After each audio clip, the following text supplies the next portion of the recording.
309 players, 206 men and 103 women, are here for the 2023 FIDE World Cup. It's the premier knockout tournament in over-the-board chess. All of these players have one goal: to become a candidate for the World Championship. Only 3 players in each tournament will earn this distinction. The winners will also earn a combined 160 grand in US dollars. Not bad. Jan Krzysztof Duda, the reigning World Cup winner, is back to try and repeat as champion, a feat no one has ever achieved in this grueling tournament. And Jan Krzysztof Duda wins the 2021 FIDE World Cup. What a performance. The top seeds in 2023 are Magnus Carlsen and Zhu Wenjun. Neither of them have won a World Cup before. Yes, even Magnus has yet to make it past the semis. It's that tough of a tournament. Still, Carlsen is the favorite in pretty much any tournament he plays. But don't sleep on the rest of this field. Hikaru Nakamura, Fabiano Caruana, Jan Nepomniachtchi. They are all here to try and win their first World Cup. For its part, the women's field boasts 5 world champions. Will one of them take the next step in a return to the throne? In a knockout like this, it is truly anyone's game. Who will come out on top? Who else will qualify for the candidates? What upsets are in store? This is the 2023 FIDE World Cup.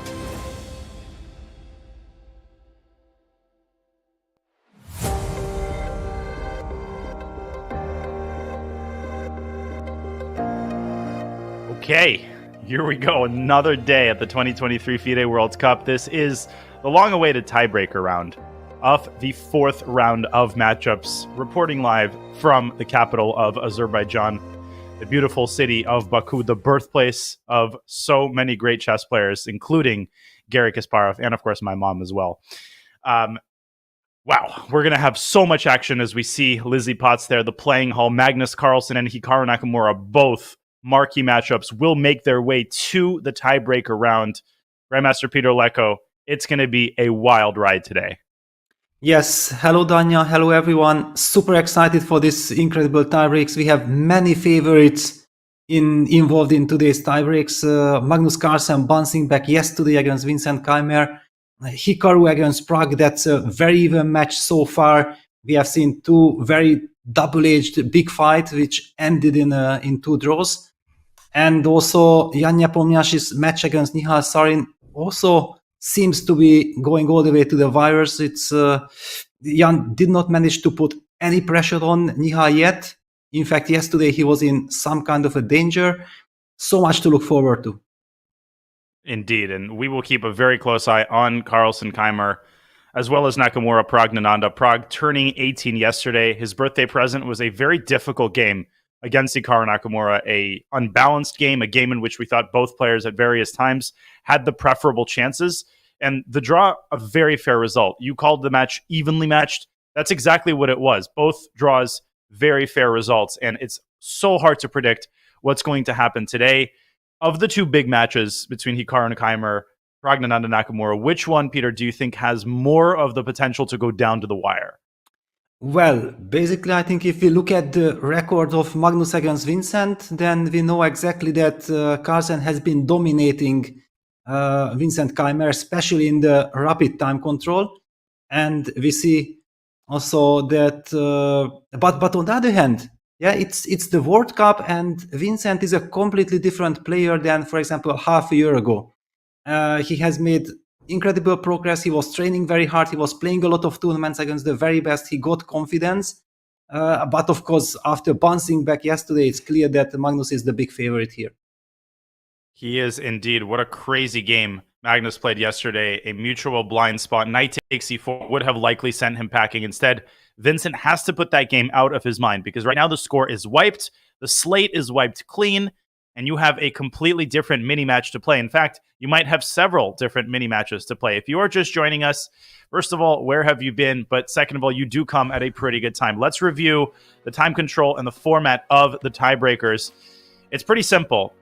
We start with a 2-game mini-match consisting of 2 rapid games, 25 minutes with a 10-second increment. In the event of a 1-1 tie, we go to the second mini-match, also 2 games, 10 minutes plus 10 second increment per move. If that is also tied, and don't think that that's a remote possibility, we've already had several matches go all the way down to the final Blitz match. We play a third tiebreaker. This one, Blitz format, 5 minutes with only a 3-second increment per move. And if this third tiebreaker is also tied 1-1, then we finally go to the sudden death format. It is one Blitz game at a time, 3+2, and the winner of that Blitz game advances to the next round. In the event of a draw, the players keep contesting Blitz games, alternating colors, until a winner is declared. Now, in the previous tiebreak, we had Vidit Bluebaum, we had Dronavali Haruka advancing through the Blitz. And this is not a surprise, Peter. These matches are so even.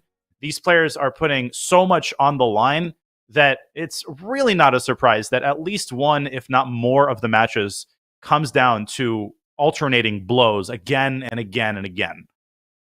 Yeah, whenever I look at the pairings for the tiebreaks, I have the feeling like, oh my god, I mean, half of them will reach the Blitz stage. But so far, it turned out to be a foolish guess because, yes, we always did have Blitz playoff at the end of the day, but usually only 1 or 2 matches.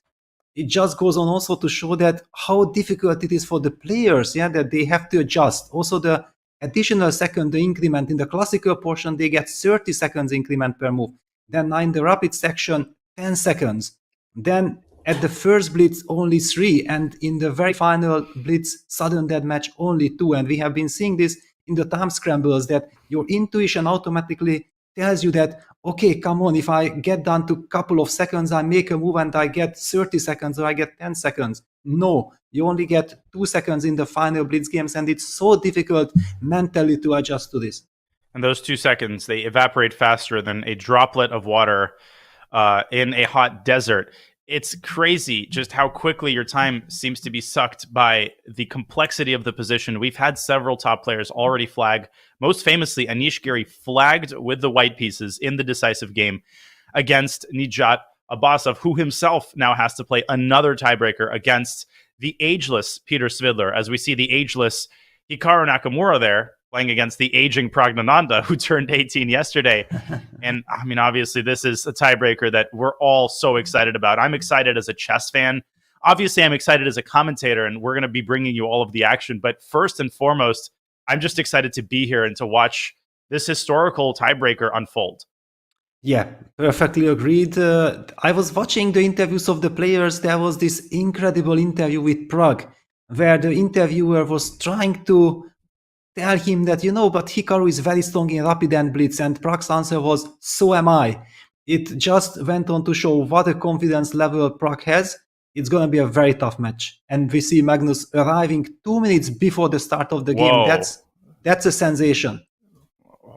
Chill out, dude. I mean, you don't want to get too extravagant here. Magnus Carlsen 2 minutes early for the tiebreaker round. And he also gave an interesting interview yesterday. Now, I will confess, I was derelict in my duty as a commentator. I didn't watch the whole thing, but through the grapevine, I heard that the implication of the interview was that Magnus seems surprisingly chill. I thought that he would be full of emotion and, he made that blunder and I thought he would be relieved. But from what I understood, he was pretty chill. He's kind of bored of classical chess and he's just taking it one day at a time. But he doesn't seem to be a nervous wreck. And that might be bad news for Vincent. It might be good news for Vincent. I don't know how Magnus's frame of mind is going to impact his play. Well, definitely it's not classical chess today. Yeah, we got down to the tiebreaks rapid play, which Magnus very much enjoys. However, there is a catch, that this is a 25 minutes rapid in the first portion, and this is a completely different discipline. We have witnessed this already, that players are taking clearly much more time than usual. They don't need to rush so much. On the other hand, you also don't want to fall behind on the clock. It's an art in itself. How do you play objectively best chess and you still keep your clock under check? Well, there's Jan Nepomniachtchi. I think he will have no problems keeping his clock in check, and he hasn't had those problems for most of his chess career. But 25 plus 10, that is a luxurious time control. It is considered rapid, but as we discussed previously, you can take 10 minutes on a move. You can take 15 minutes on a move conceivably and still have enough time left to play a decent game. So this isn't a race. You have to invest time in your opening, because if you get and dig yourself a hole out of the opening, then your opponent will have enough time to punish you. And the ticker there over Magnus's head. It shows 2 seconds, 1 second, 0, handshake. Round starts on time. Vincent starts Magnus's clock. Magnus plays d4, and the tiebreak round has officially begun. Wow, and it's d4. Magnus did bounce back with e4, but he feels like, no, today I'm not going to do that. And what do we see? What do see? Wow. So Magnus immediately goes for a fixed Carlsbad structure. It's kind of a surprise. Let's see how he continues. I mean, he does very much enjoy this position, and he used it already, I think, against Alireza Firuza. He has also played it against Jan Nepomniachtchi last year in Singfield Cup. Now, when I hear Carlsbad, I'm used to the bishop coming out to g5 early. Here, Magnus deploys his knights first. Is g6 a move here, or does Vincent most likely go for the standard setup with bishop e7? I know that there have been some creative attempts to reshuffle black's pieces. Bishop f8 to d6, of course, also a move. But Vincent going more traditional with bishop e7. Wow, he just played the move bishop e7 because, yes, I will... okay, but after bishop f4 you can still play g6. Yeah, that's the point. Of course, you first develop the bishop. Why would you play the move g6? I was just highlighting that, yes, that's the typical idea. We are expecting something like bishop f4, g6, e3, bishop f5, bishop d3 to happen. And again, it's usually seemingly a very solid position. Nothing is happening, but white haven't committed his king position yet, and I believe that Magnus will try to play with h4 as he did back then against Alireza Firuza. So interesting how a lot of old openings, the Carlsbad has been around since the early 1900s. That's what it's named after, the tournament held in Carlsbad, Germany, that featured the top players of the early 20th century. But a lot of modern players are breathing new life into these old openings, finding new setups and new ways to deploy their pieces. And even the bishop coming out to f4 in the Carlsbad was not always standard fare. Bishop g5 used to be largely automatic, and you called it, Peter, bishop f4, and now we're expecting g6 to prepare the development of black's bishop to f5. Obviously, you want to avoid bishop g4 here because that runs right into knight e5. Yes, you don't want to let this happen. Yeah, Vincent goes g6, of course. And yeah, I'm basically expecting, yeah, Magnus plays the move e3. He very much wants to rely on this h4 idea as he did against Firuza last year. Was it? I think it was the Road to Miami tournament. Oh, the the FTX Cup rip. Yes, exactly. It was in August, if I remember correctly. And these kind of positions, because from old view, you would think like, okay, what's happening? Nothing is happening, but white will not castle short. That's guaranteed. Magnus will try to create very serious attacking chances on the king side. And now it's the big question with black then, do you castle, do you play knight b7? How do you really play? Vincent, of course, goes knight b7 and h4 on the board. So h4, a clear sign that Magnus will castle queenside. Is that a certainty? There's no universe in which Magnus castles kingside with a pawn already on h4. Is that an accurate statement? Well, the very first time when I saw Magnus play this line, I think it was against Levon in Levon Aronian in Stavanger. And I think that Levon played something like a5. If I'm not mistaken, then actually Magnus switched back to some g3, king f1, king g2 idea. I still remember it because it completely surprised me when I saw that game live. I did not see that coming at all. But if I remember correctly, then exactly that's what happened. Wow, so a5 is an interesting move because it sets the gears of the queenside attack in motion, and it discourages white from castling queenside, because the typical way of attacking for black is, of course, a5, b5, b4, etc. Of course, black can also push c6, c5 at the right moment, but that's an incredibly committal move because it voluntarily destroys the pawn chain and it weakens the d5 pawn. So you would only play that move if it's crucial to open the c file. But we will see how Vincent handles this position. Now, castle's short for black here seems to play right into white's hands. Yes, I mean, basically it's really asking for it. But if Vincent already started with knight bd7, I don't see him at all castling, because after castles, white would just push h5, and after knight takes h5, rook takes h5, white would not spend a second on that exchange sacrifice. It would ruin black's pawn structure. Then white would just castle, and Vincent has made a move. Queen a5. Oh my gosh. I'm also checking the Hikaru game. There's a crazy stuff underway in the Hikaru game. Peter, I hate to draw us away from this fascinating battle, but I think we got to check out the position in Hikaru's game because it's complete pandemonium. Yes, of course. We are moving there. Oh my gosh. Just what is going on? I'm staring at that position on my other monitor and I cannot make any sense of it. We'll pull that game up in just a moment.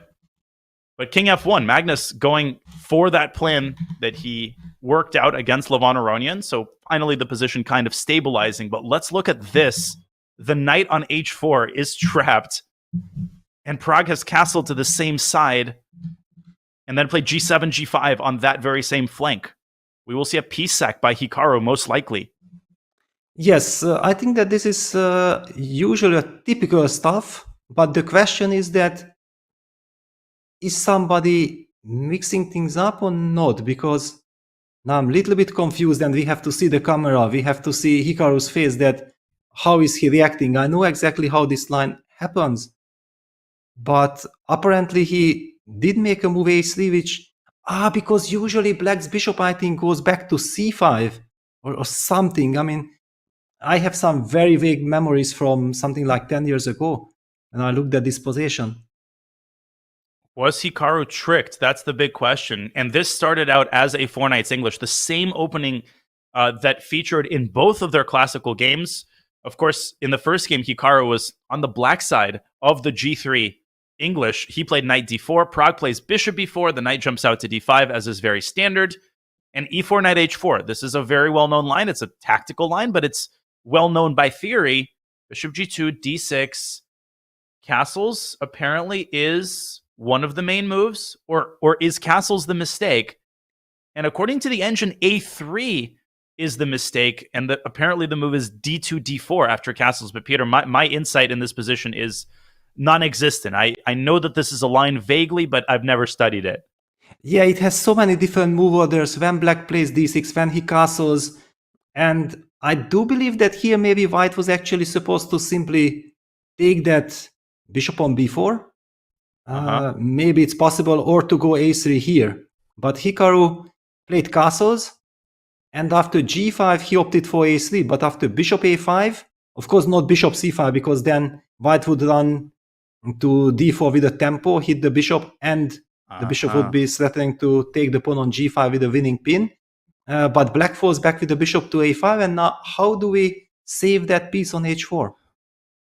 Yeah, so that's what's happening. The knight on h4 is literally trapped. This is a dire concern for Hikaru. Now, obviously, white will have compensation, long-term compensation, based on black's compromised king position. My biggest question would be, what happens if white plays d4 here with the idea of meeting g takes h4 with bishop g5? And I'm answering my own question as I'm asking it. Black plays knight takes d5, c takes d5, and if black's rook were on b8, then everything would work out perfectly. But black has this initial square for his knight.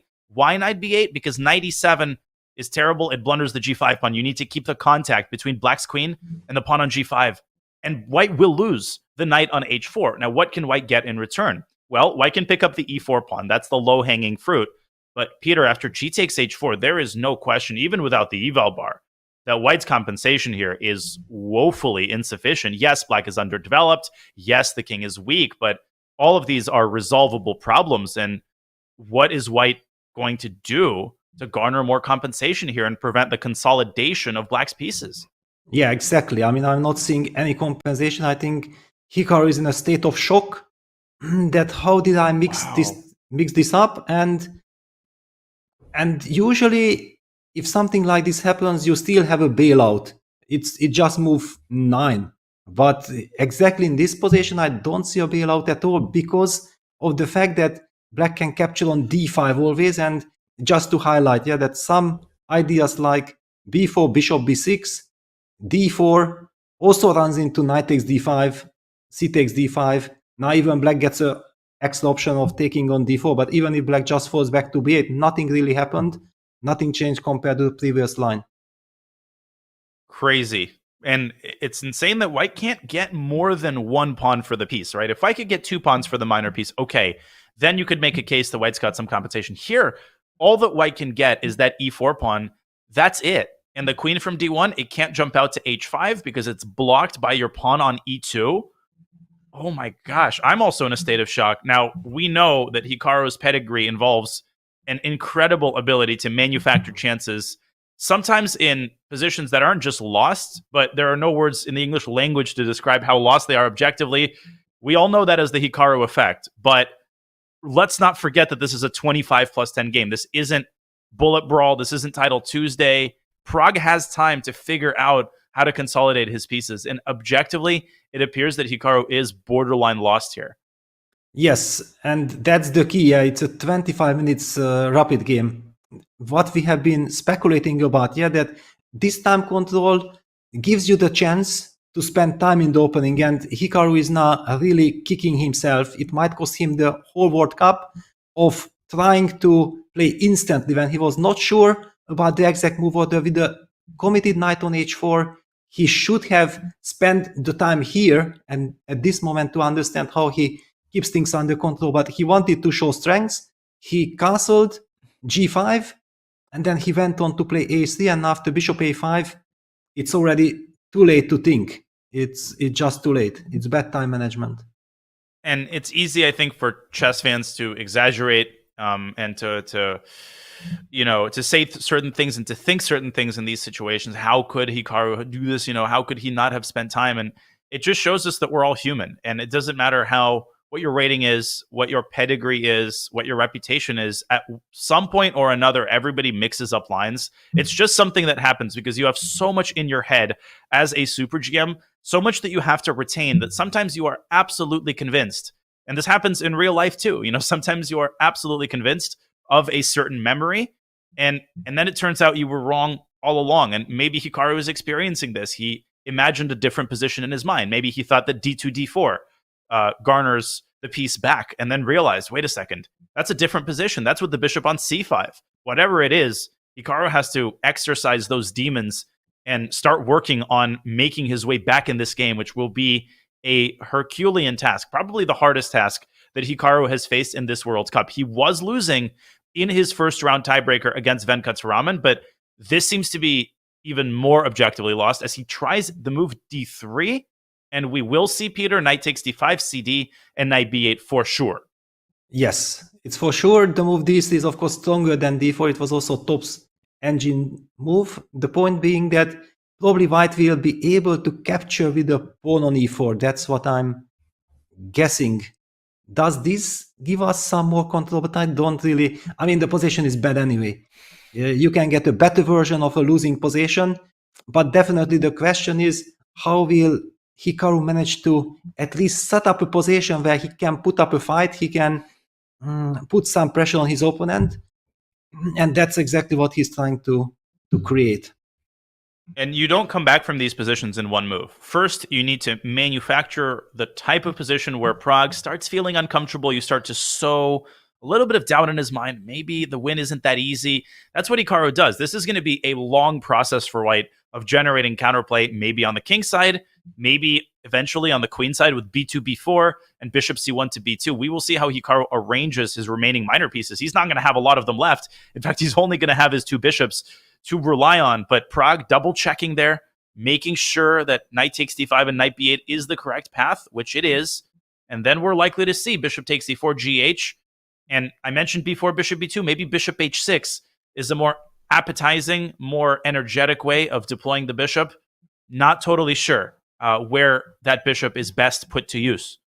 Yeah, basically, if white already plays b4, then I'm pretty sure that white wants to play bishop b2. If we want to go bishop h6, then we should do that immediately. Because the bishop on a5 is actually quite a stupid piece that anyway will have to move to b6. It's a much better diagonal. Well, it's very difficult to speculate at this moment. It's clear that objectively, black is clearly better, almost winning. but the game is still ahead. Pragg will need to control his nerves.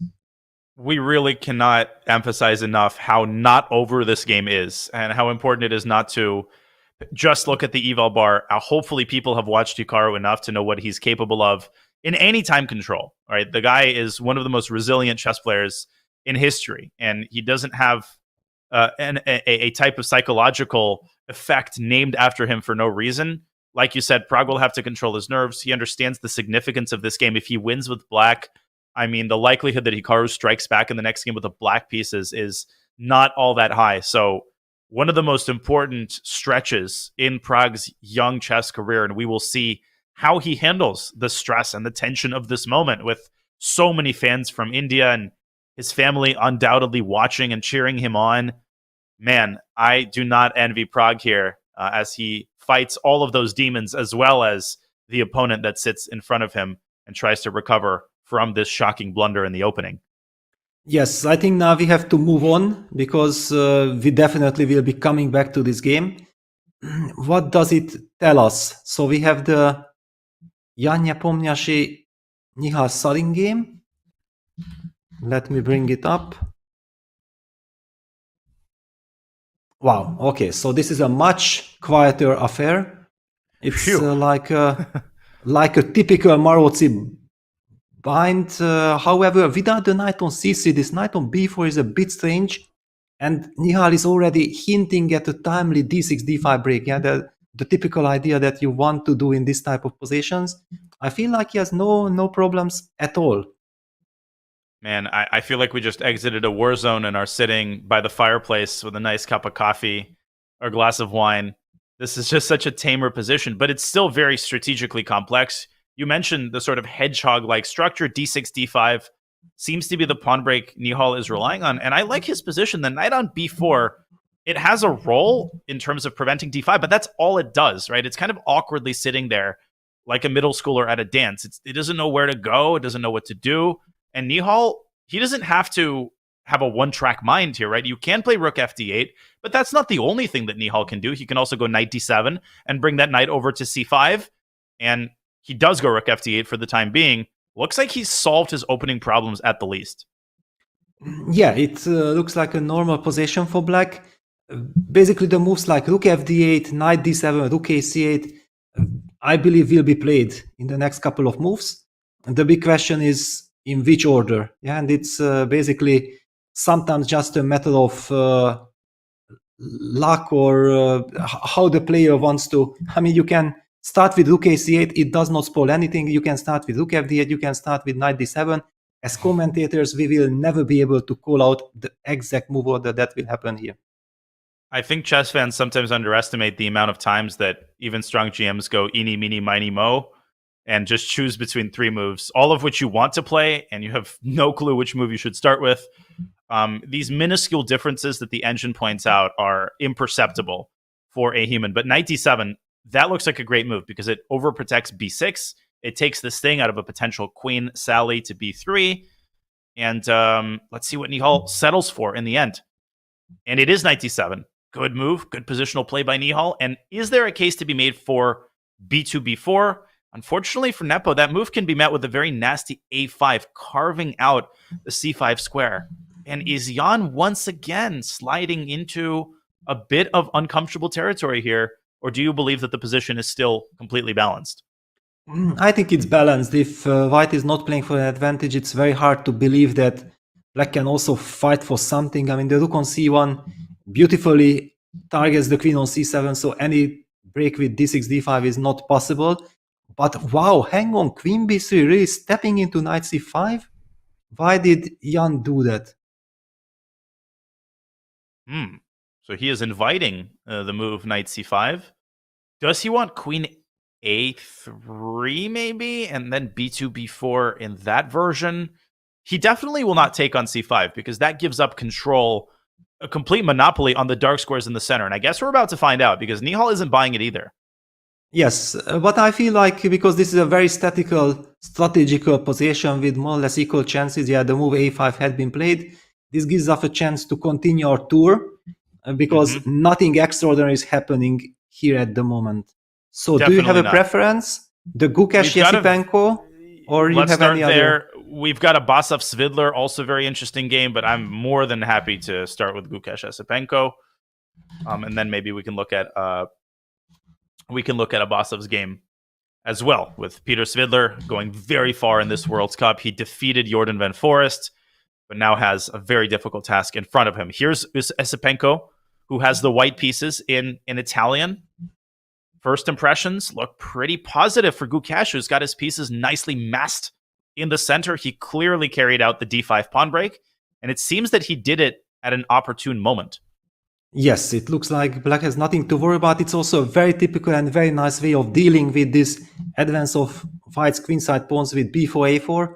Typical b5, you place then the bishop on b6.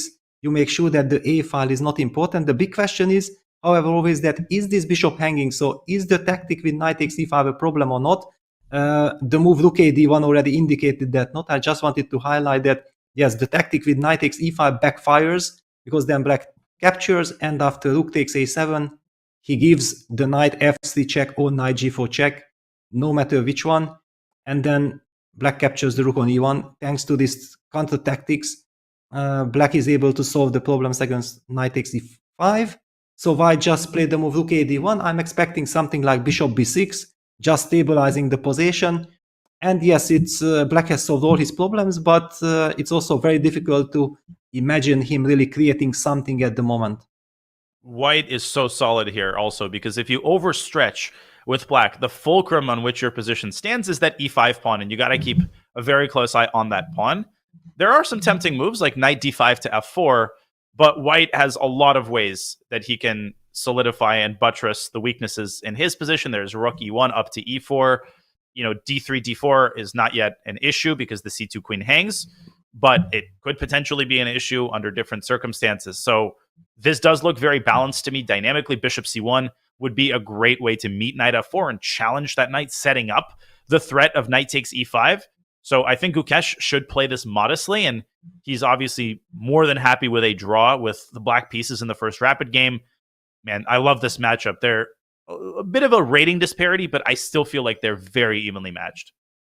Yeah, I mean, okay, from the opening, I feel like Gukesh has a lot of confidence, and Esipenko is not yet exactly feeling how to target Gukesh. Also, yesterday's game featured e4, e5, and he did try something there with the 4 knights or what it was, but he wasn't getting anywhere, and now so the Italian is very nicely neutralized by Gukesh.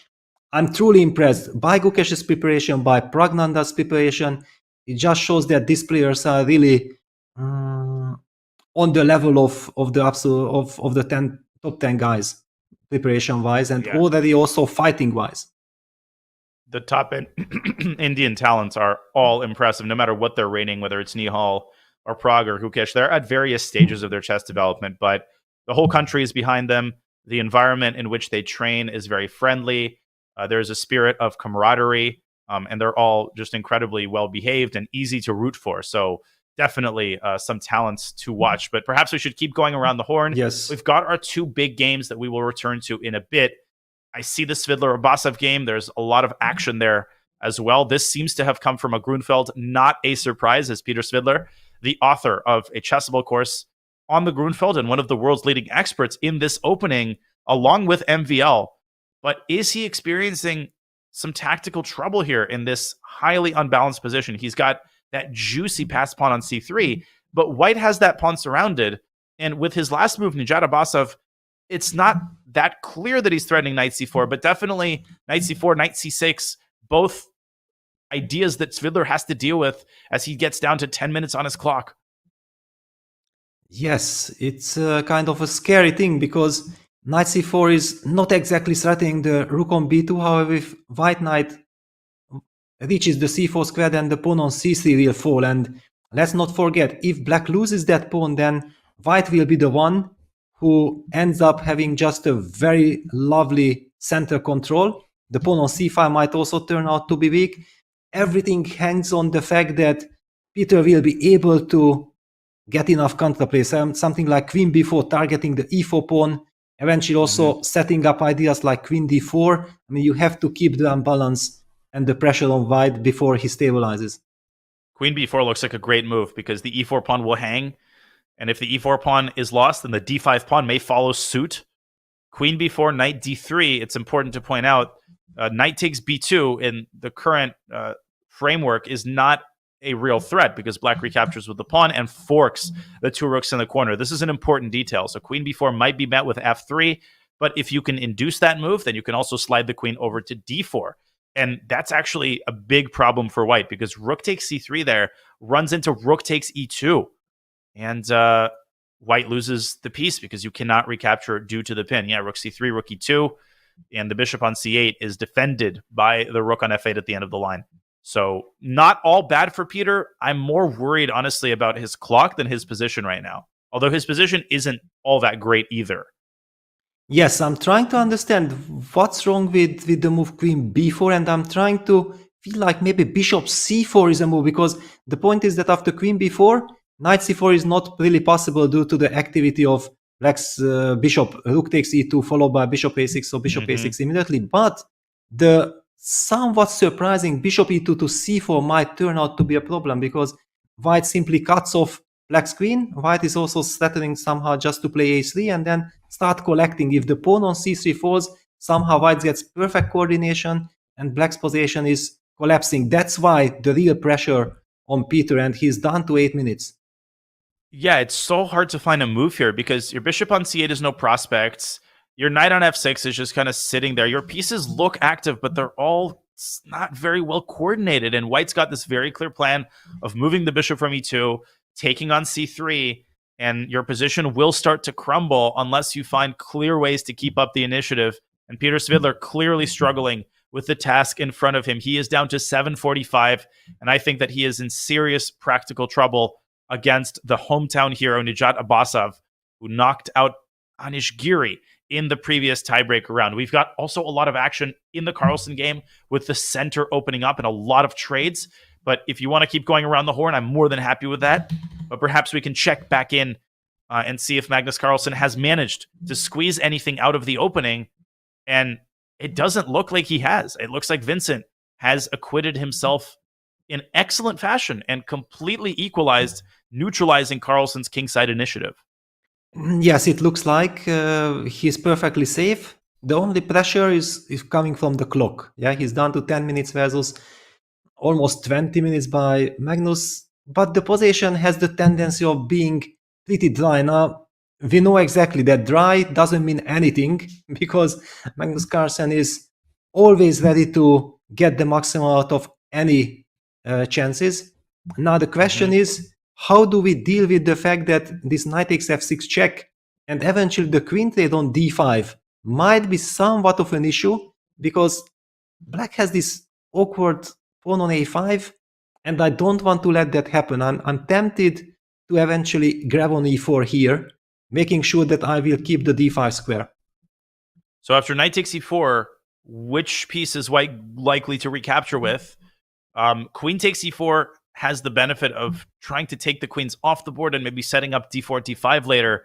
Rook takes e4, maybe black can respond with bishop f6, and then I was checking out bishop e5 as a potentially annoying tactic. So maybe black should play that a little bit more carefully after the trade on e4. Yes, I mean, for example, after knight takes e4, queen e4 takes, rook takes e4, bishop f6, I don't feel any danger at all. It looks to me like it will be liquidation, because the pawn on b2 is also weak, not only the pawn on a5. So we are kind of expecting after knight e4 to the move rook takes e4. And then the question, like bishop f6, bishop e5, yeah, that's the only scary thing for black in the position, that you have to understand that actually after bishop e5 there are no threats if you just retreat the bishop to g7. Bishop g7 is a power move because it keeps the tension, it threatens f6, but most importantly, it maintains your control over the d5 square. If instead you take the bishop on e5, white recaptures with the d-pawn, forces the queen back to e6, and things go from bad to worse. The rook slides into d6 and then maneuvers to f6, and the assault on the f7 pawn turns decisive immediately. So bishop g7 has to be foreseen by Vincent if in fact he goes down this line, and it's a pretty easy move to miss. It's easy to forget that the f7 pawn actually is protected by the queen, and he's down to 8 minutes on the clock. he's got alternatives to knight takes e4. He doesn't strictly have to make that move, but I really, really think that given the time situation, you want to clarify the position if you can. And this might be Vincent's best chance to do that. Exactly. Yeah, basically it's so tempting to take on e4. The only problem after rook e4, bishop f6, bishop e5 feels like, wow, yeah, I don't want to let that happen. It's dangerous, it's scary. But yeah, that quiet bishop g2 move stabilizes everything. Now the big question with all the nerves involved, how easy it is to spot that move. Yeah, it's sometimes these little quiet moves, when you feel that, oh my God, my opponent is just about to get the initiative, then you stop.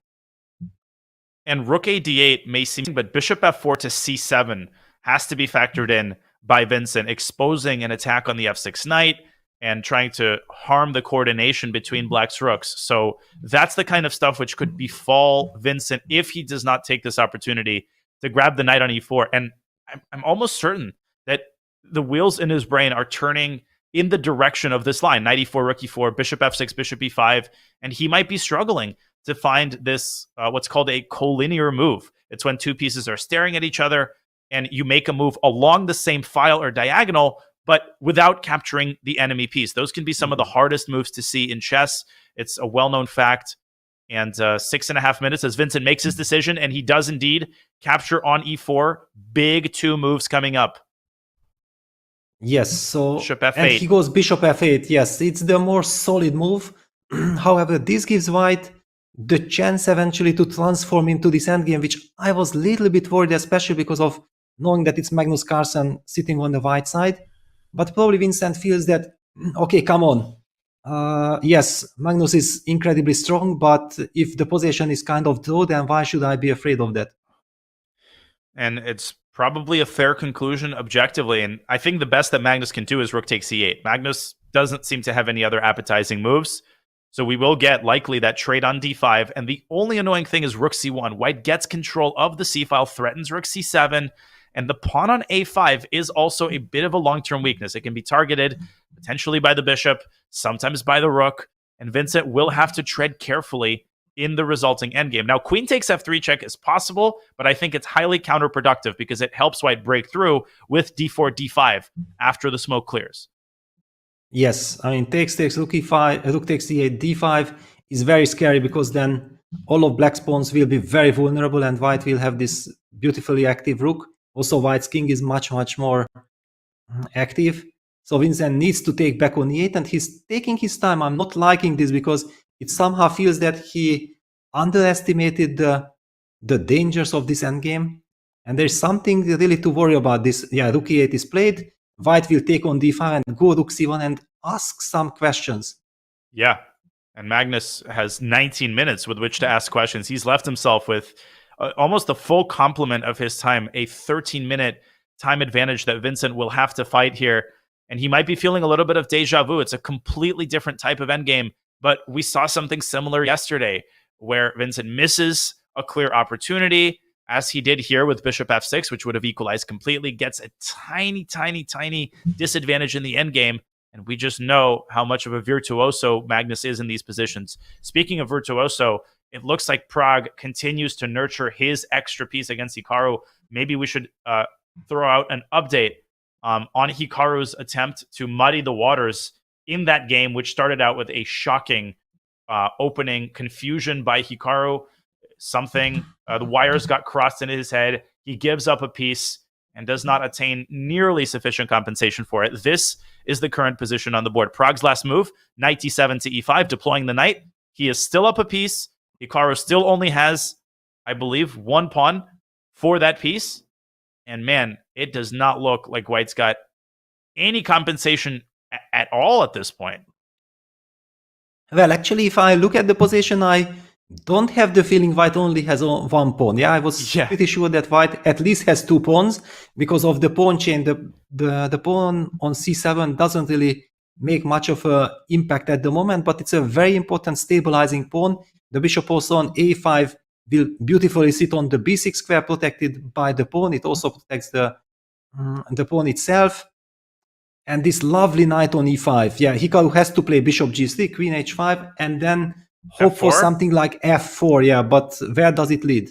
I don't see where it F4. leads. F4 chases the knight. Where does the knight go? Knight G4 is the aggressive, the principled move, and then maybe bishop G2 to F3, trying to create some tension on the king side. Hikaru instead with rook to G1. But now, Peter, after king H8, F4, knight G4, black will be threatening queen takes H2 and knight F2 mate, and that is not just a gimmick. That is actually a problem for white in that position. Things seem to be going from bad to worse here. Yeah, it's looking very scary for Hikaru. Okay, Hikaru anyway will play then bishop f3, which creates luft for his king, and probably he wants to go rook g2, trying to double or do some action on the g file.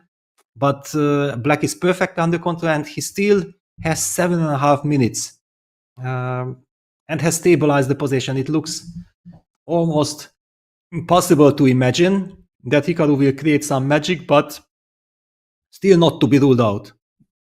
We can stay on this game, but bad news for Vincent Keymer fans. He has made a big mistake almost immediately upon transitioning into that endgame. He has blundered a pawn, very similar actually to their first classical game, where Magnus has an unstoppable threat of winning a pawn.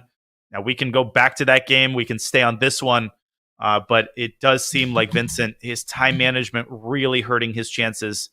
And at this point, he is hoping for a miracle. Magnus is just doing Magnus things in that game. But why exactly? How? So after bishop takes d4, what's the trick? I think bishop takes d4, rook takes a5, and you cannot stop rook b5 while defending the d5 pawn. Wow. Okay, It's but insane.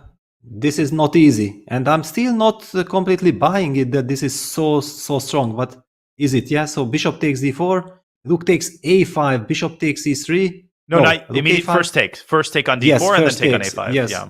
Yes. Pardon me. Yeah, takes, and then you just take. Normally, such rook endgames are almost automatically drawn because it's black is active enough. But suddenly, this rook b5 protecting back on b2 and hitting the pawn on b7 just wins the game. Oh my god, yeah, it was so easy to miss.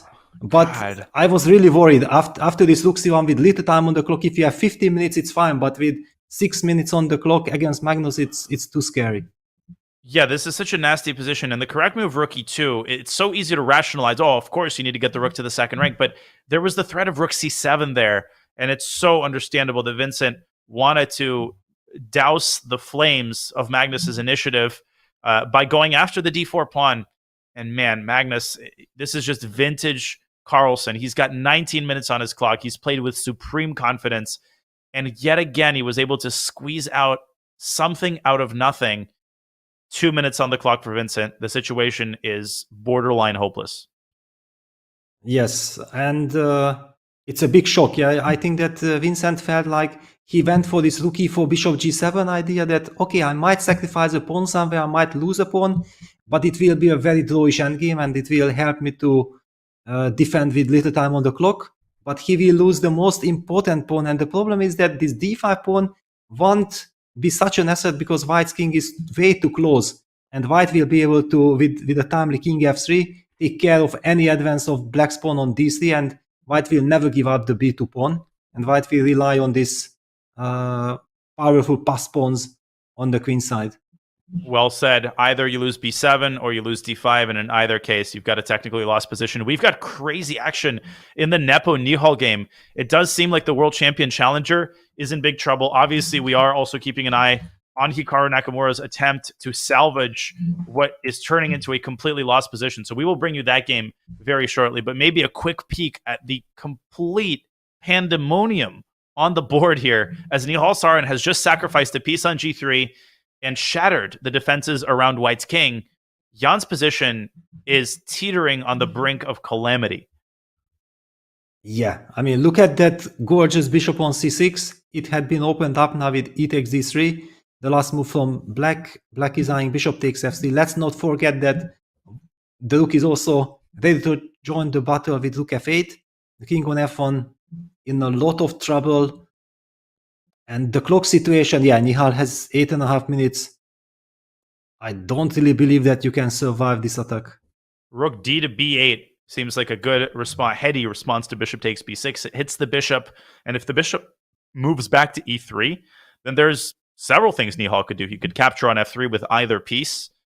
Nihal, of course, could play bishop takes f3 here immediately, seeking more tactical complications. So it's not the easiest position to navigate for black either. And he does have 8 minutes on the clock, which might be Nepo's biggest hope at this point. Yes, and Hikaru, by the way, Hikaru might resign any second now. So maybe we should go back to that game after you finish your point. Yes, no, okay, we can just go back there immediately. I mean, my point was that bishop takes f3 and rook f8 are the most natural moves in the position, but we will come back. Hikaru is in this situation. What does it? Knight g4. Knight g4, and G4. white loses everything. Yeah, because of this beautiful tactic with queen takes h2 threatening. Oh my gosh, maybe we should show it on the board just in case. Yes, all eyes on Pragg. So knight g4, e4, queen takes h2 check, bishop takes h2, knight f2 check, mate. That's the very big problem. And no, Pragg missed the chance. He opted for bishop h3. Wow, nerves are involved, but still black is winning. But knight g4 was a much cleaner move, and that move would have ended the game immediately. This is what you don't want to do against Hikaru. You don't want to start letting him back in the game, because then suddenly you feel like the winning task gets harder and harder. But again, let's not overstate the case. Pragg still wins, but he has to find the move knight g4. That move is involved in every winning attempt here for black. You could play bishop takes g2 check first. You could play knight g4 immediately, but you cannot keep this knight on e5 because it will be targeted by the combined forces of white's rook on f1, the bishop on g3, the queen on c3. They are creating heat and putting the heat on black's king, the f6 pawn, and the e5 knight. And knight g4 solves all of these problems at once. Can Pragg find it on the second attempt? Well, capture, I mean, there was a trade on g2 first, and knight g4 also threatens, then queen takes d5. Yeah, the pawn on d5 is also hanging. That's another problem. But on the other hand, this knight is such a stabilizer, and it does stop white's queen of getting access to the f6 pawn, and it also blocks the bishop on g3. So I also understand, Pragg, that psychologically it's so difficult to move that knight away. We see that computer screams that it's a winning move, but over the board you might have this tendency of just trying to stabilize as much as you can. And Pragg, I mean, you can sense the nerves. He seemed to be about to move. He's shaking. He's putting every fiber of his effort into trying to convert this extra piece against Hikaru. More hesitation for Pragg. He's got 3.5 minutes to Hikaru's 13. So the last thing you want to do with black is to start letting white back in the game. If Hikaru can complicate this, he's got black's low time to bank on, but the knight jumps out to g4, the correct move by Pragg. And Hikaru, is he a little surprised? Is he disappointed? And most importantly, how does he stir up complications in this hopeless position? Yes, it's very tough. The problem is that, I mean, okay, not only that the e3 pawn is falling, but black will also have this queen takes d5 idea, pinning the rook on g2, and the bishop on b6 makes sure that white is even not really able to move with that king from h1. And then how do you continue the game?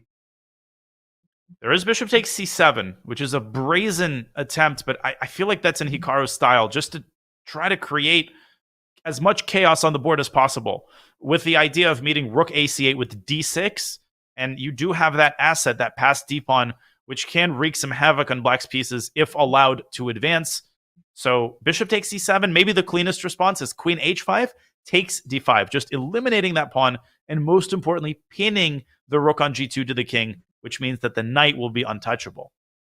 Yes, that's the key idea. I think it was also the reason why Pragg spent some time on knight g4. He had to double, triple check that, yes, what I'm planning is correct. Because let's not forget that we were shouting out that knight g4 was winning on the spot, but Pragg has played the move bishop h3. He traded that bishop with probably the clear intention that, okay, if I want to take that pawn on d5 with queen and pin white's rook to the king.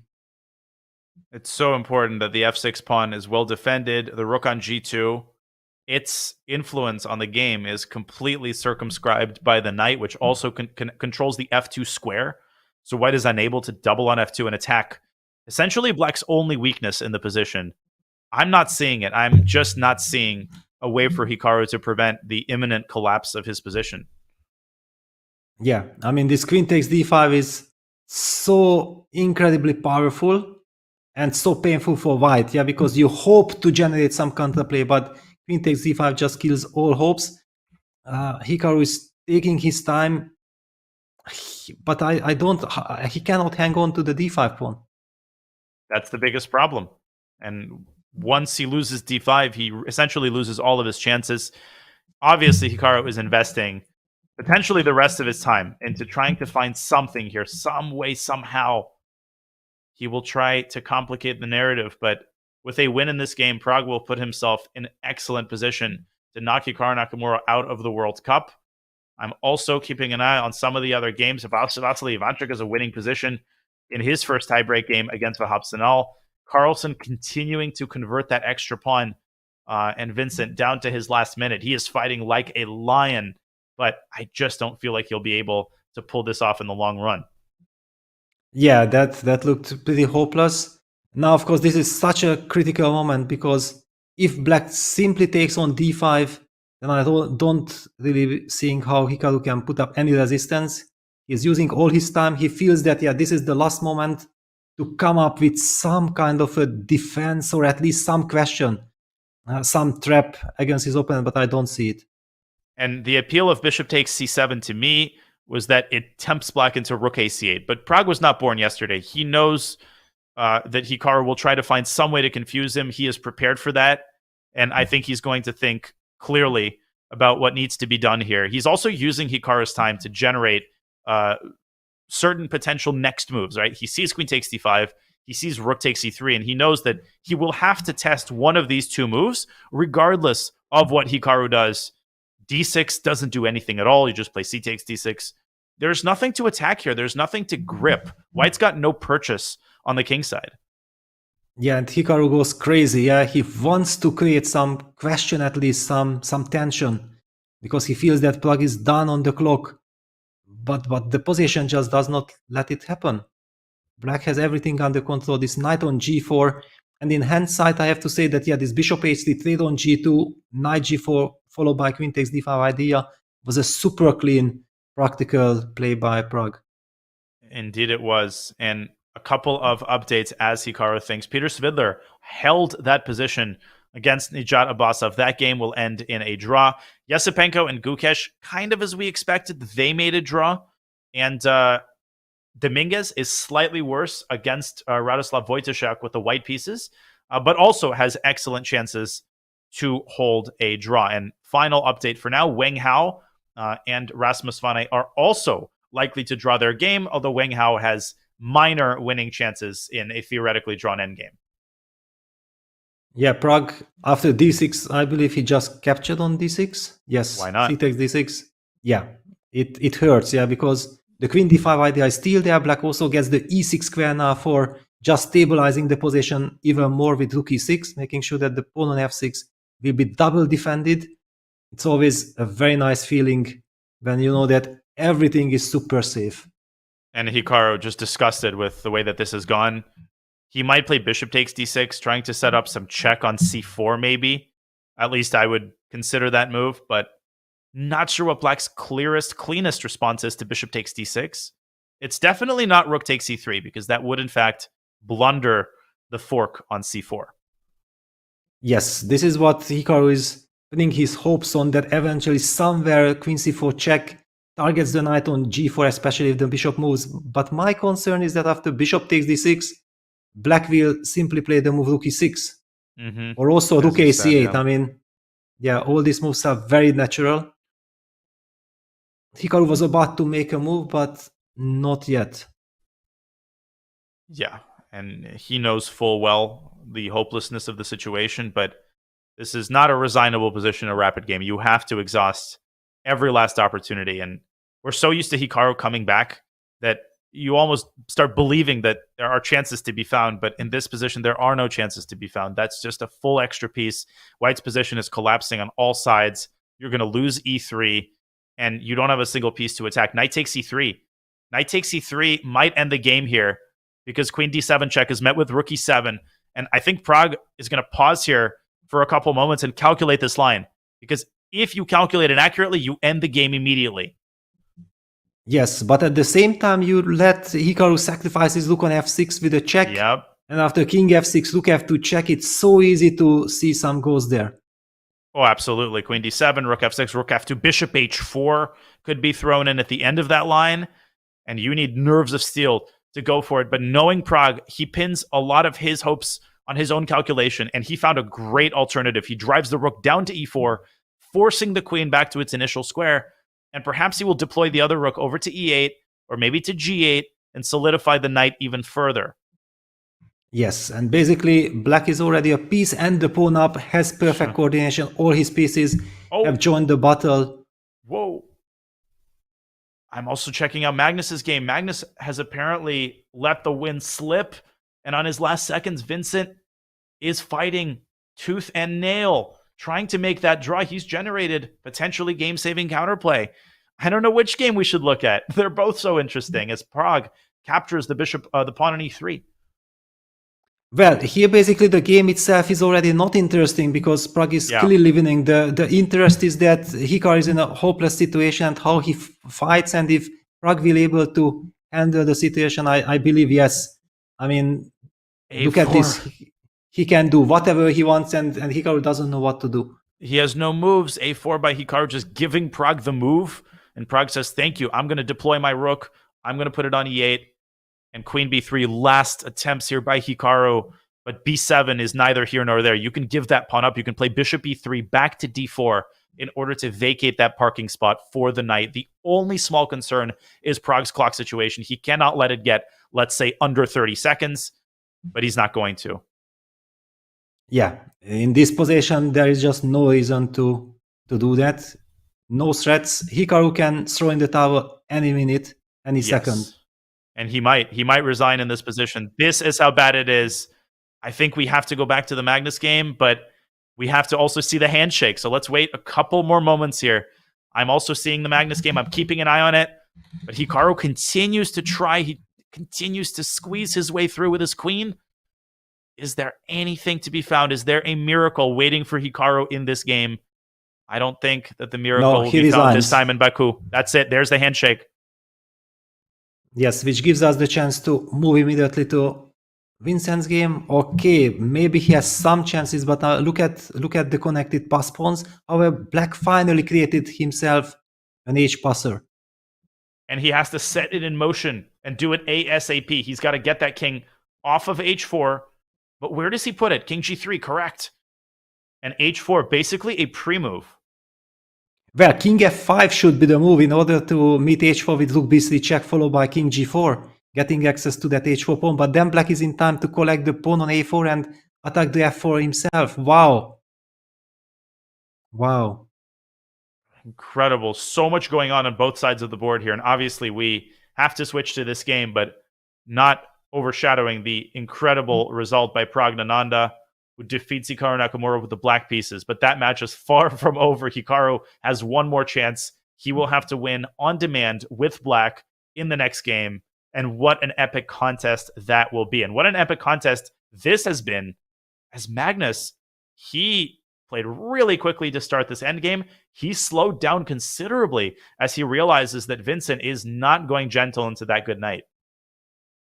Yeah, and I don't know. I mean, how Magnus will try to fight this position. If you take on f6, then simply black's pawn, the h-pawn runs way too fast. It might even be a bit scary. Of course, white can always sacrifice the rook and rely on the pawn, but that's not what Magnus wants. But he takes on f6. But isn't that just a draw? I mean, Magnus will not be able to keep his queenside pawns alive. And if he plays f5, black plays h3, white has to, at that point, give up the rook for the pawn. Black has plenty of time to collect the a4 pawn and stop the f pawn simultaneously. Oh my gosh, what a save this would be. But, I mean, we're so used to Magnus finding chances anywhere that I'm almost holding my breath here, despite what seems to be a surefire draw. Yeah, it looks like the pawn is still far away. The king is kind of blocking the pawn, so white will have to move that king away. That will give black all the time in the war to collect all the pawns on the queen side and then sacrifice his rook himself to force a draw. My goodness. Quick update. We've got a huge turnaround in the Nepo game. It looks like Jan is stopping Nihal's initiative. Nihal let his clock tick down to its last seconds, and he is suddenly in a world of hurt. So I'll keep an eye on that game, and we'll bring you a result when it comes in. But this is the game that the entire chess world has its eyes on, as Magnus trying to find some way to complicate the game in Vincent's time pressure. There's nothing. H3 is coming. It's as easy as 1, 2, 3. Yes, I mean, okay, one really has to calculate this line, yeah, with f5. I don't know if we can make the moves or we should just point out with arrows. f5, h3, rook b3 check, king g2, rook takes h3, king takes h3, then white's king moves somewhere. I don't know exactly. It's also a critical question. Where do you move? But I don't feel like white is able to play for a win there. No, and I think Magnus's body language says it all.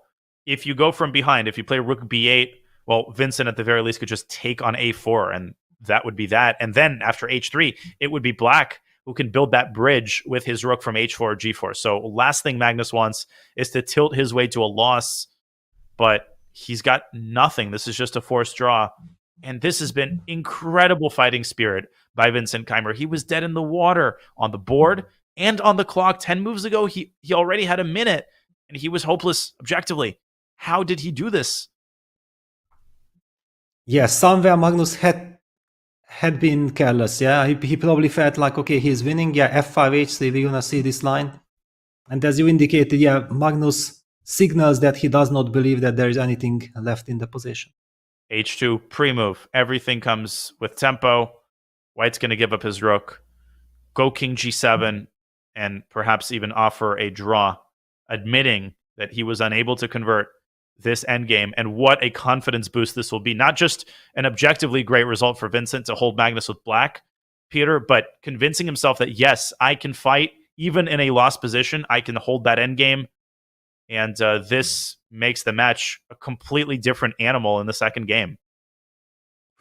Absolutely. I mean, it's yesterday it was Magnus who came back from the deaths. Yeah, he realized that there was this knight takes e4 stunning combination which would have just won the game and the match for Vincent.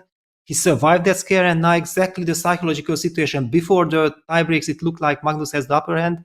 If Vincent saves this, then okay, Magnus goes king g5, he tries king g5. Ooh. But what does it mean? h2. Does white give the check on g4 or goes rook h4 immediately? I think he gives the check on g4 and then goes rook h4. Magnus is trying to essentially save the queenside pawns and prevent rook takes a4. So I think we will see a check. Then king f2, rook h4. And wait a second. Is it that clean there for Vincent? How does he go about making the draw in the best possible way?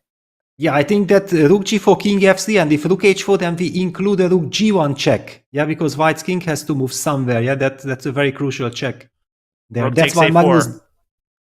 Yes, and now rook takes a4 is a great possibility. But h1 queen is, I guess, a mistake, because then Magnus gets the ideal version of that endgame. But Vincent's got time now. He's got time, and he's going to figure rook takes a4 out. It's not a hard move. He captured. Yeah, he captured on a4. Magnus took on h2. f6 will be played. And now the big question. Yeah, there is also this defense that eventually you go back with the rook to a8 and you start bringing that king back.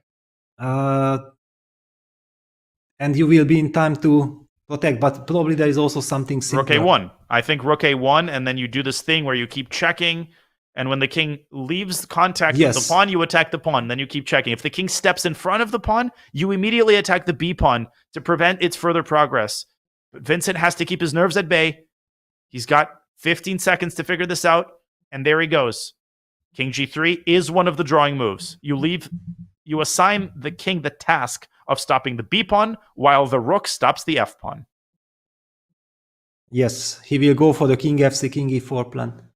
Good calculation. Just in time. Great calculation by Vincent with his last seconds. Yes, just in time to stop. And that's it. The handshake. Bear kings. There we go. A huge save by Vincent Keymer. A monumental defensive effort with his last seconds, and shock for Magnus Carlsen, who we are used to seeing as a well-oiled machine in better endgames, much less in technically winning endgames. But such is the power and the fighting spirit of Vincent Keymer, who sets himself up with a white game in the second rapid match game. Carlsen there pointing out his own mistakes, perhaps. What a game. What a Yeah, I save. think Magnus cannot really believe that he did not win that game, but we have no time to even pause. There is still this incredibly tense game. With few seconds on the clock, Nihal is fighting here. Now Nihal let slip a potentially decisive advantage, and then it was Nepo's turn to make a serious error. But how can we even speak of mistakes in this position? What is going on here? It's like a Hieronymus Bosch painting. Yeah, it's a big question. Does Black take on f2? He can. Do you do that? Yes, he did. He also has this h-pawn. Still the bishop on c6 is alive. King c1. Queen e1 Apparently check. a big mistake. Oh my god, it's made. Queen e1 and bishop e4. And queen b1 check. Sends the king to a3 where it is checkmated on a1. Will Nihal find in 2 seconds? And he missed it. Unbelievable. And now white is winning. Or he's... I mean, now the king... If the king saves itself without being checkmated, then with few seconds on the clock, it will be impossible for Nihal to... Oh my god, yeah, queen e1 check was just winning on the spot. Nepo sees it. Nepo shakes his head. He knows the bullet that he just dodged. And this reminds me of Grishuk's queen d5 or queen e8 against Bardia Daneshvar that would have set up a very similar mating construction. Nihal, the tragedy is that he sees the idea of bishop e4, but he put his queen on the wrong square. Unbelievable turnaround that we're witnessing, but it's not over yet. Nepo has to be very careful here. Of course, yeah, because the king is still not safe. Queen takes d6, however, is a very natural human move because you will also get access to the e6 pawn, start giving checks for the black king. And there he goes. King a3, queen e1. And, oh, I can take the a5 pawn and open up a pathway for the king to escape on b4. That is what Nihal missed with his last seconds. Wow. Oh, man, what a bummer for Nihal. What a bummer. He's still trying. Queen d8, queen a5. Played the move. And you see, he finally brought that queen to e1, bishop on e4. Everything perfectly, but just he lost 2 moves with queen f4 check. Whoa. Nepo took the wrong pawn. He might have let Black's king escape, and Nepo might be unable to capture that a5 pawn. He might have to deliver perpetual check. Wow, yes, because now you lost the control of the d8 square, which eyed the pawn on a5. What is he doing? Queen d8 and queen takes a5, Peter, was basically game over. Yeah, but with the nerves, he should. But he had 3 minutes. He should have calmed down and he should have taken his time. Understood. But this queen d8, queen takes a5 was also so difficult because the rook was hanging. Apparently, Black had a double threat on taking on c3 and queen a1 check. So your mind might have told you that, okay, I have to take the pawn and I have to start giving the checks. But what was Nepo relying on? Now he starts thinking as though, oh, he missed something. What could he have missed? Queen f7, king h6, queen f8, king h7. You're just repeating moves and making a draw here. Does white even have an attempt in Black's time pressure? Will Nepo go queen f4, queen c1? But then he runs the risk of losing the game. Yeah, the h-pawn is a monster pawn still. Oh, queen f6 and rook c4. And the a1 square is protected. And Nepo gets another chance. God. Wow, but how on earth you don't go to h6? This is just because of nerves. King h8 by Nihal. That opened up the door for so many more checks. It made no sense. It also blundered queen c8, queen c7, queen takes a5. My lands. And Nepo needs to calm himself down. Pause and realize that the a1 square is defended if he moves his rook. Yeah, rook c4 on the board. Wow. Wow. And H3. now he's also threatening himself to go c6, yeah, and rook h4 checkmate is coming if Black moves that bishop. And that is it. No more chances. Queen e5 is the dagger. h2, you can take that pawn on h2 with a check. Yeah, what an incredible queen on e5. Covers every single important square. Queen g1, but that does nothing. You can play rook takes e4 here and cover the check on c1 with queen b2. Nihal lost on time. Nepo's probably pointing out the win that he had. Yeah, probably, yeah. He just... Oh my god, if Nihal gets to know that he could have won on the spot with queen e1 check, that's insane. Unbelievable, but the good news for Nihal, the match is not over. He's got white in the next game. And to push this away, to push the chances he got away, and to reset from scratch is so difficult psychologically. And then the chance he got at the end, king h8, Peter, that was pure nerves. He would have played king h6 in a bullet game 9 times out of 10. Exactly. I mean, it was the natural move. Just king h6 and white probably will give queen f8 check. And then you go back with the king. And I believe we would have seen a repetition of moves. Man, what insanity have we seen in this first round of action? And the games aren't even over. We have Wang Hao against Svane in a crazy endgame. And we also have the more interesting game, Maksudlu against Duda in a time scramble. Parham has the advantage, but he's also down on the clock. Wow. Still wow, craziness. More Yeah, craziness guaranteed. Absolute craziness guaranteed.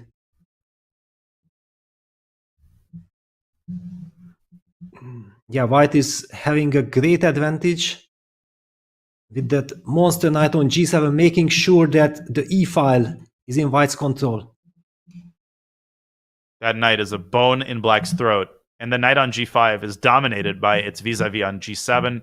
The e8 square. The white queen on d2 threatens to infiltrate down the queen side, perhaps with queen a5. But Parham still has to find a way to actually infiltrate. Yeah, Danny, can you give me just 1 minute? I'll be back. There is just too much pressure going on. Yes.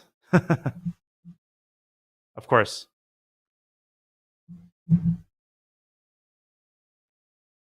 Go ahead. Okay, queen e1 there by queen e1 by Maksudlu. 30 seconds for both players. 30 seconds for both players. Rook b8 by Jan Krzysztof Duda. And Parham seems to be shuffling his queen from d2 to e1. And where is the infiltration? Rook e7 check? Maybe. No, you can't go rook e7. What do? Queen a5. That is the move we talked about. And Duda hides his king on g8. 20 seconds now for Parham. Now he can pick up the pawn on a4. He can pick this pawn up, but there is this nasty check on b1 that he has to factor in. And it will be unclear where to bring his king. 10 seconds for Parham Maksudlu. And it's easy to overpress here if you're white. And he does take on a4. My God, that is a risky move.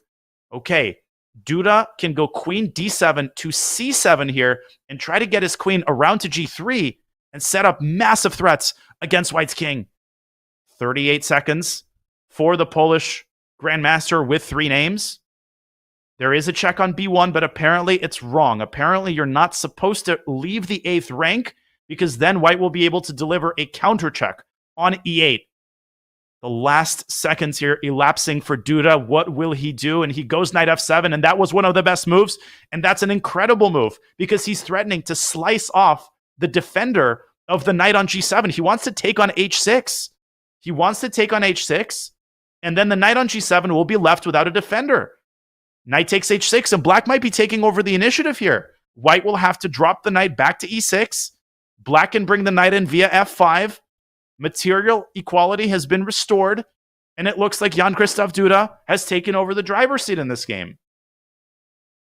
I'm also back. These rapid games are just killing me. I mean, just so much tension and everything. I feel for the players. What we have just witnessed there between Magnus Carlsen and Vincent Keymer, and also in the Jan's game, that was just driving me crazy. And what a turnaround here as well. Now black eliminated that pawn from h6. Wow. Black has, but still down to 10 seconds. Anything can happen here. Black's king is still very weak, but Duda's playing one engine move after another. He's eliminated the knight from g7. And Parham is getting confused. King f2 was a really bad move. h4 establishing an outpost on g3, and it'll be Black's knight who has its moment in the sun now, potentially. Parham grasping at straws here. Maybe queen f4 and queen g4, one way to attack the g6 pawn. Yes, he has to try something. Yeah, but hang on. He pushes the pawn to a4, rook e8. How do we react to a move like rook e8? Knight f4? Yes, but I don't know. Then, yeah, not easy. Yeah, not easy at all. But Duda? Looks very scary for white. I think he played rook b1, and he wants to checkmate white. He wants knight g3 and knight h1. No, he goes rook b3. I apologize. Rook b3. What does he want? But why? A quizzical move. Maybe queen f4 by Parham. And now who's got the initiative? Is it changing hands again? Yeah, wow. That knight on e6 is still alive. White is combining play with a5, a6, and trying to give queen b8 check. Yeah, king f7 had to be played. a5 is such a nasty move. You said it, Peter. Rook a3, queen b8, and queen f8 is essentially unstoppable. Suddenly, I prefer white again. a5 is played. Rook b3 was a very nervous move. Knight g3. Apparently, it loses to queen d6, but that's impossible in time pressure. Oh my gosh. There's a queen sack on e6. Possible. Rook, where did he go? What is happening? We will get the moves in a second. Knight g5 check, king g7, knight e6 check. So king f7, queen d6 probably. Duda has realized that queen d6 is a big problem. Queen d6, and if you trade and take the rook on e2, white advances d7, and the pawn is unstoppable. Black can give up the rook for it, but then the a pawn will promote. Parham has the repetition in the bag. Does he see queen d6? He's down to 3 seconds. And he's made a move, and we're about to know what it is. No, he's repeating the position. It's likely to be a draw. Wow, but then actually black will have to claim the draw after king g7, knight e6, king f7, before playing the move king f7, just to make sure that white will not have time to realize that queen d6, this incredible stunner, would actually win the game. And he's got king g8. He's gone for the win. Wow, but he really forces Parham to go queen d6 because queen d6 is again very strong. And now he found it. And it's still incredibly strong. Not as strong because the knight will have to waste a tempo going back to e6, but still potentially winning. Jan-Krzysztof Duda with a brazen decision. And Parham is punishing him for it. The queens are off the board. The pawn is pushing itself up to d7. And the knight returns to e6. Problems for black now. Yeah, black is actually borderline lost. Yeah, you can't stop those pawns. Unbelievable. And Duda, look at, he's in a state of shock. How did this happen? I had the chance of repeating. Why didn't I do that? He's got to get his knight back in the game in order to stop the a-pawn. That's not going to cut it. Promote an a6, a7. White's going to make a queen. Duda has lost his mind. a6, that's it. Oh my gosh, and he can't believe it either. Look at him. He's devastated. What on earth just happened? Yeah, unbelievable. He hasn't resigned yet. He is shell-shocked. He's coming to terms. He still could have played knight takes d4 and stopped the pawn with knight b5 and fought on. But king e8, Peter, that was just... king g8. What kind of a decision was that by Jan-Krzysztof? Yeah, we even have to bring that back. Yeah, it's this was so dramatic. The stunning study like queen d6. Nobody tells the players that there is a study like win. So Maxodlu has missed it. He finally convinced himself that okay, we have seen enough adventures. Let's just make a repetition. And then just at the moment when king g7, knight e6 check, king f7, black could have claimed the draw with the move king f7. Jan-Krzysztof decides to gamble and play on with king g8 and gets punished with the stunner queen d6, and Parham Maxodlu wins the dramatic game. Wow, Mikhail Tal's words come to mind. You can only take one of my pieces at a time. Everything's hanging, but the pawns prevail. The soul of chess, as Svidler called them. And we have one more game still going. We have Vasily Ivanchuk trying to squeeze what used to be a technically winning position, but now is drawn against Vahap Sanal, the Turkish phenom. And Vahap Sanal is defending with some iron play. Nerves of steel with his last move. Bishop takes f6 is threatened. Yeah, but bishop takes f6 before was met by rook h1 check. That was the problem of Chucky, and maybe Chucky from a distance thought like this construction will not hold for black. And now it's clear that this should be a draw. And Ivanchuk's got the time. He's got 1 minute, 22 seconds, but there's no reason for Vahap to give up the knight for the pawn. That would be a huge practical mistake, because holding that position with a few seconds on the clock is much harder than this one, where white should not be able to advance his pawn. An excellent move by Vahap using the pin to get his knight over to e6. Yes, okay, king e5, rook e1 check, king d5, knight e6. Is black able to force the trade-off knight versus the bishop? That would be very important after rook d7 check. If he can play king e8, attacking that rook on d7, that would do. Or is there something?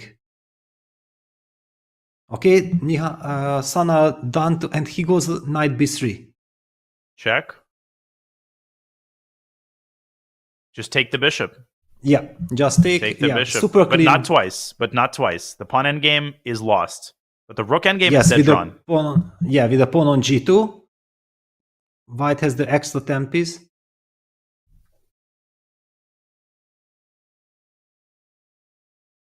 That's good enough. But hang on. Okay, rook f1, rook f4, but rook g1. Yeah, that's the super clean move. Just to make sure that white has to lose a tempo protecting the pawn, and then black's king reaches the f file. Chucky goes king e6. Now we're going to see rook takes g2 and the handshake coming. What a save by Vahap. He was losing earlier in the game. We caught it at a time when the worst was behind him. Nerves all around, craziness all around, insane results all around. No matter where you look, Vincent Keymer saves a hopeless endgame against Carlsen. Then Prague defeats Praggnanandhaa. Prague defeats Hikaru on the strength of some incredible opening play. And then what we just saw in Duda Maksudlu and other games, including Nepo against Nihal, it's unbelievable. This is why the World Cup is such an epic event, Peter. Yeah, and that time scramble between Nepomniachtchi versus Nihal Sarin. I mean, I passed out. I just couldn't handle the nerves. I mean, what we have witnessed there was a direct win for Nihal with queen e1 check and bishop e4, a stunning mating construction, which he later, just 2 moves later, was setting up, but then it was late. Then Jan missed the chance of winning with a stunning queen d8, queen takes a5. And then at the end of the day, Jan went on to win that dramatic game. Incredible action. I absolutely can't blame you. I'm glad you're good. And we have some results in the women's section projected on the screen here. You see Hotenashvili defeating Humpy Canero and putting her, for the second time, in a must-win situation. Oh my gosh, we have Alexander Guryachkina, who did not need to go into the tiebreaker round, but Ju and Elizabeth Potts, they draw their first tiebreaker game as well. Wow. And that concludes not this day of the World Cup. By no means are we done. We're just getting started, folks. So stay with us. But this is the end of the first tiebreaker game here in the 4th round. We will be back with more World Cup action. So many players in a must-win situation, particularly Hikaru Nakamura, who has to win with the black pieces on demand against an on-form Praggnanandhaa. Is he up to the task? Is Vincent Keymer up to the task of dealing the upset of the year to Magnus Carlsen? Well, there's only one way to find out, and we will find out on the other side of this break.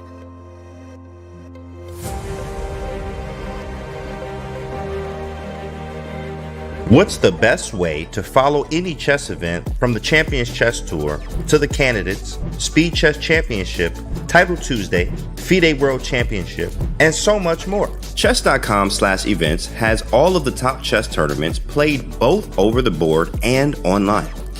Analyze and review games from the world's greatest players with live commentary, cloud analysis, Opening Explorer, and table bases.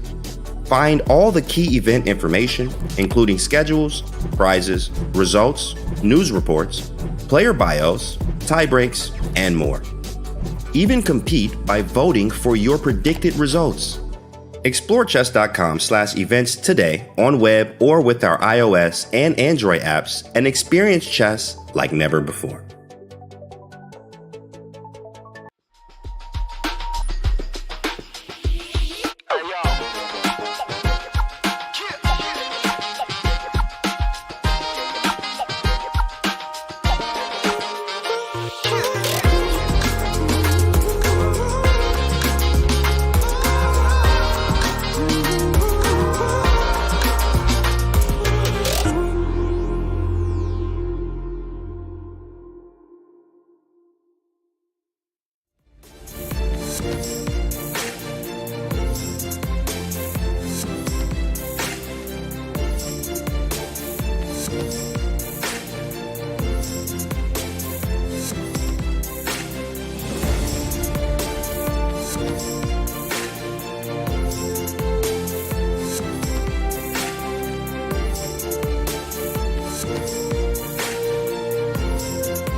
Phew, we are back at the 2023 FIDE World Cup 1 minute before the start of the second mini match game of the fourth round tiebreaks. I don't know if I want to call this the playing hall. It's more like a gladiator rink. It's more like the scene of a bloodbath, because that is what we saw in the first round of tiebreaks, in the first game, I should say, of the tiebreaks. A complete bloodbath on all the boards. So many interesting narratives, Peter. I'm literally out of breath, and not because I was running, but because of the games that we just saw. You can't script this any better in Hollywood. Absolutely. I mean, now the players have 20 more seconds before the game is about to start. I don't know how they are handling it. I'm almost dying, from all this incredible stress that, first of all, Hikaru blunders in the opening, mixes up the move or loses the piece, has to fight and try to create some chances. Pragg showed excellent technique. His win was never in danger. And the handshake, a very critical game. Hikaru Nakamura needs to bounce back at all costs with the black pieces. And Pragg there, he gathers himself and he deviates from their classical game. He plays 1e4. And look at Hikaru playing an opening that he is known to play online. And he has played this opening in must-win scenarios before. The modern defense with 1d6 followed by g6 and the early bishop fianchetto. And Pragg, he seems to be prepared for this eventuality. He did not miss a beat as he deploys his bishop to c4. Peter, this is a relatively non-theoretical line, but Pragg seems to be stellarly prepared here. Well, I'm pretty sure that he kind of expected, and we spoke about this also, that yesterday Wesley should have played d4, g6, whatever, close his eyes, try to fight, because if you go for theoretical lines on this level against such well-prepared opponents, you have zero chances of creating problems. This is exactly the right strategy what Hikaru is doing. It's not about objective chess, it's about creating chances for yourself. First and foremost, with the black pieces, you have to unbalance the game. And if you have to accept an objectively worse position to do that, you are more than happy to pay the price. Of course, black is somewhat worse in a lot of lines in the modern, but what Pragg is doing is trying to balance the structure here. He plays the bishop c4 line with the aim of preparing the early e4, e5. This compels black to be the one to push e5. Pragg trades and gets, I think, exactly the kind of position that you want in a situation where a draw suits you. You've got solid structure, good development, and I feel like already a bit of a disappointment here for Hikaru, though I don't want to jump the gun here in my conclusions. Yeah, well, on the other hand, yes, it's a symmetrical position, but still a lot of pieces on the board. The biggest problem, what I'm a little bit fearing, is that some rook d1, queen e7, and the surprising little move b2, b3, trying to set up that bishop a3 move, attacking the queen on e7 and the rook on f8. That's a move which might force black to some more trades with rook d8, and the more pieces you trade, the less likely you will get enough counter chances. So I feel like Hikaru wants to keep all his pieces on the board. If he ever gets some chance, like for example for knight h5, knight f4, unbalancing, creating complications, that's exactly what he would love to achieve. Rook d1 seems like a very safe move to start with no downsides. And you pointed out b3, bishop a3. I will also point out the alternative conventional idea, knight c3. And then at some point, knight c3 to d5 can precipitate a series of trades in the center. Even trading one pair of knights can make it a lot more difficult for black to carry out this f7, f5 pawn break, because it will take away the typical knight maneuver to f4. But all roads lead to Rome here, but you should start with rook d1. That's where all paths begin. And that's where Pragg puts his rook d1, hitting the queen. Yes, and I also like the fact that he spent some time, and this is so important. I'm pretty sure that he was sure of the move rook d1. He knew that rook d1 has to be played, but still, he is not rushing. Everything is under control. It's a symmetrical position. In fact, one can argue that the bishop on c4 is actually superior to the bishop on g7. Yeah, so objectively speaking, he has nothing to worry about. Clock is under control. Just no rush decision, just to make sure that you always play the best move according to the position. And as a modern player myself and a King's Indian player, of course, these structures arise also in certain King's Indian-like variations. This is the most unpleasant type of setup because I always feel like white's got the superior light-squared bishop, and white's got very easy play in the center. That's what always bothers me, is how easy these moves are. B3, bishop a3, knight c3, knight c5. These are natural maneuvers that occur in the center. There isn't a lot to calculate here. And I mean, I'm really curious to see how Hikaru will go about trying to manufacture some form of an imbalance. Maybe in the event that Pragg does play knight c3, Hikaru will try bishop b6, and then if Pragg trades, he might take with the f-pawn. Any imbalance right now would work in Hikaru's favor. Yeah, and he's taking his time because, this is such a tough question. If not for the fact that knight c3 and b3 both are very effective against queen e7, Hikaru would have blitzed out the move queen e7. It's just that both b3, bishop a3, and this knight c3, knight d5 that you highlighted are very annoying. The big question is, I was trying to make a case that if all this bothers us, is a move like knight d7 option just to unbalance things. But the problem is that white will play bishop g5, hitting the queen, and after queen e8, again the same maneuver, knight c3, knight d5 will be very effectively touching the pawn on c7. So black can't go crazy with knight d7. We will go to the Magnus game, but there's a line that illustrates just how bad the situation can get for black. If I can show this briefly, knight d7, I think you called it bishop g5, queen e8, knight c3, and if I understand this correctly, knight b6, you commonly see this move, and you would think that white needs to play bishop b3, but no, knight b5. And it's literally impossible for black to defend c7. Moreover, after knight takes c4, knight takes c7, the queen is literally trapped. The queen has no squares. So when you're this cramped, these are the kinds of things that happen. You have a hard time protecting all of the weaknesses in your position, and Hikaru is trying to make a move, a provocative move that maybe unsettles Pragg a little bit. Bishop c8 to d7. I maintain that in a classical game, first of all, he wouldn't reach this position, but if he did, he would play queen e7. But desperate situations call for desperate measures, Peter. Yes, and he wanted to block that d-file somehow. I mean, all the problems is connected with the knight on c6. Yeah, if black could get that pawn to c6 instead of the knight, then black could very nicely just sidestep with the queen to c7 and play a long game. But because of this knight c6, that's why the plan that you mentioned, and instantly I'm truly impressed that you seem to really be feeling this position. You explained that this is what you are most worried of with black, yeah, that white can with very simple measures treat this type of positions. Yeah, Hikaru right now in a difficult spot, and Pragg goes for it. Black's position is really bad, and again, I know this because I've had these types of structures many, many times, and not only is it bad objectively, you can see that by the eval bar. That's not the main thing here. It's just bad practically. It's hard to find a setup for your pieces. You're gasping for air, and anytime you try to make any aggressive move, whether it's knight h5, which runs into bishop g5, or queen e7, which runs into knight d5, it seems like white just pushes your head back onto the pillow, and Hikaru is in trouble here. He is in big, big, big trouble. He needs something to go right for him in the next couple of moves. Queen c8. Okay, I thought that might be his idea. Yes, exactly. After bishop d7, you can't really tolerate the pin on the d5 for too long.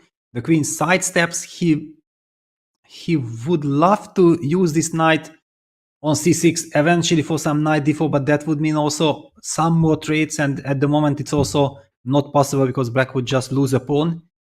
He probably hopes for some knight h5, knight f4, but knight h5 will be always met by knight d5. Yep. At the moment, it's not yet visible how Hikaru is able to get out of his cramped situation.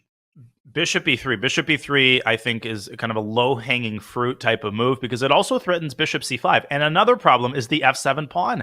If the rook leaves f8, knight g5 is a move that you learn in primary school, but it's remarkably effective in these types of positions. Of course, there are situations where you sack on f7 and play knight g5, queen c4, but with black's queen on c8, that will probably not work because the e6 square can be used by the bishop to block a potential check on c4. So Pragg doesn't need to get extravagant. He just needs to play meat and potatoes type moves, maintain his dominance in the center, and most importantly, not play for a draw. Keep the foot on the gas pedal because winning the game also advances him to the next round. Exactly. I mean, the main task is not letting Hikaru coordinate his forces and get a double H position, which he's hoping for by going for this opening. It was truly impressive how Pragg has handled this situation, but maybe this also gives us a chance to look around.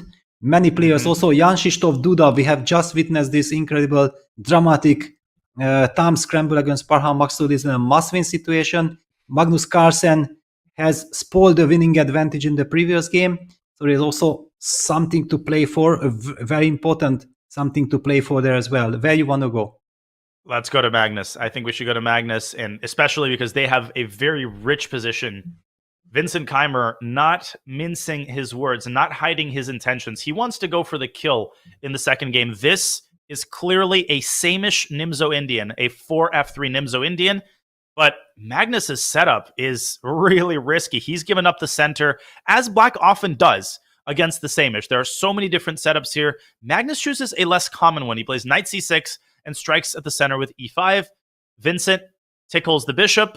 We have a trade on c3, reaching the sort of very typical same-ish structure. d6 and b6 here is the common approach. Black generally deploys the bishop to a6 and goes after the c4 pawn. That is White's main weakness. And that is exactly what Magnus does. But what surprises me, h7, h5.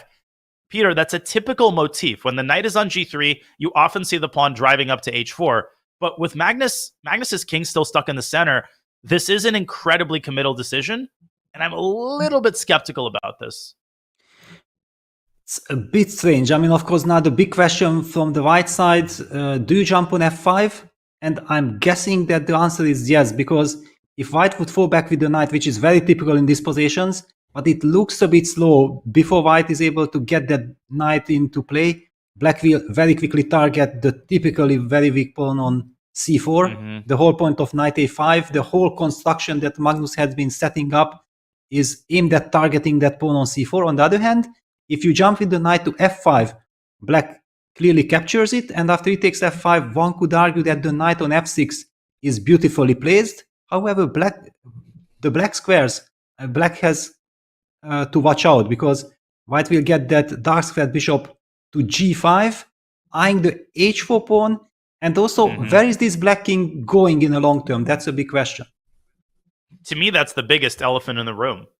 Because if Black hides away on the queen side, right, which may seem like the most natural option, White's pawn structure is not visually appealing, but White can play the move c4, c5 at the right moment and really shatter the queen side and open up prospects for his light squared bishop to jump to a6. And when you've got the bishop pair, you're automatically in pretty good shape when it comes to your attacking options. Not that White has to commit to anything extravagant. White can also massage the situation in the center, rook e1 and queen e2.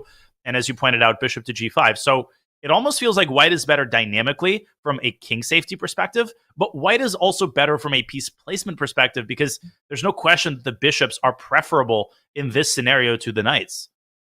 Yes, it's kind of a very dangerous strategy, and Magnus is basically asking for knight f5. Yeah, the move h5, h4 indicates that, and Vincent goes for it. I think psychologically it was very tough. Yeah, that, okay, come on, but my opponent wants to invite me to play knight f5, but he goes for it. And the big question is all eyes on Magnus. How will he handle this situation? Will he try to set up some kind of a complete blockade with c5, queen e7, making sure that White will not be able to use that typical pawn sacrifice with c5?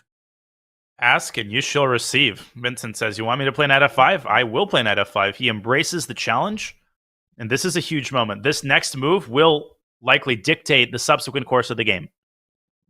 Yes, absolutely. It's such a vital question, and there is even some arguments to be made for the move queen d7, because seemingly queen e7 protects the e5 pawn, but queen d7 followed by long castle indirectly protects the e5 pawn anyway, because after any trade on e5, the white bishop on d6 will be vulnerable, so White definitely will not give up his center control.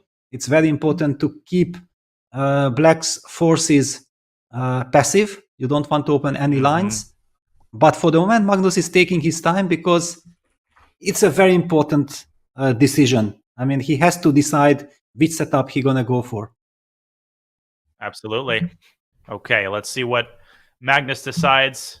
He's got a very difficult situation. This is the deciding game. They drew their first game. This match could have looked completely different. Vincent Keymer was on the ropes. He had a technically lost endgame, and he found it in himself to pull out a draw and bring himself to a good spot. Well, as Magnus ponders his move, perhaps we could take a quick look at the women's section and take a look at the top games, because we've got a lot of intriguing matchups in the ladies section as well. So off we go to the Women's World Cup, where we have Ju In-jun and Alexandra Guryachkina, the two big favorites who are still in the tournament.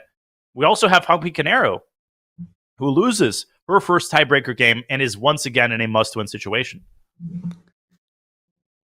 Yes, I mean, of course, to my eyes, the main game. But okay, for the moment, we already have the game between Hikaru. She lost with the black pieces, so this is good news to her. That in the classical section, she had to bounce back with the black pieces, which almost feels like a impossible test. She did manage. That should give the chance for her to get the confidence. And we do see this Carlsbad structure, this Ragozinish Carlsbad structure, which Fabiano Caruana, I think, has played against Mustafa Yilmaz. Exactly the same line. Let me pause you there for just a second. We're trying to pull that game up, and there we go. We have that Carlsbad structure. That's exactly what I was thinking, right? The bishop from before dropping back to f8, and the kind of position you want to get if you're trying to play for a win. Yes. I mean, it's a very double-edged position, a lot to play for, a lot of maneuvering. On the other hand, of course, Kotenashvili should be extremely happy, that she handled the situation so well, and after losing the second classical game, she managed to win the first one, again putting the pressure on Hampi. It's going to be an incredible match. It is indeed. Shall we check out Ju In-jun's game?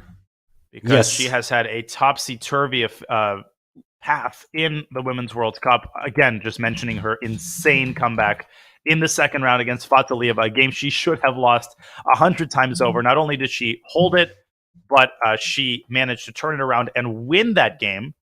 And so Ju In-jun, she is trying to make the most of her journey. She's got the black pieces against Elizabeth Potts. They drew their two classical games. The second one, a Berlin, they drew their first rapid game. Eventually, we've got to have a winner. What do we make of this position? A Jabab London by Elizabeth Potts. I'm always, my heart is always warmed when we see a Jababa London in mainstream chess. Yes, and Elizabeth is famous for having these very tricky lines. I think that's why exactly the computer is highlighting that there is a stunning tactic here. I've had this a million times. I've had this a million times in Blitz games, Peter. This is a pretty well-known trap in the Jababa London. Take it away. No, then please tell us if you already had experience yourself. It's black makes all the most tempting moves. Bishop takes d5 is a pretty devastating shot. How does it work? Well, if e takes d5, knight takes d5, obviously the knight is going to c7. And importantly, black can pick up the knight. That's not the problem. The problem is after the smoke clears, white sends that d-pawn flying down the board and chasing away all of black's minor pieces. I mean, even rook e1 there is also good. But even the simple knight takes a8, queen takes a8, and something like rook e1 followed by d5 and d6 is a complete disaster of a position for black. So you can't take the bishop, but you can take the b2 pawn. And I think if Elizabeth plays this, Ju In-jun will likely play queen takes b2. But that does not solve black's problems because white plays bishop takes c6, bc. And sorry to interrupt, she did take on d7. Which means she's going to take on d5. I have no doubt about that at all. And after knight takes d7, bishop takes d5, queen takes b2, white trades on c6 and plays something like queen d3. Black has a miserable pawn structure. She's got to burn more tempi in order to retract her queen from white's side of the board. And this is a plus over minus position. This is the lesser evil for black. It's not losing, but this is more than Elizabeth Potts could have dreamed of from the Jababa London. Yeah, wow. And basically her strategy of going for the tie breaks. Yeah, we have seen yesterday with the white pieces, she just forced the draw in the classical portion, sensing that, you know what, with my opening repertoire, I think I can be much more successful in the rapid tie break. And she comes up with this surprise, shocks the world champion. And now maybe even there is a case to be made that black should capture them with the king on d7. However, it also runs into knight a4. You can't take on d4 because of the eventual fork on b6. Wow. Knight a4 is a dagger of a move. It forces the queen back, and c2, c4 there seems pretty appealing to rip open the center. Oh my gosh, this is major, major trouble for the women's world champion, who runs into an opening trap. Of course, still a relatively obscure opening trap, because the Jababa London, definitely not a mainstream opening. But it says it all that Ju Wenjun is not recapturing immediately. You know for a fact that she has spotted bishop takes d5, and she is trying to mitigate the damage, but it is too late. She will have to accept a really bad position here, and she does, in fact, bite the bullet and take back with a knight. I think that is the right decision. I think she should go for the queen takes b2 line and hope for the best. Yes, she will, and also knowing that Elizabeth is a very aggressive, dynamic player, she will definitely take on d5. No doubt about that. All eyes on our cameras. I think she's about to play this move any moment. We will wait perhaps for this move as Elizabeth double and triple checks the ramifications of the line. But we've got a lot of developments also in the open section. Maybe we should entrust the finding of bishop takes d5 to Elizabeth, and perhaps we can go back to the Hikaru game because we've got some major developments. Pragg continues to nurture his big advantage. So let's see whether we can return to our Nakamura Praggnanandhaa game. There's the Carlsen position. You called it, Peter. Carlsen playing c7, c5. So here we have a relatively stable position. 2 bishops against 2 knights. We're going to be in for a complex strategical battle in the middle game. And the Hikaru position could not be more different as we go there. The last move was knight f6 to h5. Hikaru declining the trade on d5, which apparently, Peter, was the top engine line. Apparently, black could have equalized by trading both pairs of knights, but Hikaru feels that that would not have afforded him significant winning chances. Exactly. Yeah, it's not about playing objective chess. It's much more how do you keep your hopes alive. Yeah, just to highlight that after knight d5, yeah, if black plays like the computer insists, knight takes d5, bishop takes d5, and plays knight d4, it's a professional way of kind of solving the problems, but it leads to massive trades. And Hikaru says, no, I'm willing to gamble. I have to try to bounce back somehow, even if it involves taking immense risks. Another idea is that, of course, the knight on h5 is somehow also provoking white that, you want to trap that knight. No. First of all, you shouldn't, because black has the possibility of sacrificing on g4 or also jump with the knight to f4. And in a situation like Pragg, where he's leading in a match, he will never ever consider a move like g4 unless it wins on the spot. Indeed. And this is what I think some people watching might be missing, right? They see knight h5, they see the question mark, and they say Hikaru blundered. And Pragg blundered before Hikaru. But no, there is this even more important narrative in this game where Pragg is deliberately making moves he normally probably wouldn't play. The line we illustrated with the exchange of knights would basically lead to a forced draw, because in that position, white could have also traded the dark-squared bishops with queen f3 and bishop f6. That essentially wiped all of the pieces off the board. And as ugly as this position looks, at the very least, Hikaru maintains pieces on the board. He's asking Pragg some questions, and he's relying on Pragg's nerves, I think, to help him produce some chances. The sort of plain vanilla move here to me is c3. That's the move that you often see white playing in these types of positions to cover the d4 square.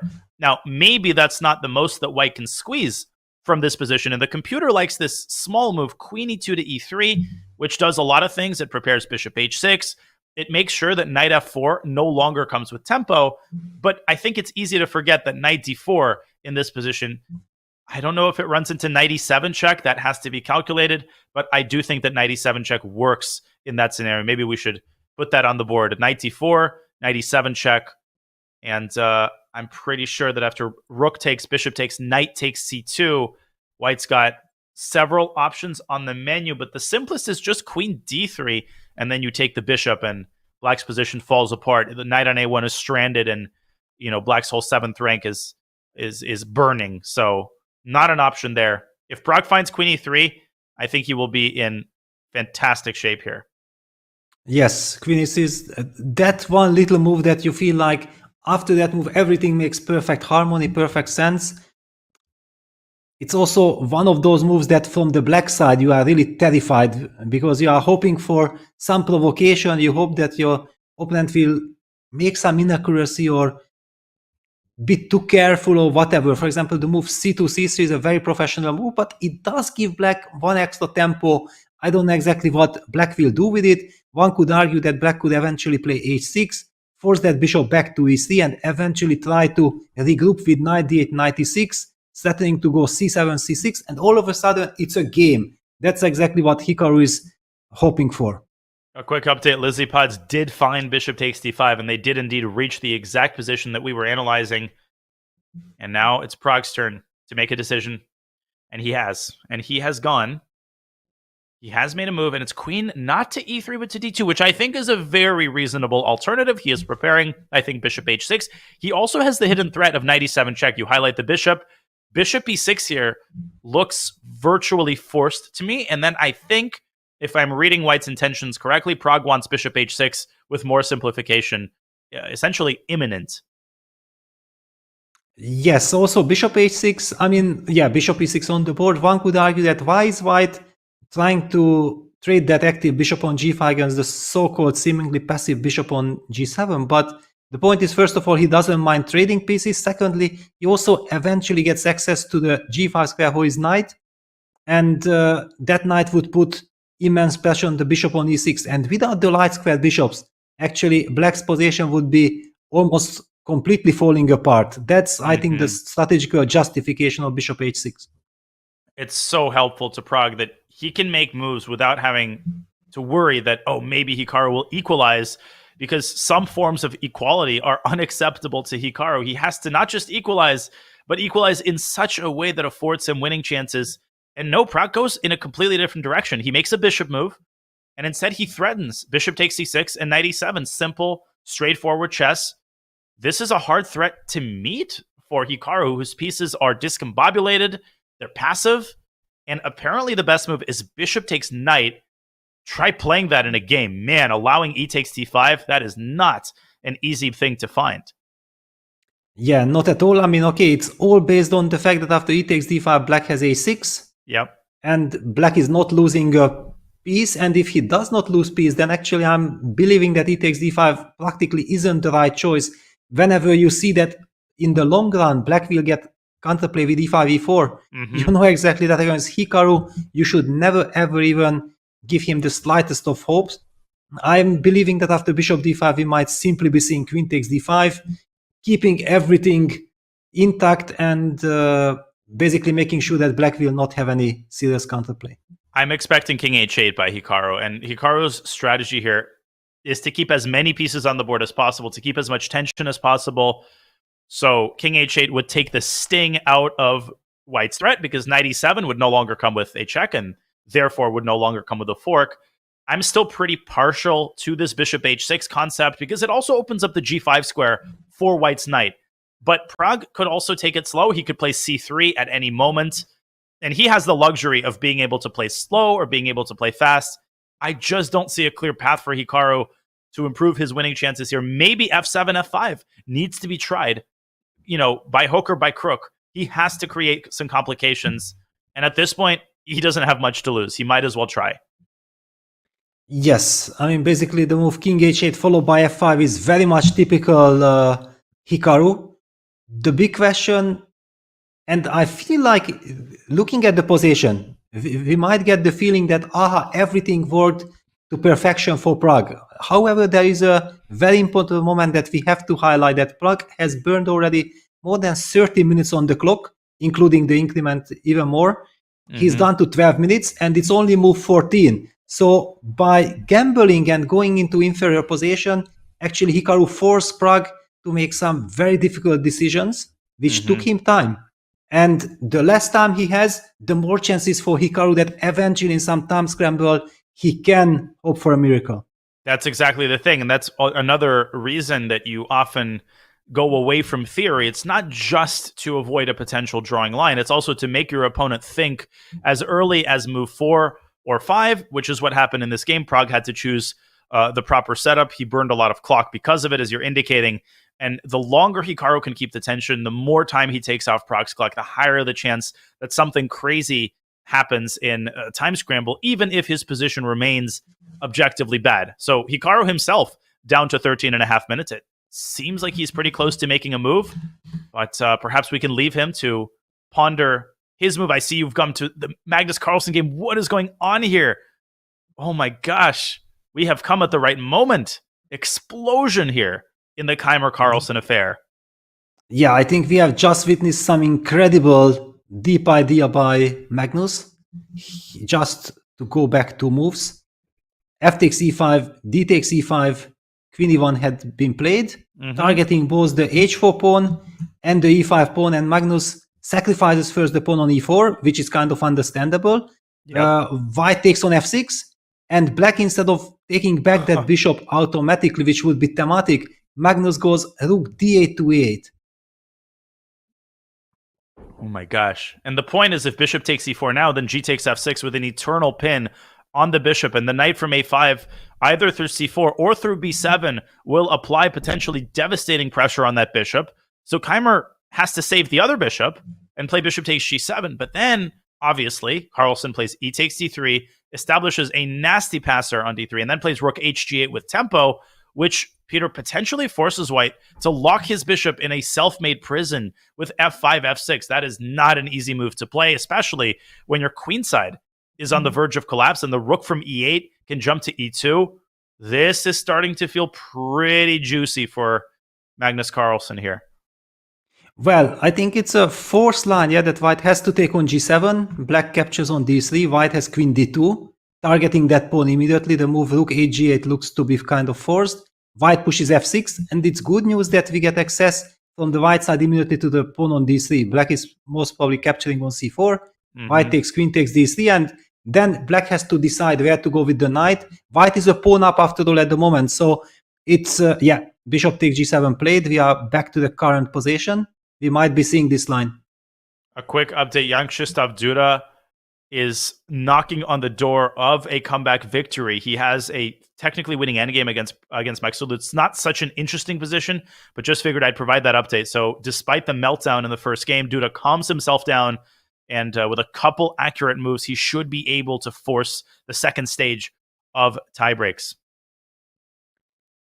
Wow, I mean, okay, Duda has nerves of steel. He's also famous of handling all these time scrambles fantastically. That's why I was completely sure that there is no way that time scramble will end badly for him. But we did see that Parham managed to win that in a dramatic fashion.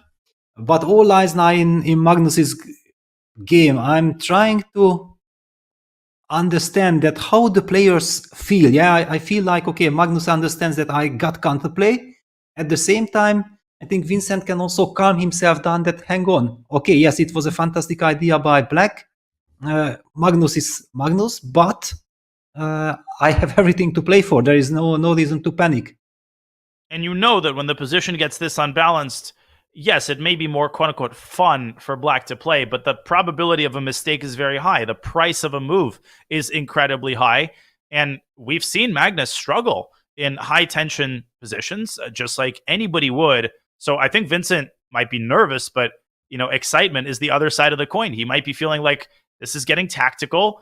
Anything can happen when things get tactical. One mistake could cause the position to spiral out of control. Magnus, he was obviously not thinking. He was away from the board. He sits back down. He seems pretty comfortable, although I don't want to put too much stock into the body language. But he's got to be happy with the developments of the last, let's say, 7 moves, because when Vincent got that bishop pair, I'll be honest, Peter, I was feeling really skeptical about Magnus's play, and he has found a way to reanimate his position. Yes, there are also certain different ideas, like, do you go rook hg8, provoking f6, and then you don't take the pawn on c4, but go rook e2, you sacrifice that pawn on d3, queen takes d3, and then you double up on the e5 with your rooks. And you know what? Black is 2 pawns down, but suddenly the coordination and the potential of black's knight finally grabbing that pawn on c4 and white's bishop completely out of the game on g7. Of course, that bishop will try to come back, but that's also a very interesting strategical idea. Wow, such a rich position. And you've got action on all three sides of the board. Queen side, right? The c4 pawn is hanging center. Black's got the e-file and the possibility of rook e2. The d3 pawn also under the purview of white's queen. And of course, on the king side, you've got that bishop on g7, which has just been locked into place with the forced move f6. Will we see knight takes c4 in exchange of the c pawn for white's d pawn?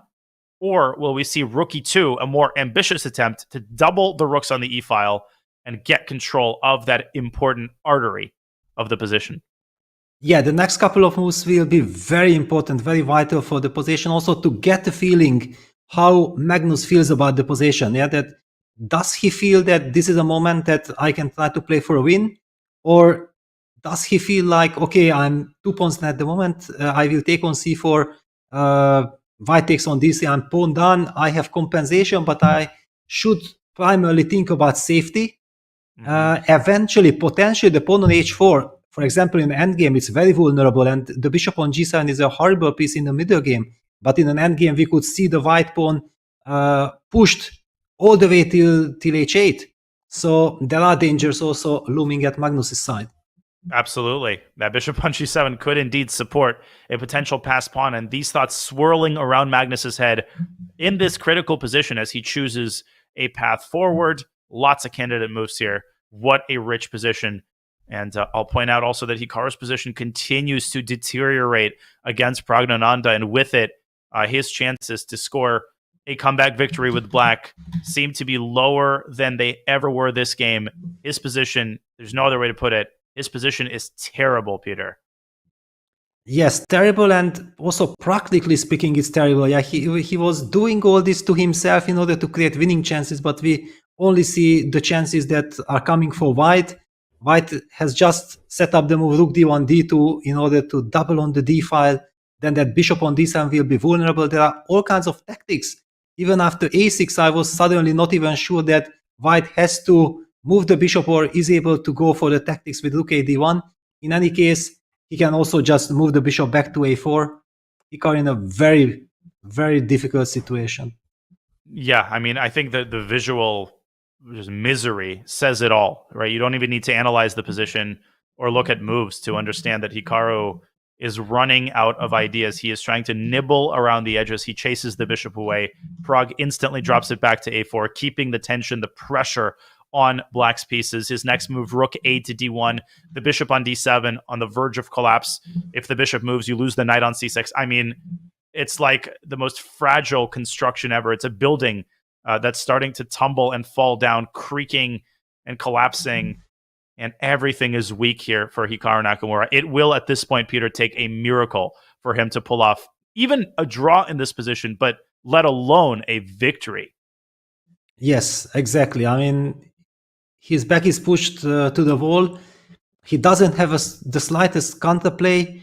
Yes, one could argue that, okay, if the pressure on the a4 e8 diagonal is so big, then why don't black play the move b5? The problem is, yeah, b5 played, bishop b3. It does not solve the problem. It weakens some more squares. Yeah, rook a7 trying rook to protect a1. that pawn on c7. But if you already have to play moves like rook a7, it signals that Hikaru is in a deep trouble. These might be Hikaru Nakamura's last moments in the 2023 World Cup. Will his loss come at the hands of this incredibly exciting 18-year-old now, as of yesterday, Ramesh Babu Praggnanandhaa, who has played spectacular chess all tournament long? He just needs a few more accurate moves. He needs to keep his nerves under control. He needs to keep his clock under control, and I'm positive that he will play rook a d1. That move is begging to be played. And yes, but there is some stunning defense thanks to rook a7. So Hikaru is not going down without a fight. He wants to set up knight d4, knight takes d4, e takes d4, and eventually c5, c4, trapping that bishop, rook protecting the bishop. But he's got knight b8 instead. I think Hikaru just kind of giving up hope. If you have to undevelop a piece and put it on its initial square on move 21, that is the worst sign of all. It also gives up the c5 square for the white queen, which now comes with a tempo against the rook on a7. Pragg continues to tighten the screws further and further, the noose tightening around black's neck here. Yeah, by the way, actually white has different ideas. Queen c5, queen e3, Wait, Also, why this does it knight win? on h5. Sorry to cut you off, Peter. Why does a forced win? Queen c5, rook b7, knight e7, and knight c6. That wins a piece and wins the Oh my game on the God. spot. Pragg can win this with queen c5. Yeah, just to highlight, yeah, if rook b7, knight e7, queen d8, and knight c6. And Unbelievable tactics he's found on the it. board. Sorry to cut you off there, Peter. I just felt like this is potentially the end of Hikaru Nakamura's road.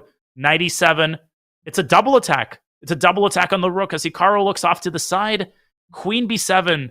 There is g4, sending the knight to f4, clearing the d-file, and black loses the bishop on d7. This one's over. Queen b7, Yeah. try g4. g4 ends it. Yeah, now that the black queen was forced from the diagonal, yeah, white can play g4 and there is no more sacrifice on g4. Hikaru, But also, I think, knight, Mhm. you know, there are also tactics like knight moves somewhere and then rook takes d7. It also could be checkmate with the queen on b7, rook on a7. Absolutely. Knight f4 could be calculated, but g4 will trigger, I think, resignation. And Pragg sees it. He sees it. A little hesitation, some nerves, double checking, making sure, scanning the board, and he retracts his hand. G4 is what stands between Pragg and qualification. Just making sure that that move has the desired effect because it does weaken the king. It is a committal move, but just look at Nakamura's pieces, and he has done it on the board. Yes. It's over.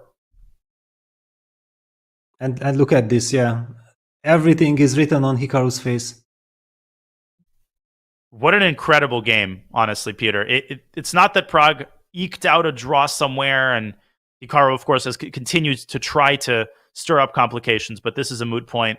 Knight b6, I think, for one thing, forces bishop takes g4. It's the way in which he's doing it. He's doing it from a position of strength. He outplays Hikaru in a game where he only needs a draw. Yeah, now every move is winning. The big question is which one he will choose. Knight b6, Yeah, the best move. On the board. And I don't see any defense. Bishop takes g4 and knight f4. Yeah, but also then rook d7 basically wins the queen, but I don't feel like winning that queen. I don't want to free those pieces.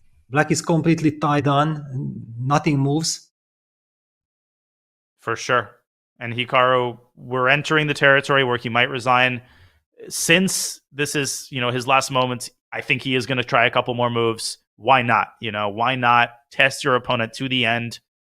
But what an incredible display this is by Pragg. And the reason he's winning a piece, the d7 bishop is hanging, the h5 knight is hanging, and he has indeed given up the bishop on d7. So now Pragg has to win the queen, but the king is perfectly safe, Peter, on h2 because the second rank is held by the knight on f3. Yes, and basically Black's king on g7 is also very vulnerable with the pawn on f6. Pragg needs to keep his nerves in check, but the position, chess-wise, the game is over. Indeed, and he takes on d7. Yeah. Not much to play for left. Knight takes d7. There's even queen takes a7.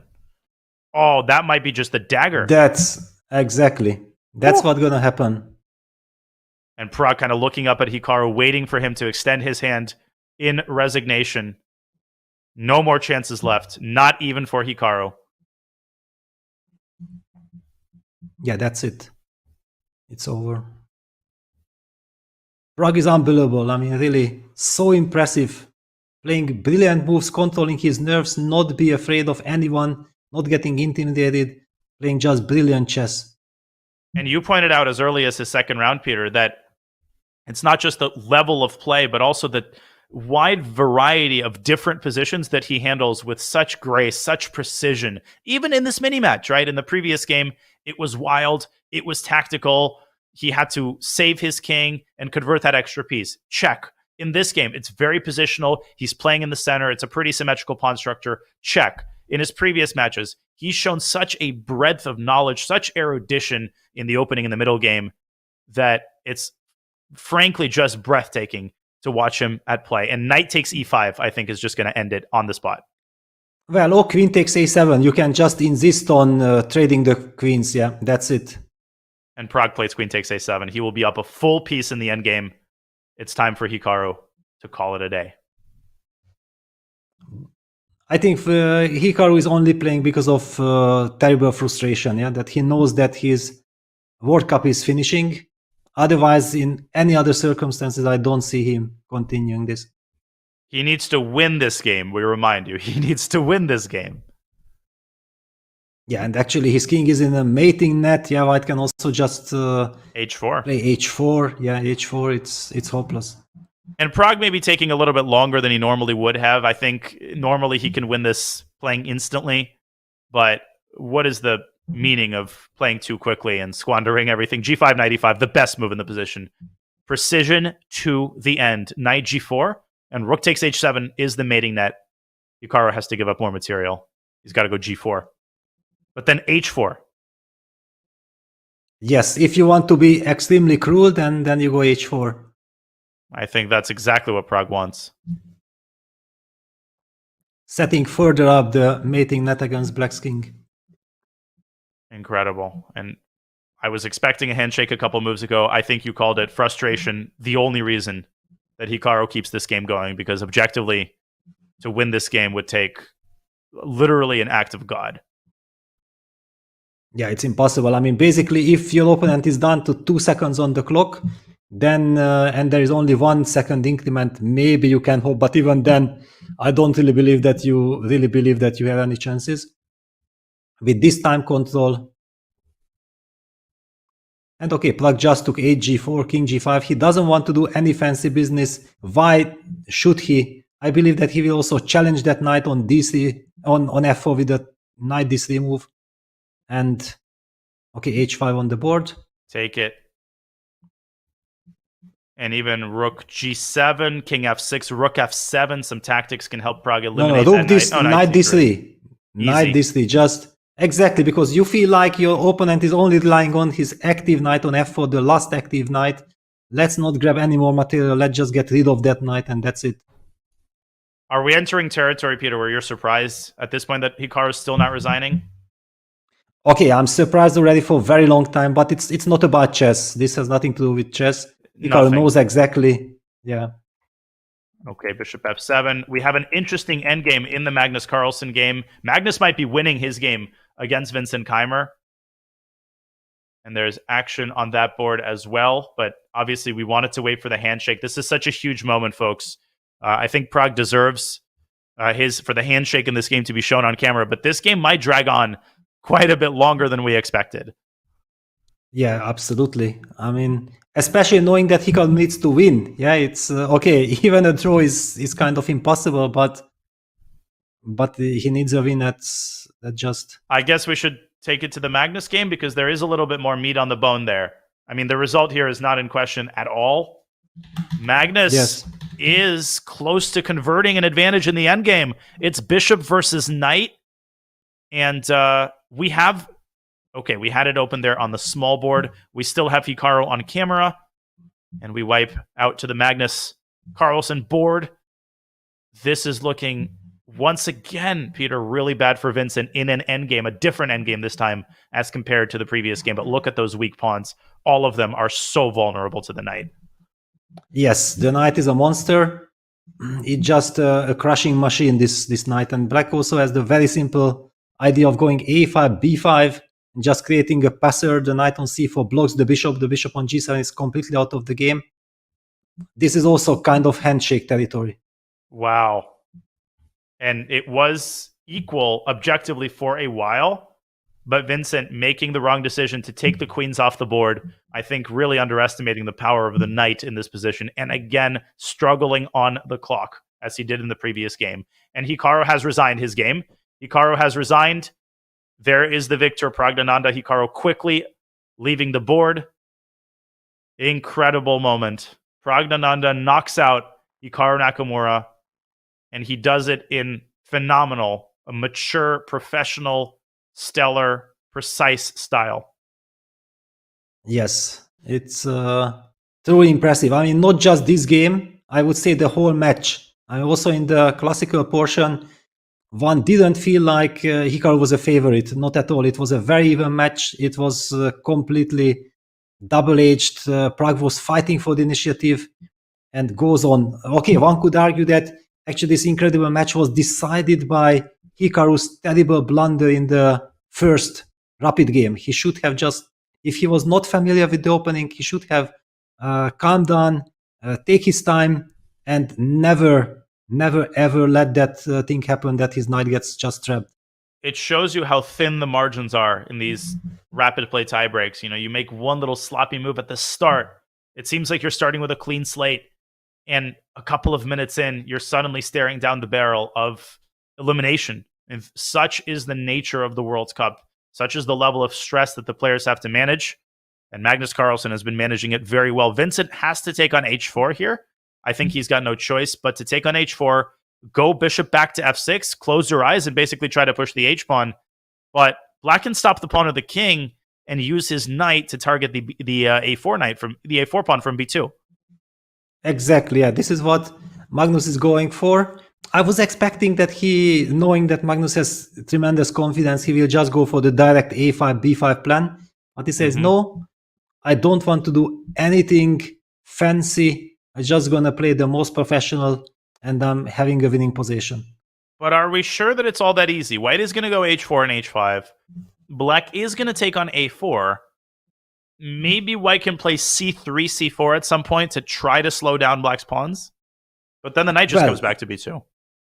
Okay, yes, knight b2 played. Also the question, do you play the move a5? The a5 does allow black the counterplay with b5, and then the pawn will... I mean, white will try to set up some a6, bishop b6 thing, but it will never work. The knight just jumps back on c4. Yeah, h4 pushed. You have to push that pawn. Indeed.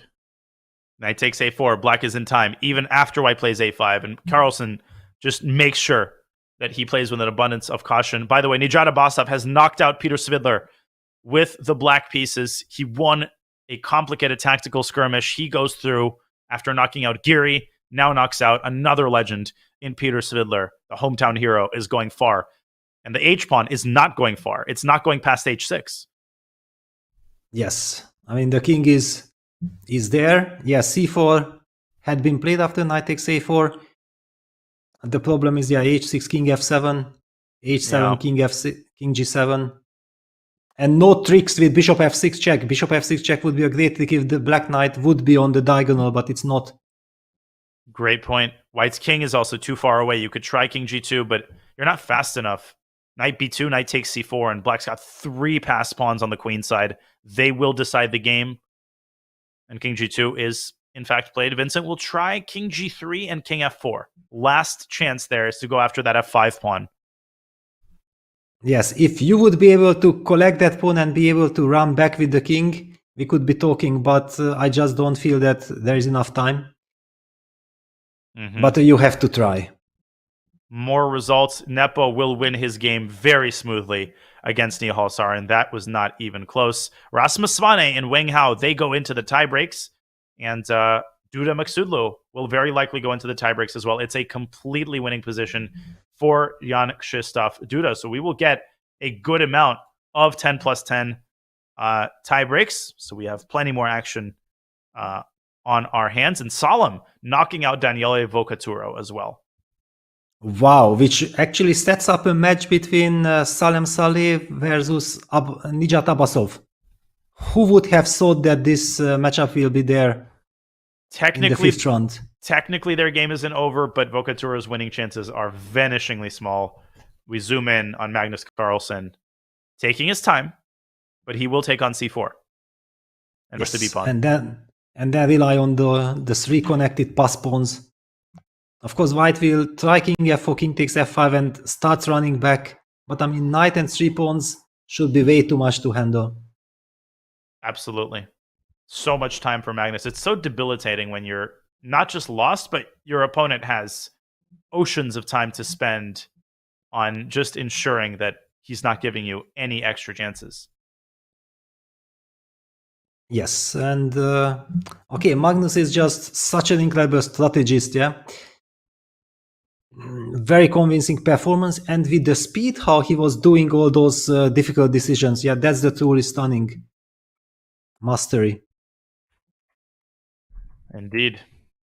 We're watching the final moments there. Vincent Keymer, what a run at the 2023 World Cup. Came within a hair of defeating Magnus Carlsen. He had that one move, knight takes c4. And that is the move that he will be cursing as he departs. Baku, b5 is on the board. That pawn is completely unstoppable, Peter. You feel for Vincent. It's a tough moment. Even the tiebreak was incredibly close. It really came down to an individual move. And that's really all you can ask for when you face Magnus Carlsen. Yeah, this is how it goes. I mean, normally if you have a chance and you don't put Magnus away, then you will get punished. I mean, I think Garry Kasparov tweeted that yes, against a number one, if you don't use your chance, then you will not get a second one. It's true across all sports, right? You get that chance, you got to hit him while he's down, you let him get back up, and you had that meta narrative of that happening within the previous game where queen takes c3. The endgame was still drawable, but Magnus felt like he had a chance, like he was still in the tournament. He felt inspired, and he put that endgame virtuosity to the best possible use. Still, some accuracy required. b3, Vincent will stop the pawns with the king, king d3, and then maybe the a-pawn can be sent through with a7, a5. The knight is, of course, untouchable because the promotion square is a light square and white is a dark squared bishop. Yes, I mean, simply that's the winning technique. Okay, clearly white will just try to put the king on c3 and sit and wait, but in long run, once black's pawns are advancing, there won't be any chances. Yeah. Magnus double checking. He went for a5. Whoa, he went for a5. h6. Wait a second. h6. King g6. Oh, he's got a trick. He's got h7 and bishop f6, Peter. Magnus might have just allowed a draw. Wow. No way. Wow, but Vincent has just 20 seconds to find that, yeah? King g6. White plays king e4 to d5. Black plays b3. And Magnus was relying on the fact that bishop f6 is not possible, but white can throw that h-pawn to h7, deflect the black king, stop the b-pawn, give the bishop up for the b-pawn, take the c-pawn, and then eliminate the a-pawn with his king. And you called it, Peter, this idea. You pointed it out a little bit earlier. Magnus had to start with b3 to force the white king down to d3. He's instead allowed the white king to move up to d5. This is insane. Completely insane. I mean, okay, if Vincent finds this and of course, he has nothing to lose, yeah, because otherwise he can just resign. Oh my gosh. If this miracle happens, then I don't know, Magnus will be completely out of his mind.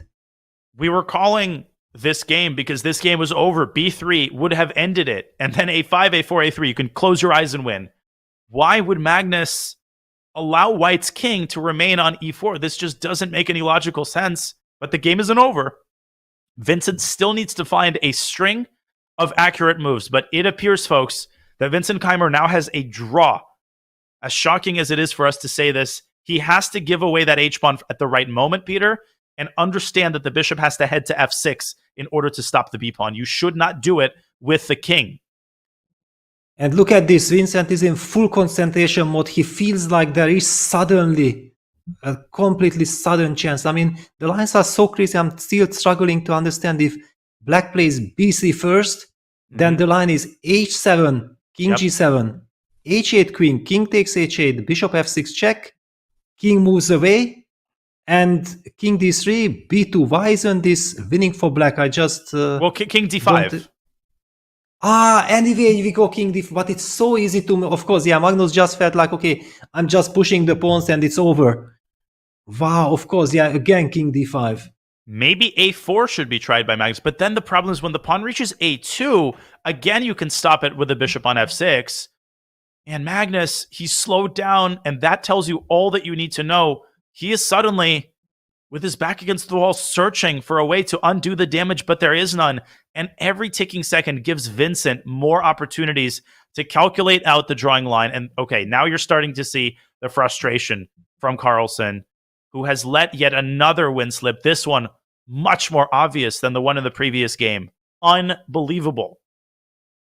But, okay, still Vincent needs to hold it. I mean, he's down to his seconds. Yeah. There are 3 passed pawns. I mean, there are all kinds of ideas like just going back with the knight to b7, all the way to b7, just making sure that you keep all the pawns intact, and you still have this idea of king g6 taking that pawn. I mean, I'm still not believing that practically white can save this. No, for sure. Still very difficult, folks. Just because the eval bar shows that a draw is now possible. As Vincent takes a sip of water, he's feeling confident, though.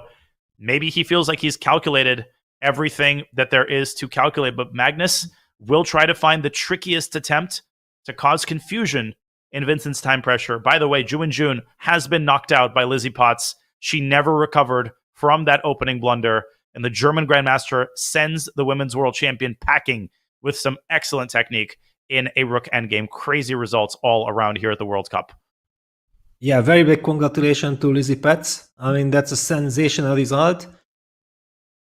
And the whole strategy, the match strategy that she had in front of her, holding with black and then with white, trying to get to the tie breaks and then punching their work to perfection. And this is the advice often shared to inferior sports teams. You just make it to the fourth quarter. When there's a couple minutes left in the game, anything can happen. You can hit a couple of baskets. You can suddenly swindle your opponent.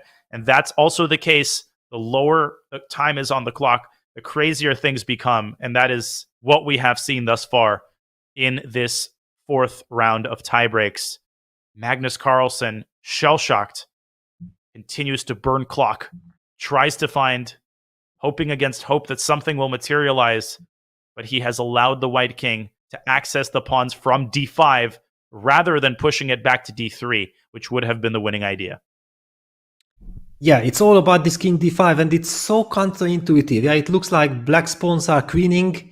How on earth is white allowed to go with the king to d5? It's like a study-like position, yeah, that you sacrifice the h-pawn, forcing black's king all the way to the corner, then you get access to the f6 square for the bishop, and then that bishop takes care of the b-pawn. Unbelievable stuff. And wait a moment. King g6 on the board. And what was Vincent's response? Bishop e7. It loses! Oh my gosh. Oh no. So he didn't spot it. Okay, it was so incredible. Yeah, it was like a study-like idea. If we don't see the evaluation bar, we would never even think of that it's possible. For sure. But Vincent, maybe this is backseat driving, maybe played a little too quickly. He did have those 36 seconds. Maybe not believing that a draw was possible there. And now the winning move is b3, king d3, and then knight e3. Oh my gosh, that's the winning move which Vincent missed. And will Magnus see it? Yeah, Magnus will see it, because look at Magnus. I mean, he feels like he was shocked before, because I believe he has understood what damage he has done. And now he's very much relieved that he gets another chance. And we will show the drawing line after the game, but right now, all eyes on the game continuation. b3, king d3, and then the knight from c4. It jumps to e3, threatening b2. It takes away the c2 square from white's king, and suddenly the b-pawn is unstoppable. You'll have to give up the h-pawn, but white is unable to win any of black's 3 passers. Magnus with 3 minutes on the clock, though, he still has to find this. Yeah, there is so much drama, but I mean, knowing that he gets another chance, I believe that he will find it. Solemn eliminates Vokatura. Young Krzysztof Duda does win the game on demand, forcing the second stage of tiebreaks against Parham Maksudlu. But all eyes on this incredibly dramatic finale. Can Vincent Keymer pull off the unimaginable, or will Magnus Carlsen exploit his second chance here and find the narrow path to victory? A4, Peter, is a very tempting move as well. Bishop takes c5, yes. b3. Try evaluating that without the computer. Yeah, because, okay, one feels that then the king and the bishop might be able to guard off those pawns. And if Magnus hasn't blitzed out b3, king d3, knight e3, means that he did not see it. He did not see this line coming at all, which means that maybe the players were believing that bishop e7 is the right defense. Entirely possible. And the other possibility, maybe bishop e7 did surprise Magnus, but not because he had already perceived the winning option, and he didn't. He's got knight d2 check, and he swung the knight around to b3, which is a reasonable idea. He's keeping his pawns protected, but king c4, a4, and bishop takes c5. King c4. Wow, and look at Vincent And is about to make the Bishop move. takes c5, knight takes c5 is still winning for black, though. What's the winning move? What's the drawing move here for Vincent? It's bishop g5. Only move. Oh He my has to God. find bishop g5. Do not take the pawn on c5, because then you will be unable to take the knight. The knight will anchor itself to the pawn. And he has found it. Oh my God, yeah, this is completely Oh my insane. God. And nothing moves, yeah. Black has these 3 incredible pass pawns protected by the knight, but actually they protect each other and they can't move, and the king on g6 can only just pass back and forth. The big question, is white running any danger of getting into Zugzwang, or will we have No. enough moves like bishop f4, bishop g5 and just sit and wait? Well, you have 2 moves. You have bishop e3 and bishop f4, and black cannot cover either of these squares with his knight. Black's king, obviously, cannot take the bishop. Then black loses. White promotes the h-pawn before black is able to promote his a-pawn. All Magnus can do is powerlessly sit with his king. If he moves his knight, he loses the c-pawn. If he moves his a-pawn, he loses his knight. And Magnus acquiesces. He plays king h7, and Vincent Keymer just a few calm moves away from holding this insane draw. Will Magnus try knight a5 check here to prolong the game? And Vincent moved the bishop back to e3. I of course prefer the bishop on f4 as far as possible from black's knight's range, but probably it does not matter. According to computer, it's good enough. The idea is anyway the same what you mentioned, that the black knight will eventually have to move from b3 and then white takes on c5. So we see the repetition. Oh my gosh. Knight a5, king takes c5, b3. The bishop stops the pawns from c1. Bishop g5 to c1 with a dark square blockade. And at that point, it is black who will have to bail out. And this is it. The chances have been exhausted. Magnus Carlsen will not be able to convert this advantage. And he tries with knight d4. And there's a beautiful move by Vincent. Bishop c1. He sacrifices the bishop, but he will eliminate the rest of black's pawns with his king. Incredible. Black's pawns are sandwiched between the king and the bishop. And it's a draw. It's a draw. King takes b4. Peter, can you believe this? No, I can't. I absolutely can't. And the handshake, draw agreed.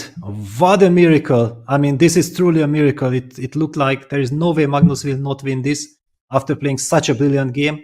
And then Vincent somehow, and finding this bishop g5 at the end was, of course, was a brilliant defense. And of course, we never call the result of the game, but it was hopeless. It was a position that we're used to Magnus winning 1,000 times out of 1,000. He had time on his clock. He had an elementary win. Then he allowed a draw. Then Vincent with a mistake. The win was much more complicated. He had to find this knight e3 move. He missed that as well. And after that, Vincent, with some power play with his bishop and his king, is able to keep black's pawn phalanx at bay, eliminate the rest of Magnus's pawns, and force a second stage of tiebreaks. But obviously, Peter, it feels like a triumph for Vincent Keymer, but all it is a clean slate. All it is just another set of games against a much angrier now Magnus Carlsen. Yeah, but on the other hand, such a relief for Vincent. Yeah, he survived 2 incredible scares. It looked like he's about to... But we have action. Maria Muzicuk has all the chances of defeating her sister after king e5, king d3, king c4. The king is marching toward the a5 pawn. Why did... No, it was a draw. Of course, yes. Again, I was fooled by this fact, yeah, that of course black would just... let's put that king back to d4. Black will just sit forever, never let white get the king to b5.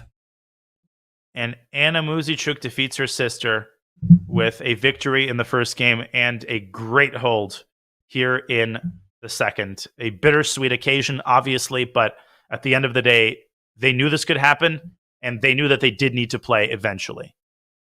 Oh. Yeah, they didn't. And one of them had to win, but we still have action. We still have... Harika. Let me get that game. Harika against Rubers are in a time scramble. Okay, we need Okay. that game. Let me see if I can. Yeah, Rubers. It's not showing up for us. We see the camera angle there. Huh. Let's see if we can bring up that game as we zoom in the camera angle. It's some sort of a rook end game.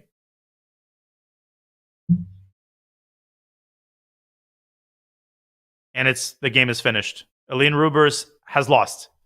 Jonavali Harika has won. And we can pull up the final position. Sadness on the face of Aline Rubers. She drew the first game, but was unable to hold the second. Jonavali Harika advances. There's the final position, Peter. Yeah, Harika is incredibly impressive in this tie breaks. Yeah, she has knocked out Yavakashvili in the previous match. Now she knocks out the brilliantly playing Elina Roberts. She had a wonderful World Cup.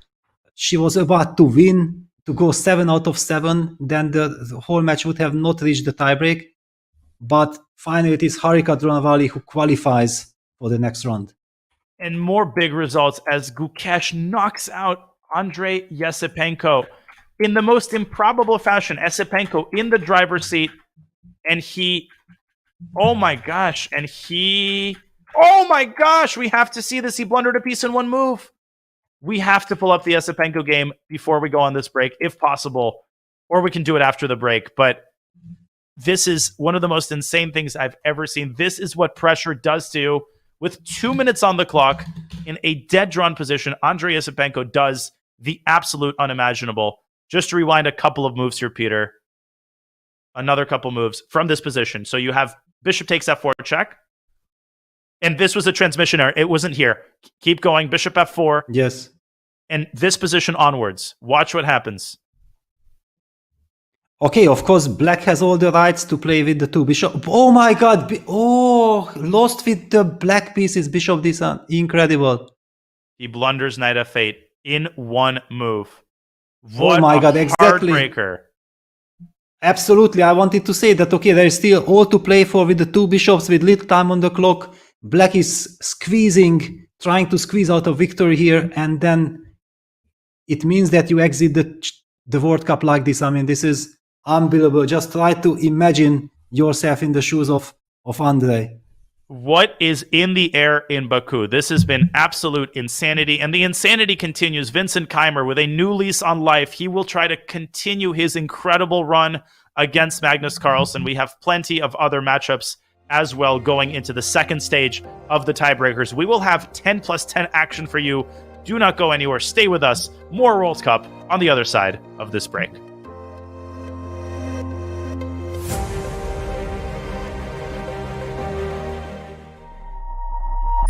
Chess.com's game review recently got a major update. Here are 4 key notes. At the end of each game review, you will now see a summary of the game from your coach, your performance rating for that game, and a quick grade for you and your opponent in the opening, middle game, and end game. We've added a new classification called miss for when a move fails to take advantage of an opportunity, but it is otherwise a sound move. We've also changed the definition of blunder. Now a move will only be considered a blunder if it loses material or allows a checkmate. Coach will now draw arrows and highlight squares when you hover over or click on the highlighted words in the move explanations. This should make move explanations easier to follow. Finally, Coach's explanations will now reference specific pieces and threats in the explanations, making move explanations much more intuitive. The new game review experience is available on chess.com right now.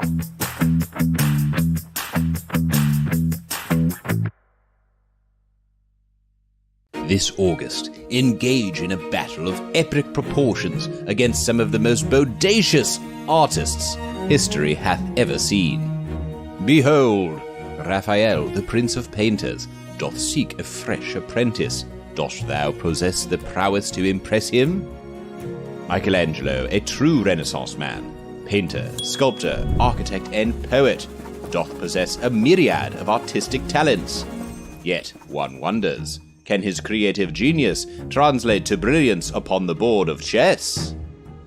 Prepare thyself for a game as dramatic as the Baroque paintings of Artemisia Gentileschi, one of the most expressive artists of the 1600s.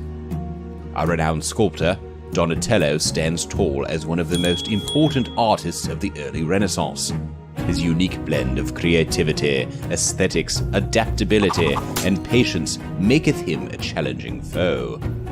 Lo, Leonardo da Vinci, known for his artistic talents, scientific curiosity, and innovative ideas, is the very embodiment of the Renaissance. He is not only among the greatest artists to ever live, but also one of the greatest thinkers. May fortune smile upon thee. Create thy masterpiece on chess.com. Cowabunga!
Only 3 words properly describe what we just witnessed here in the first rapid mini-match, the first stage of the 4th round tiebreaks. Oh my gosh, we are 90 seconds away from the start of the second stage of tiebreaks, the 10 plus 10 stage. The question isn't what happened, it's what didn't happen. We had incredible performances and incredible chokes.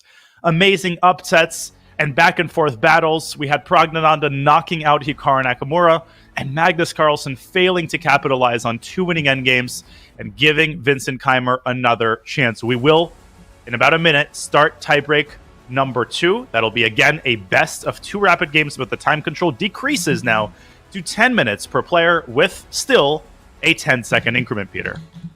Yes, things are heating up. I mean, we already hit enough heat anyway, but now the speed is coming. Now the players have only 10 minutes. You really have to put the pressure on the clock right from the start on your opponent. Not only enough to make good moves, you have to do them very fast. And there in the foreground, you see Vahapsanal against Ivanchuk, which was a very topsy-turvy match. Obviously, we had a lot of tiebreakers. We could not do justice to all of these fascinating matches. We had to focus on Vincent Keymer's miracle save against Magnus Carlsen, who has to reset. The adjustment, Peter, you talked about it. It's very, very hard because the difference in time control is jarring. You go from 25 minutes to something that resembles a blitz game, I think more than a rapid game. And just the way Carlsen is moving, I think, elicits his frustration. We have a Slav this time and a relatively quiet line chosen by Vincent, the early E3 variation. Yeah, for E3, and Magnus opted for E6. This is not the most common moves, but basically trying to get out of opening battle. Knight BD2, I believe, played by Vincent, if I saw his hand movement right. I think Knight BD2 Correct. did happen. Yes, it's a very solid move. Usually, Black is sometimes wasting a tempo. And yes, C5 is played because White has committed his knight to D2. Vincent goes CD5, ED5, Bishop B5 check. This will be a very technical game. That's why both sides will be able to make their decisions much faster than usual. Indeed, and we're already getting more clarification of the structure. We have a trade of light squid bishops, and very likely we will get the IQP, or isolated queen-pawn structure. Of course, if and when White takes on C5, and that moment does not have to occur immediately. Black is not really threatening to go C4. That would be very premature. It looks like White could strike and break apart the pawn chain with E4. So Vincent could castle, he could take on C5, and we're going to get sort of a relatively pedestrian kind of isolated queen-pawn structure. Yes, and I think that Vincent in this regard is feeling very happy about this outcome. We know that he was just about to be eliminated. He also got outplayed by Magnus in this double-edged crazy Nimzo type of play where Magnus probably had much more experience to rely on. Mm-hmm. And now this time Vincent just wants to get a solid position. On the other hand, it was Magnus Carlsen who blinked first, and they also might have felt like, I don't want to face this FC Nimzo again, and opted for D4, D5 for the Slav defense.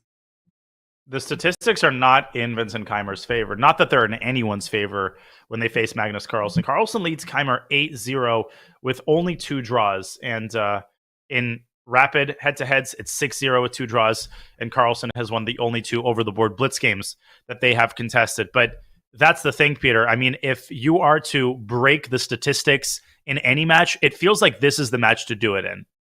Exactly. I mean, okay, this is a new match. It's a mini match. Basically, what happened before doesn't matter at all. And also, when we talk about a young player, like especially Vincent Keymer, who only turned professional a little bit more than a year ago because he was attending school, and now finally he can devote all his time and all his efforts into his chess career.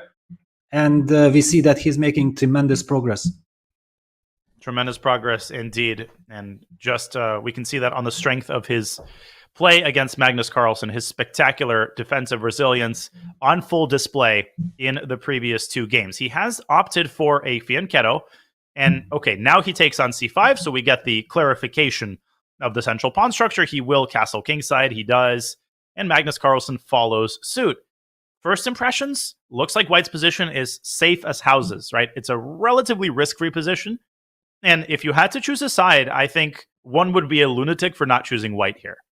Yeah, for sure. I mean, Magnus clearly relying on his experience, believing that he will be able to handle this situation without problems. Yeah, he immediately jumps with the knight to e4. He wants to follow it up with bishop f6, fighting for the typical c3 square. If the dark square bishops are traded, then black gets access to the c3 square. Usually white will not let that happen. White will, against bishop f6, put the knight on d4, and then the big question, will black be able to nicely simplify the position with some more trades, followed by knight e6? Of course, white puts the rook on d1 exactly for that fact that he's ready for all kinds of ideas like this. So rook fd1, bishop f6, not obligatory. Black can also drop the queen into a5 and fight for the c3 square like that. But bishop f6 does seem very thematic. And then white plays knight f3 to d4.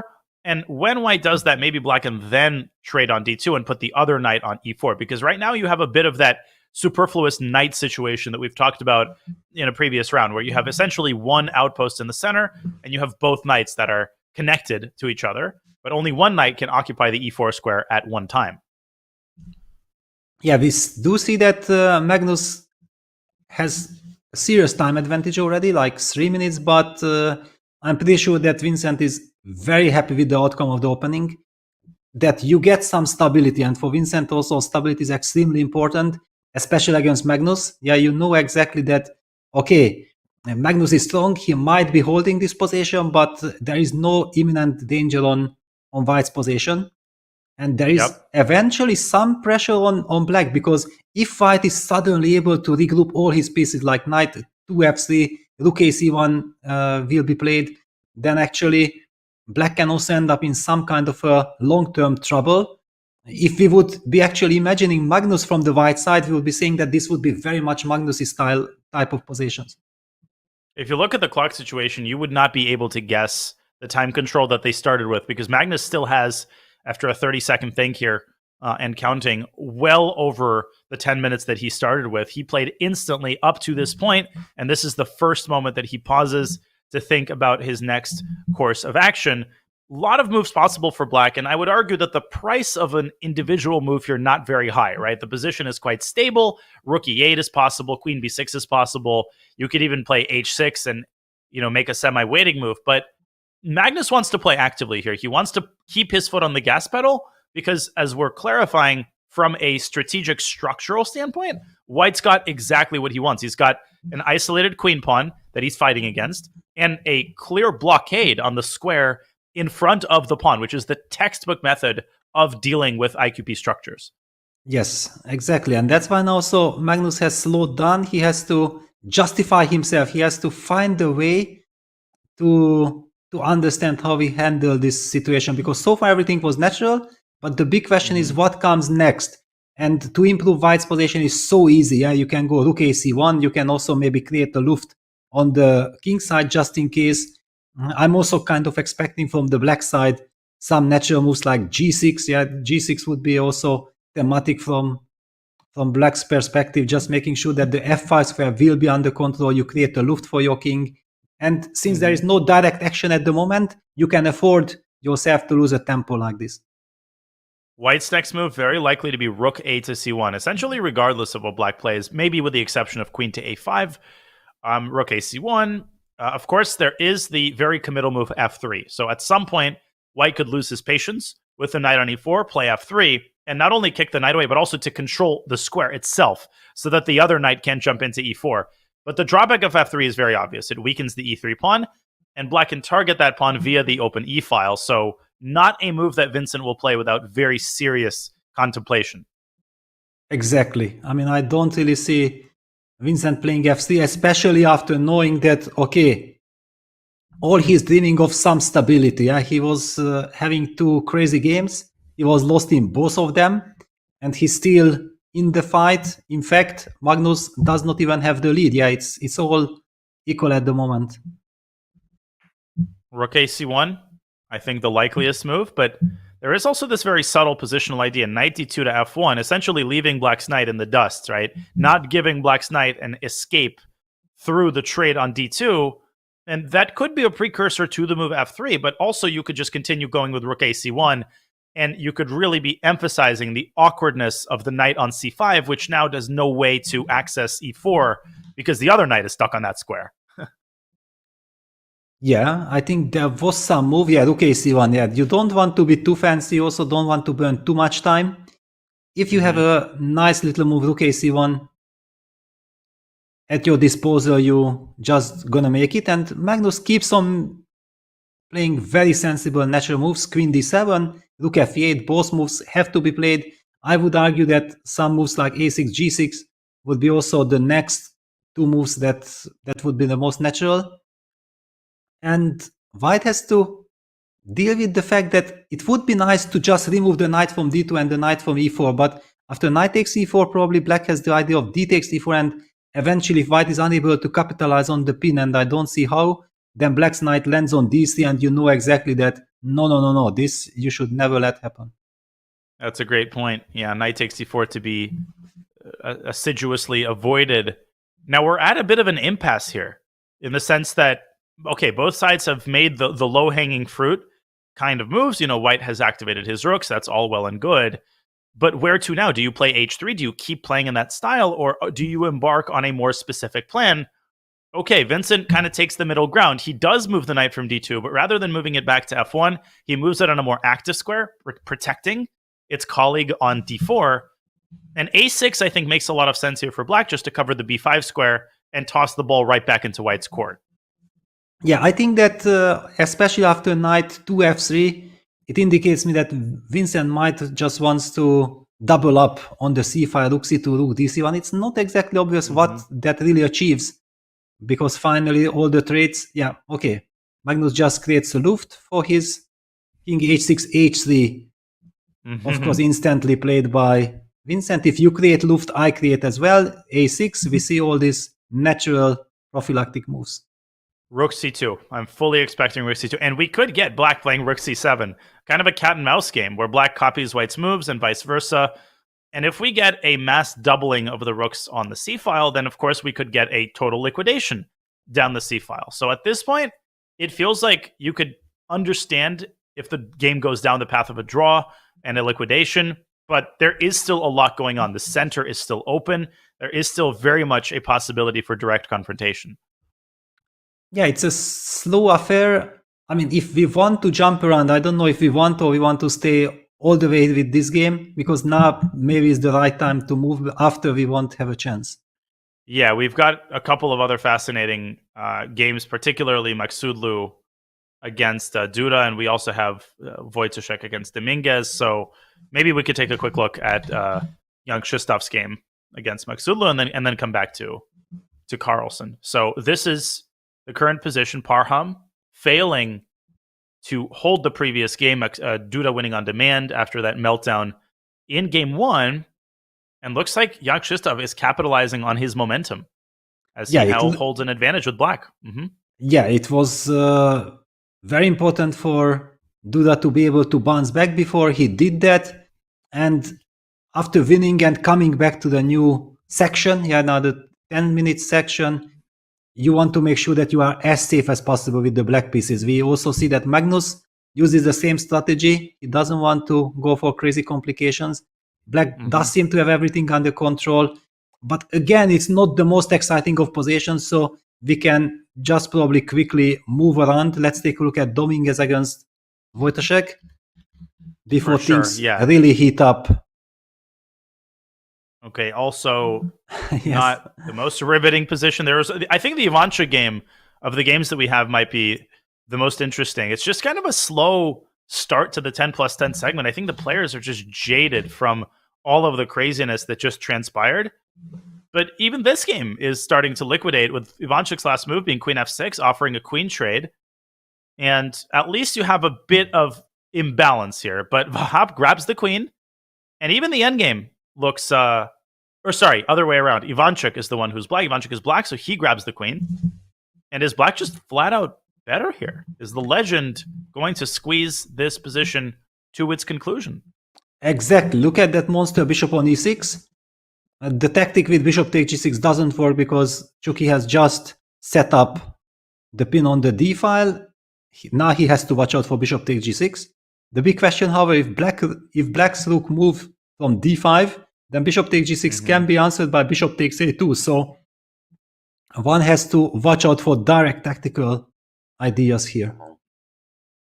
God, Ivanchuk is a beast. And rook d4, then bishop takes g6 has to be calculated. And that is what Vahap Sanal is relying on. So because bishop, actually, sorry, that rook d4 also sets up the idea of eventually getting to the f6 pawn and also hitting the a2 pawn.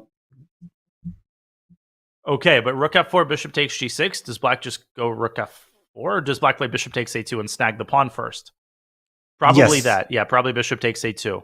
Exactly, after bishop g6, bishop takes a2 for sure. Yeah, you want to eliminate some pawn, but bishop a2 will be always answered by rook a1, and Chucky goes g5. He doesn't want to calculate bishop take g6 ideas. If he has time to do so, why not? Yeah, this rook d4, rook f4 idea which we just discovered is still there. Mm-hmm. And g5 is a practical move. It might not be the best one, but he's eliminating risk. He is inviting the move bishop c4, but I actually think that's a really bad idea.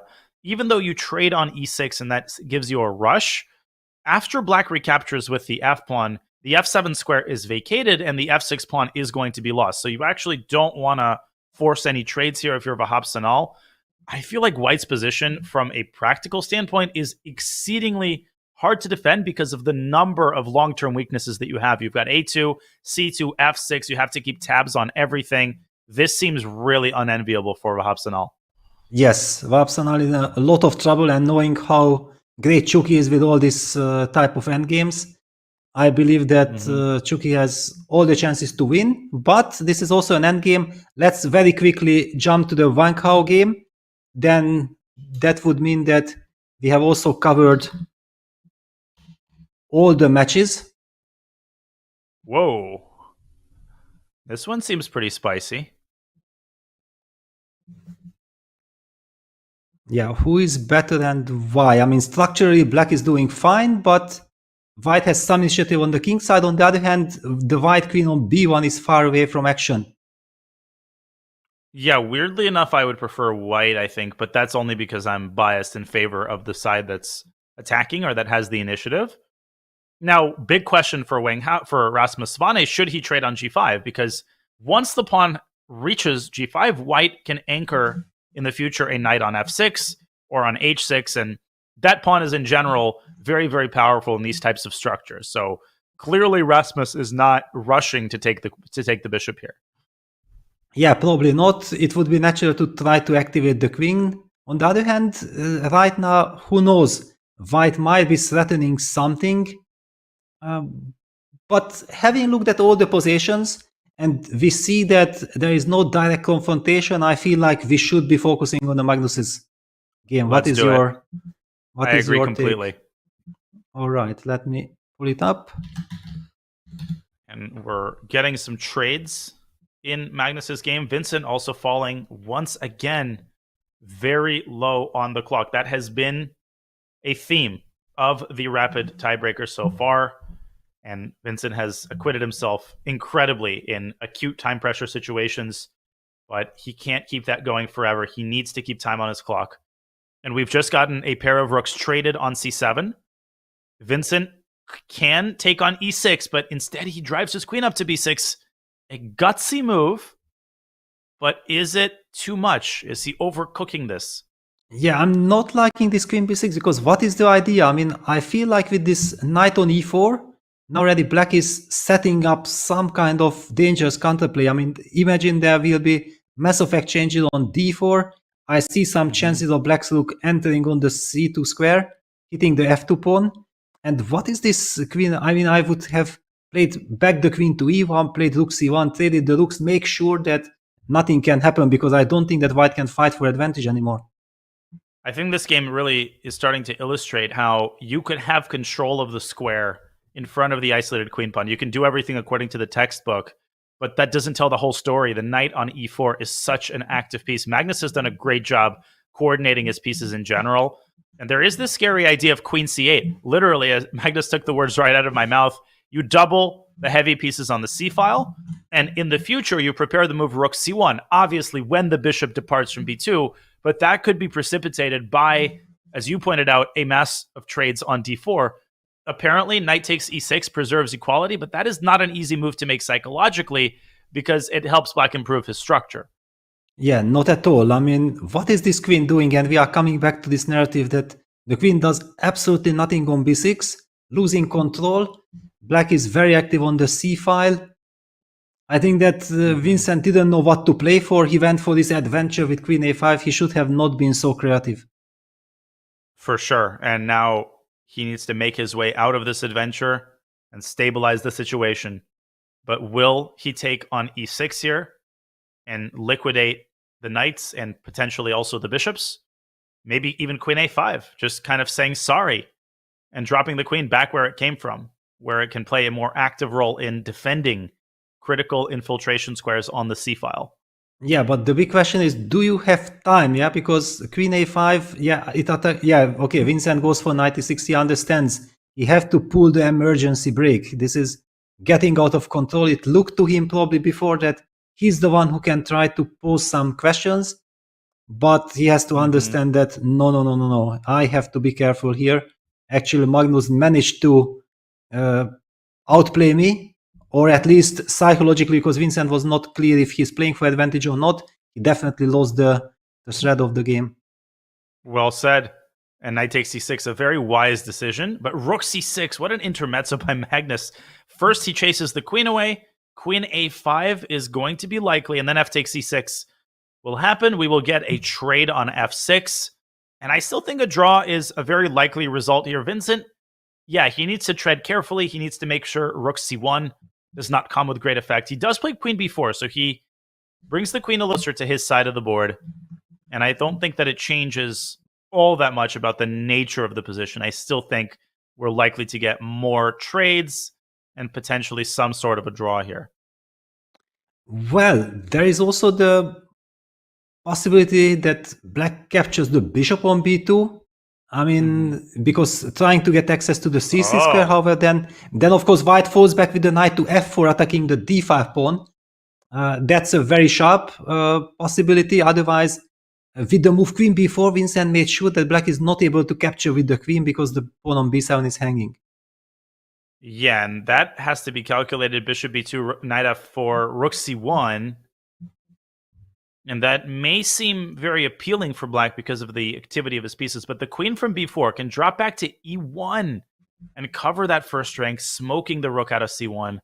And Magnus will have problems with his d5 pawn. So f takes c6 seems to be the wiser, the more cautious choice. And a draw with black, maybe not what Magnus really wants, but objectively a pretty good result. Yeah, and still there is some plane left in the position. Yeah, even after f takes e6, black has the control of the c file. After f takes e6, the pawn on d5 is not vulnerable anymore, so the rook on d1 feels a bit useless. I just don't understand how did Vincent give up the c file just like that.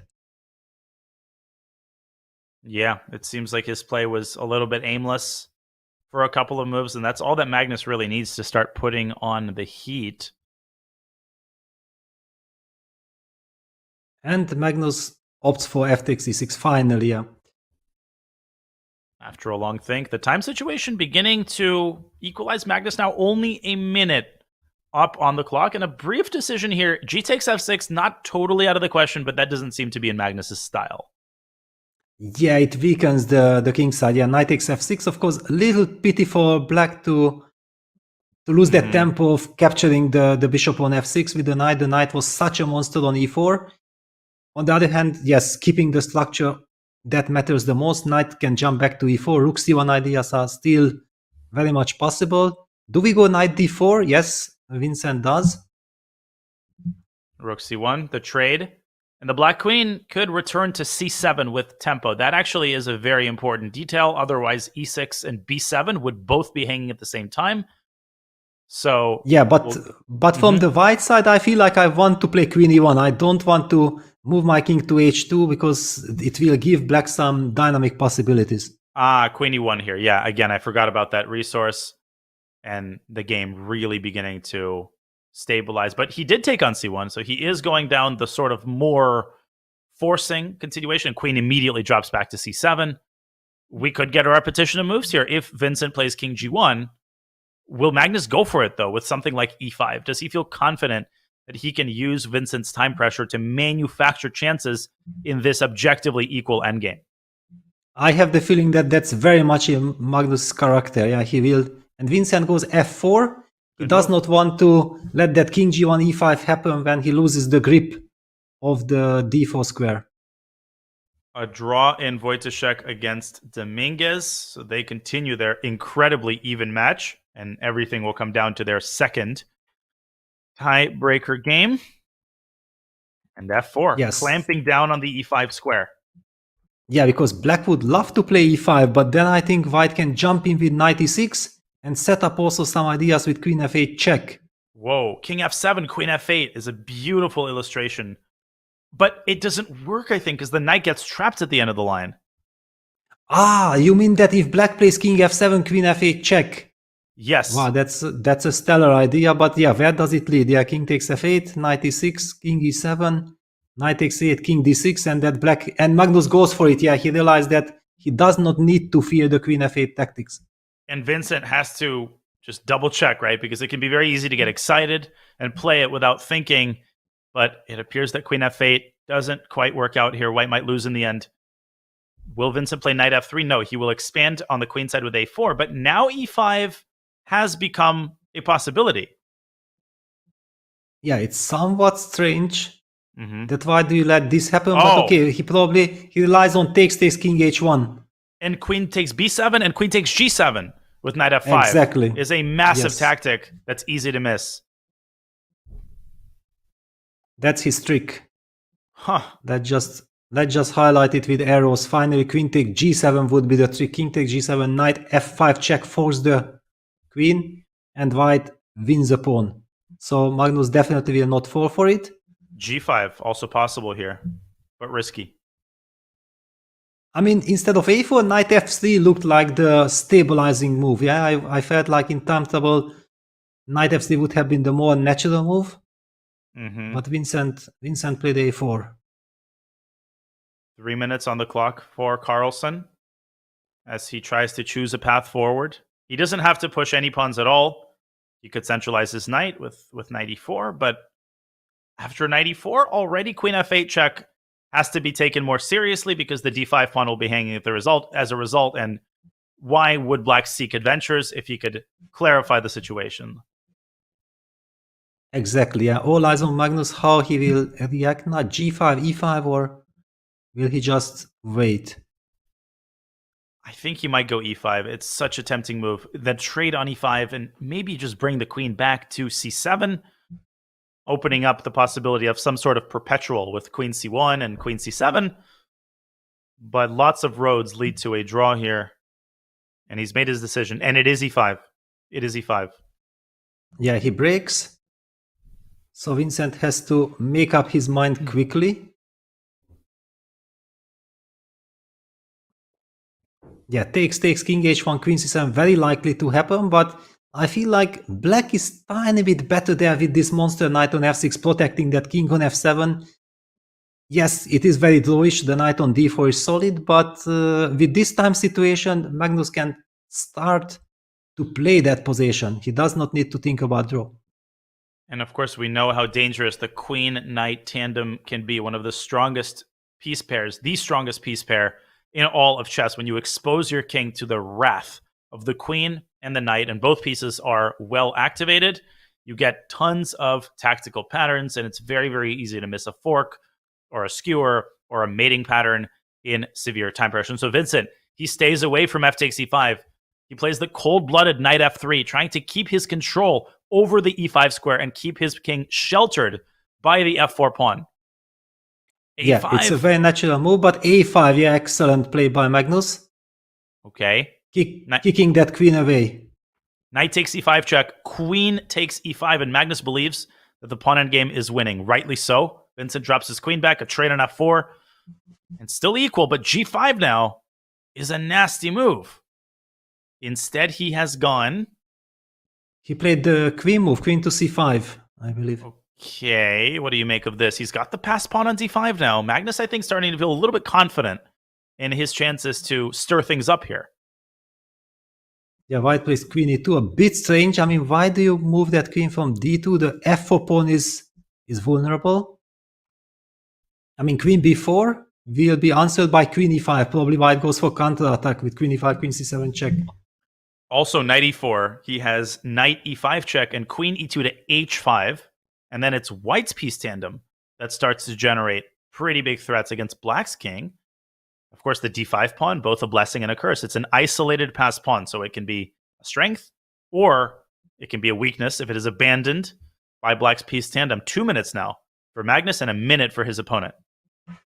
Yeah, it feels like a blitz game, but the big difference is that the additional increment is still 10 seconds on the clock. I think this is very important for Vincent. This gives him the stability, because with 2 seconds on the board and only with 1 minute on the clock, could be scary. Queen c7. Back, repeating the position once.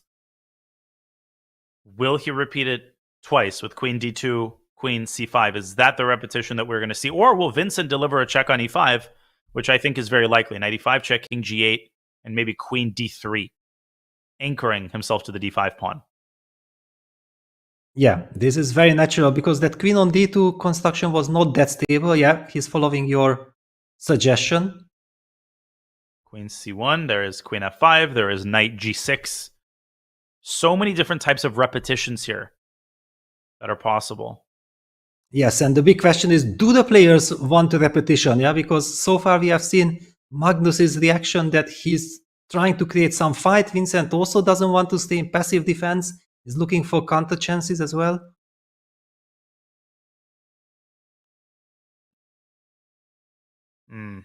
Magnus, just the way he's moving, he seems to be resigned to the possibility of a draw.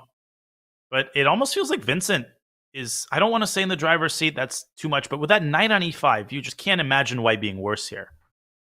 Yes, no, basically white can't be worse. I almost even felt like Magnus had offered the draw with queen c8. It's only I'm making up, but there seemed to have been some kind of indication by the players, like not just focusing on the board and Vincent taking his time. It could easily be, but no, he's about to move, so no, there was no draw offer involved. He sticks his queen on g6. Obviously, queen f7 check is a possibility. Magnus will likely bring his own queen now to the king side, or queen e6. Queen e6 could be a little bit annoying because, well, it restricts the possibilities of white's queen. And it throws the ball back into Vincent's court. Queen e6, maybe he'll just move his king back to h1 or something like that. Yeah, basically the queen on g6 does nothing. Yeah, it's so tempting for black to play queen e6. Why is Magnus not doing that?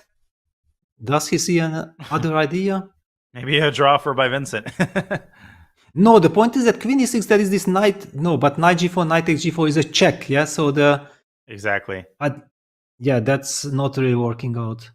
And he's played a move, and it is queen e6, and Vincent drops his queen back to c2, and we just got this impasse, right, where neither side has anything especially that they can do. Black can push d4. That's the only lever that black can pull. But then the pawn on d4 becomes incredibly vulnerable to various forks. And why would Magnus seek these adventures in a situation where anything can happen? I think we're going to get some sort of a repetition. But Peter, both sides down to 30 seconds, and anything can happen.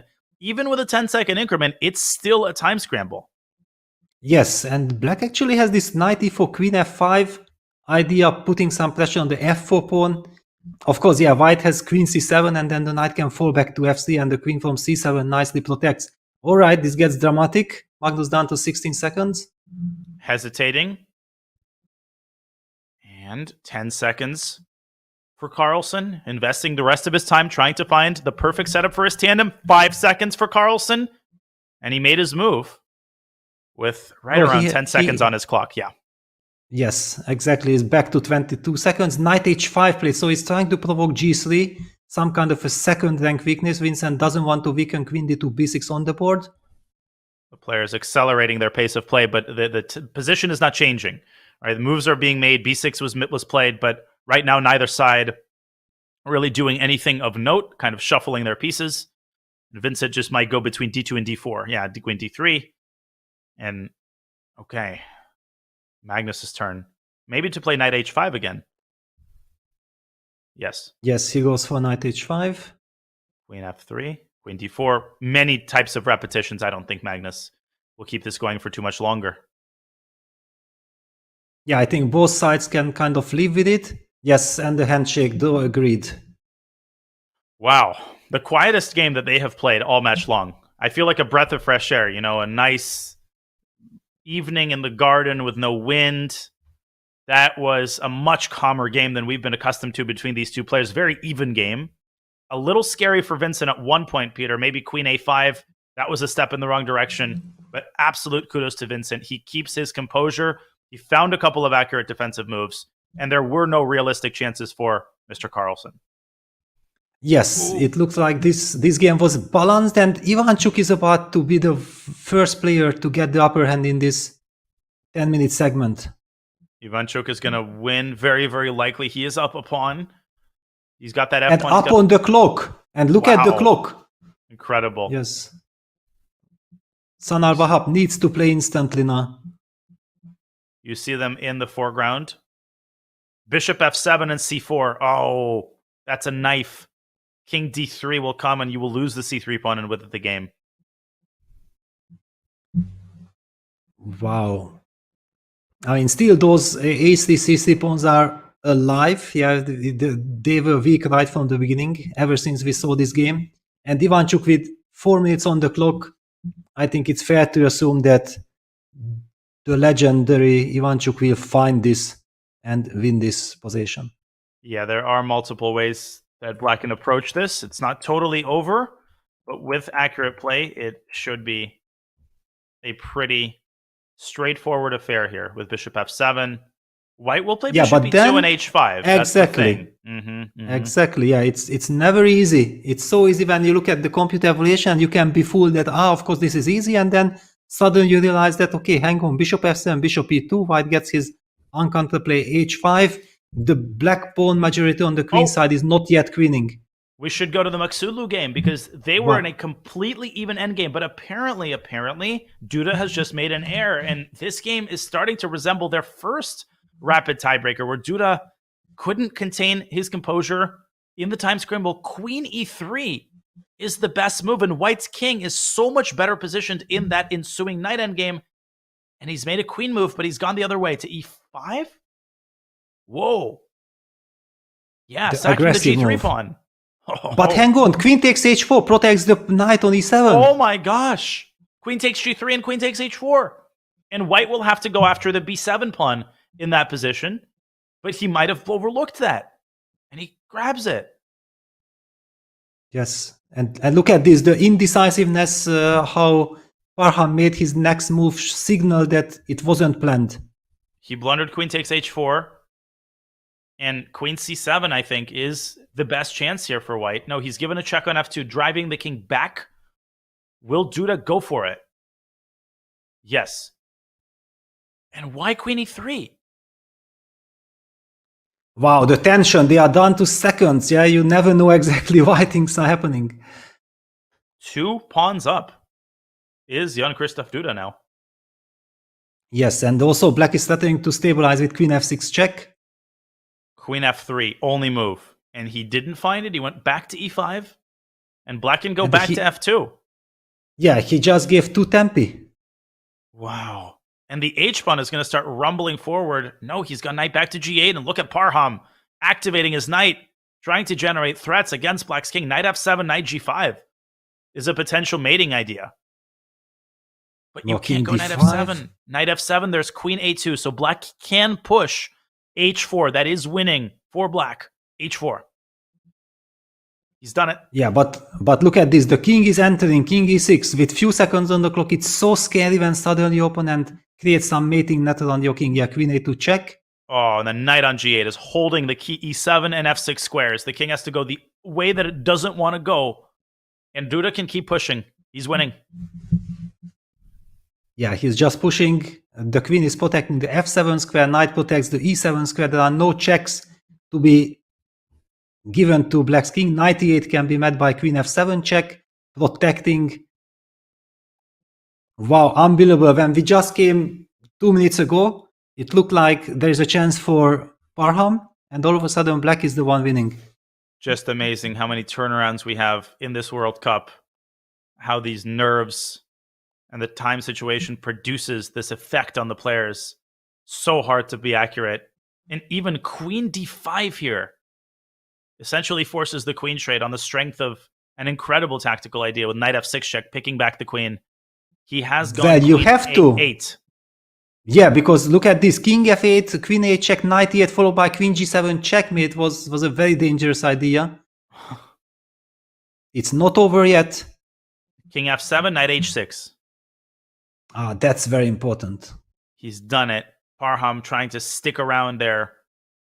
But And then queen should be h8. winning. Wow. Then queen h8. Beautiful defense. And the geometry, Black's queen has gone from g1 to a7 to a8 to h8 potentially. Queen h8, incredible move. Shutting down all of White's remaining counterplay. And the h-pawn should decide the game. Yes. And by the way, now also White's king on e7 after queen h8 is in a serious trouble. But did Jan Krzysztof? No, he played queen g8. Okay. But this is Knight less e8. convincing. Yes, Check it did and not knight come as a tempo. But now knight g4 covers the f6 square. And h2, this should be a win for Black at this point. Yes, the knight on g4 beautifully activated, protecting the pawn. White has no cheapos here.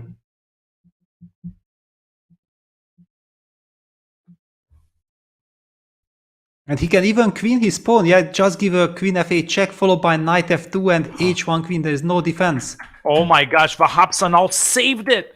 Oh my gosh, he saved that endgame against Vasily Ivanchuk.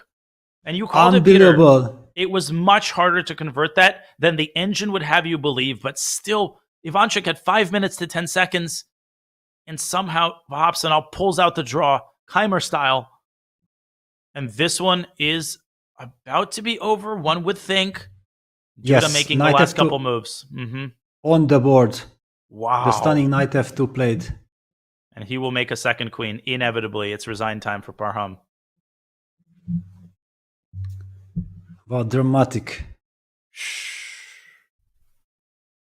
Man. We have seen one incredible time travel scramble won by Parham, and now Jan Krzysztof is the one who wins another one and grabs the lead with the black pieces. Very big step forward in qualifying to the next round. And now the pressure has been reversed. It's on Parham Maksudlu, who not only has to win on demand like Duda did, but has to do it with the black pieces against an incredibly solid Super Grandmaster. This will be a Herculean task that awaits the Iranian Grandmaster as he dejectedly extends his hand. Jan Krzysztof Duda keeps his composure, and he wins the first 10+10 game. He is one draw away from ending this match and advancing to the 5th round, as he has done before in the World Cup. Duda is a beast in this tournament. Absolutely. Yeah, I mean, he is the defender, the World Cup defender. He has won the 2021 edition of the World Cup, and he's showing his incredible skills. Both these players are amazing fighters. That's what we are witnessing in all these crazy time scramble dramas between them. But now it is Jan Krzysztof Duda who grabs the lead. And that concludes the games in the open section. Duda wins. Carlsen and Keymer have their most balanced draw yet. And that was the only decisive game. Unbelievable. We had 4 draws in a time control, which generally produces more decisive games than draws. But these players so evenly matched, in some cases unwilling to take risks, and in others, like in Vahapsanal's game, incredible saves all around. The Turkish young Grandmaster, he gives himself a new lease on life and a chance to knock Vasily Ivanchuk out, but he will have to win with the black pieces for that to happen. And on that note, folks, as the playing hall temporarily is cleared of players, they are taking a much-deserved break. We will take, hopefully, a relatively deserved break as well. Do not go anywhere. Stick with us. The action continues to escalate. These players continue to pour their hearts out on the chessboard. And we will have the second game of round 4 tiebreaks, the 10+10 segment, on the other side of this short break.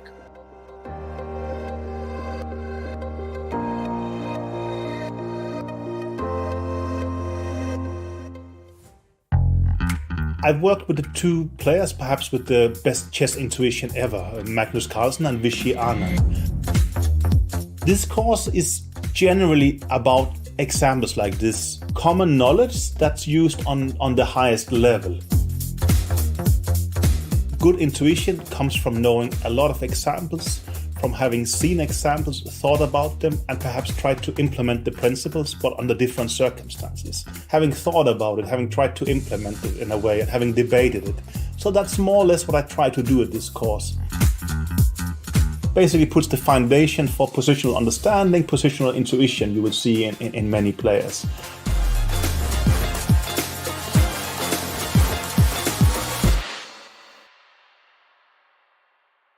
Have a friend or family member who loves chess? Gift them a chess.com membership today and see them take their game to the next level. You can choose a gold, platinum, or diamond membership for 1 month or 1 year. Want your gift to arrive on your friend's birthday or on a holiday? Gifts can be scheduled to arrive up to 90 days in the future. All premium plans include an ad-free experience, unlimited puzzles and lessons, and unlock all bots. Go Platinum to add unlimited game review or Diamond to unlock insights and coach explanations. Give the gift of chess today.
Welcome back to the 2023 FIDE World Cup and FIDE Women's World Cup from Baku. It has been an incredible day of action, and the best news is that action will continue with the second game of the 10+10 rapid tiebreaks. GM Peter Leko, GM Daniel Naroditsky bringing you commentary of this day of round 4 tiebreaks.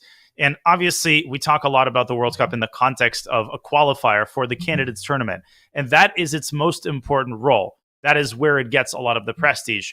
But it's not its only role. It also is a big moneymaker for the players who score very well. Everyone's expenses are recompensed. Even those players who get disqualified in the first round, they make enough money to buy out their travel expenses and their hotel expenses. But the top prize, Peter, 110K, that is a good amount of dough.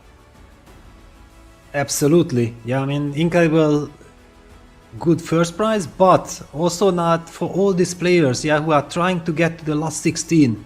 There is so much at stake. Yeah, they want to keep on fighting for the big jackpot and for the prestige, for the prize money, for everything. And we are seeing Magnus Carlsen already sitting at the board. In fact, he was the one who was first this time. Vincent is coming. I think that we should also give the information that last year in the World Rapid Championship in Kazakhstan, Almaty, Vincent Keymer actually stunned the world and took the runner-up position, the second place, the silver medal in that stellar field, defeating players like Jan Nepomniachtchi, Fabiano Caruana on his way to get to the podium, to the second place. Magnus Carlsen won that event. So lot at stake, and it also shows that Vincent in a rapid time control is able to fight against the very best players on par. And he made a draw with Carlsen, a relatively peaceful game in their first mini-match game, and he, along with 4 others, made draws. There was only one decisive game, and that was Duda's victory with the black pieces over Parham Maksudlu, who has to win on demand. The other players have drawn their game, which means if they make another draw, we will have at least some matches go into the third stage of tiebreaks. And here we go, 20 seconds to the start of the match. Impossible to predict, Peter, what Magnus is going to play in the opening. We're just going to have to wait and see. He's gone D4, he's gone E4. He's just going to play what he feels like playing. Yeah, absolutely. I mean, intuitively, I feel like that D4 is not a natural choice against Vincent because Vincent himself is a D4 player. But on the other hand, it did serve Magnus well in the previous game. And he E4, goes for yeah. E4. Yeah, we see the switch to E4. It's very logical that in a 10 minutes rapid game, you want to test your opponent somewhere where he's less familiar. And we're going to see a Spanish. Ooh, the same line that we saw in their classical game with this bishop coming out to C5, the delaying of B5. And Magnus in that game, I think, went bishop to G5. In this game, he plays the more conventional C2, C3, and we will transpose now to, I guess, a variation of the Archangel with bishop C5. Yes, I mean, a rather soft line. On the other hand, Magnus has forced Vincent out with his bishop to C5. I mean, recently Vincent has been playing exclusively the Marshal with bishop E7, so there is some mind game going on from Magnus' side here. H6 by Vincent preventing bishop G5.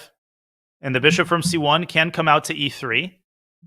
But Magnus playing this almost Italian style with the rook sliding over to E1. And the knight from B1, as we have seen so many times in a lot of these games, travels to the king side via D2, F1, and then parks itself on G3. That is how Fabiano Caruana won his game against Ray Robson. The knight later jumped into F5, setting up a bishop sacrifice on H6. There's a lot in common, Peter, between the Italian and the Ruy Lopez in these lines. In fact, you actually can get some transpositions precisely in this type of variation. Exactly, yeah, with the B5, with the Archangelsky type. Okay, usually black goes bishop B6 and transfers the knight also to G6, just as you indicated from white side. Yeah, bishop B6, black falls back, knight E7, knight G6 is kind of thematic, yeah, on the board. And this is still a pretty well-known position, but there is just a head-spinning amount of move orders in the Italian. You could have the same position with A4 and without A4 and with H3 and without H3 and vice versa. And all of those subtleties are hard to recollect in a rapid time control, and they all add a slightly different signature to the position. So you have to understand this theoretically, but you also have to understand this from an idea point of view. You have to know, for instance, from the black side, where you are going to deploy your light squared bishop. Are you going to play bishop b6? I've also seen bishop b7 played, but probably not here, because that would give white a free hand to establish a knight on f5. Instead, Vincent plays this Chigorin style with a little queenside expansion, c7, c5. Peter. Yeah, that's a surprise. I mean, I would have thought like knight g6 is thematic. Yeah, you just play knight g6. Magnus immediately goes a4. I believe that black will play the move rook b8. It looks like the most natural. Yeah, it's on the board. Yep. Okay, what's going on here? Well, black's knight will sooner or later anyway land on g6. And probably Vincent was thinking like, I am going to play c5 and knight g6. Let me not waste any time on these natural moves. Carlsen, another decision to make. I feel like he's going to throw in the move h3. That just seems like the kind of move that you play when you want your opponent to be the first one to put his cards on the table. But okay, on the other hand, it's pretty obvious that black will also put the knight on g6, and you still have to answer the question, yeah, do you gonna play d3, d4, the typical break, especially connected with h3, you made sure that there won't be any nasty pin with bishop g4. So I'm somehow seeing or sensing that this h3, knight g6, d4 sequence might appear on the board. For sure. And you could consider bishop c1 to e3. And in addition to bishop g4, you would have to keep an eye on knight g4.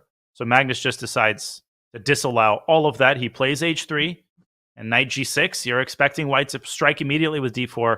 Could white consider preparing that pawn break with bishop e3? Well, it doesn't do much. Yeah. Also, after bishop e3, black can maybe play rook e8, and it targets the e4 pawn just in case. Yeah, because the knight is already. We are talking about knight g6, bishop e3, rook e8 position when the knight has already left the e file, putting pressure on the e4 pawn.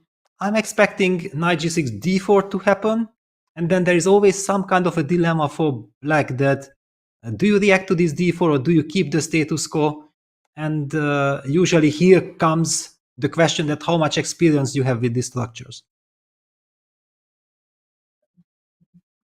Indeed.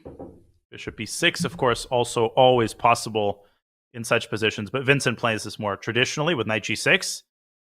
And Magnus, he starts by trading on b5. And I guess his logic is, listen, I've got the a file, so it's not going to hurt me to reduce the tension on the queen side and grab control of that file. And you called it, Peter, d4 is on the board, and the tension beginning to escalate in the center.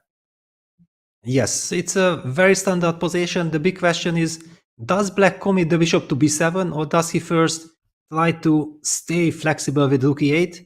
Usually I think that both moves are played, rook e8, bishop b7. White also often retreats the bishop to c2, guarding the e4 pawn in order to keep the center pawns. Magnus clearly has tons of experience with this position from the white side, also from the black side, which might be very important in a 10 minutes rapid game. If it would be classical chess, I would say that because the position is quite equal, the experience doesn't really mean so much, but with a faster time control, it could turn out to be very important.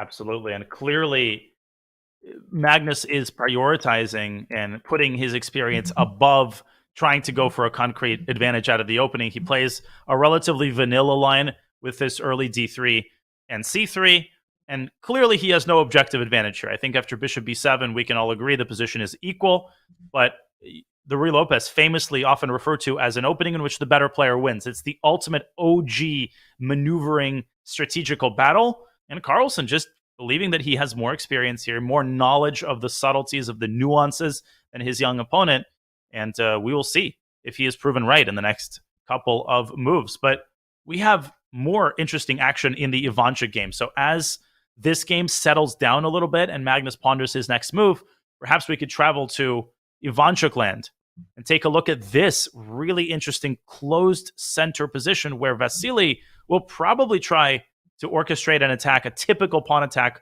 on the queen side. Looking really good for white here, unless I'm missing something. I don't think that you are missing anything. Chucky is enjoying his Chucky land.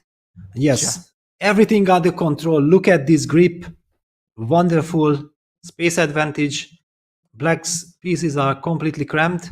Of course, the question, how will white break through? Well, the typical answer to that question is to go b5. If black plays a6, then white will follow it up with a4. b5, eventually bishop c3, bishop a5 maneuver, putting that rook on b1 and slowly invading black's position, especially in a rapid time control. White's plays so easy. I mean, Chucky in total control. I mean, it literally plays itself a4, b5, bishop c3, and black has only one pawn break that he is flirting with, which is g6, g5. And I feel like the situation has gotten desperate to the point where Vahapsanal should even consider playing it now. He is preparing it. He's playing bishop f7, bishop f8 to e7. And then he's asking Ivanchuk, okay, do you want to play h4? And does Ivanchuk need to play h4? Or does he just ignore everything that's going on the king side and focus instead on expanding his queenside operations? Yeah, for the moment, b5 makes perfect sense. For example, just to illustrate, if black does nothing, if black goes bishop e7, then white can take bc, play the move bishop c3, and after the g5 move, there will be bishop a5, kicking that queen away from d8, and actually the pawn on g5 will fall. Yeah, so this strategical idea is not only good because it's strategically good, it even move per move makes a huge impact. That's just what happens when you control all of the squares and have such a big space advantage. Great piece coordination. You get quote-unquote lucky in some of the lines and some of the particulars of the position. If black tries to keep things locked up with a5, question for you, Peter. Does white play b6 and then bishop c3 and then take on a5? It's a long plan, but it's a potentially fruitful plan with a5 and a6. Of course, black can try to clog up the a6 square. Or does Ivanchuk play the safer b takes c6 and then bishop c3 and rook b1, etc.? What would be more appealing to you if Vahap plays a5 here? Well, I believe that first of all, it is black's move, and black has to make this decision. I mean, playing the move a5, believing that after b6, bishop c3, bishop takes a5, you just lose the game unless you create some counterplay on the queen side. I believe the answer is no. And he does play bishop e7. He tries to keep this, but bishop c3 will come. And in fact, probably bishop c3 instead of b takes c6, just to keep that option that bishop c3, a5. Eventually, if we want, we can still go b6, or we stick to the more traditional plans. That's a great point. And bishop c3 is such a natural move because you look at the dark squares on the queen side and you just see that bishop sliding into a5, kicking away the queen, and obviously paving the way for rook b1. Ivanchuk has already played it. Man, it just feels like he's making these critical decisions really quickly, really confidently, and this is a nightmare of a position to have, especially in a rapid game where every one of black's moves takes a lot of time to make because you don't know what the heck to do. Yeah, I mean, white's plays super easy, and of course, such a great master like Ivanchuk knows exactly how to handle this type of positions, no doubt about that. The pressure is all on black. Black's clock is ticking. Black has to make decisions. I mean, this is looking very grim. I feel like we should maybe even move away because it hurts my eyes. You know, the suffering from black in this position. But Vahapsanal has been ridiculously resilient. He saved a lost endgame in the previous game, so he is obviously going to fight to the absolute last drop of blood. We have an exciting position in Dominguez Wojtaszek. The Carlsen game still remaining rather sterile, the position not changing much, so perhaps we can continue going around the horn. We have a very unbalanced middle game here, opposite side castling, and Radoslav Wojtaszek's last move, knight c6 to b4, opening up a direct assault on the c2 pawn. But, of course, as is common in the Najdorf, which this game came from, the d6 pawn, major long-term weakness that white can target by doubling the rooks. Yes, it's a razor-sharp position. Everything comes down to tempo. For example, can white afford to just double up the rooks with rook hd1, or do you sidestep with the king on b1 in order to be able to kick that knight away with c3? That knight on b4 is a monster piece, and I believe that the move king b1 is the professional approach. Yeah, you just want to stay flexible. You don't know exactly if that attacking that pawn, do you have time to do that? But making sure that your king is as safe as possible. As impressive as Black's piece coordination appears, and that pawn on f5 looks, I feel like Black is in a fair bit of trouble here in the long run. And again, it's because of the d6 pawn. And the knight on b4, the word which comes to mind to describe it is pseudo activity, right? It looks really good. It's pressuring c2, but it's got no stability. And once white plays c3, that knight will be kicked back to c6, where it will be completely restricted by the c3 pawn.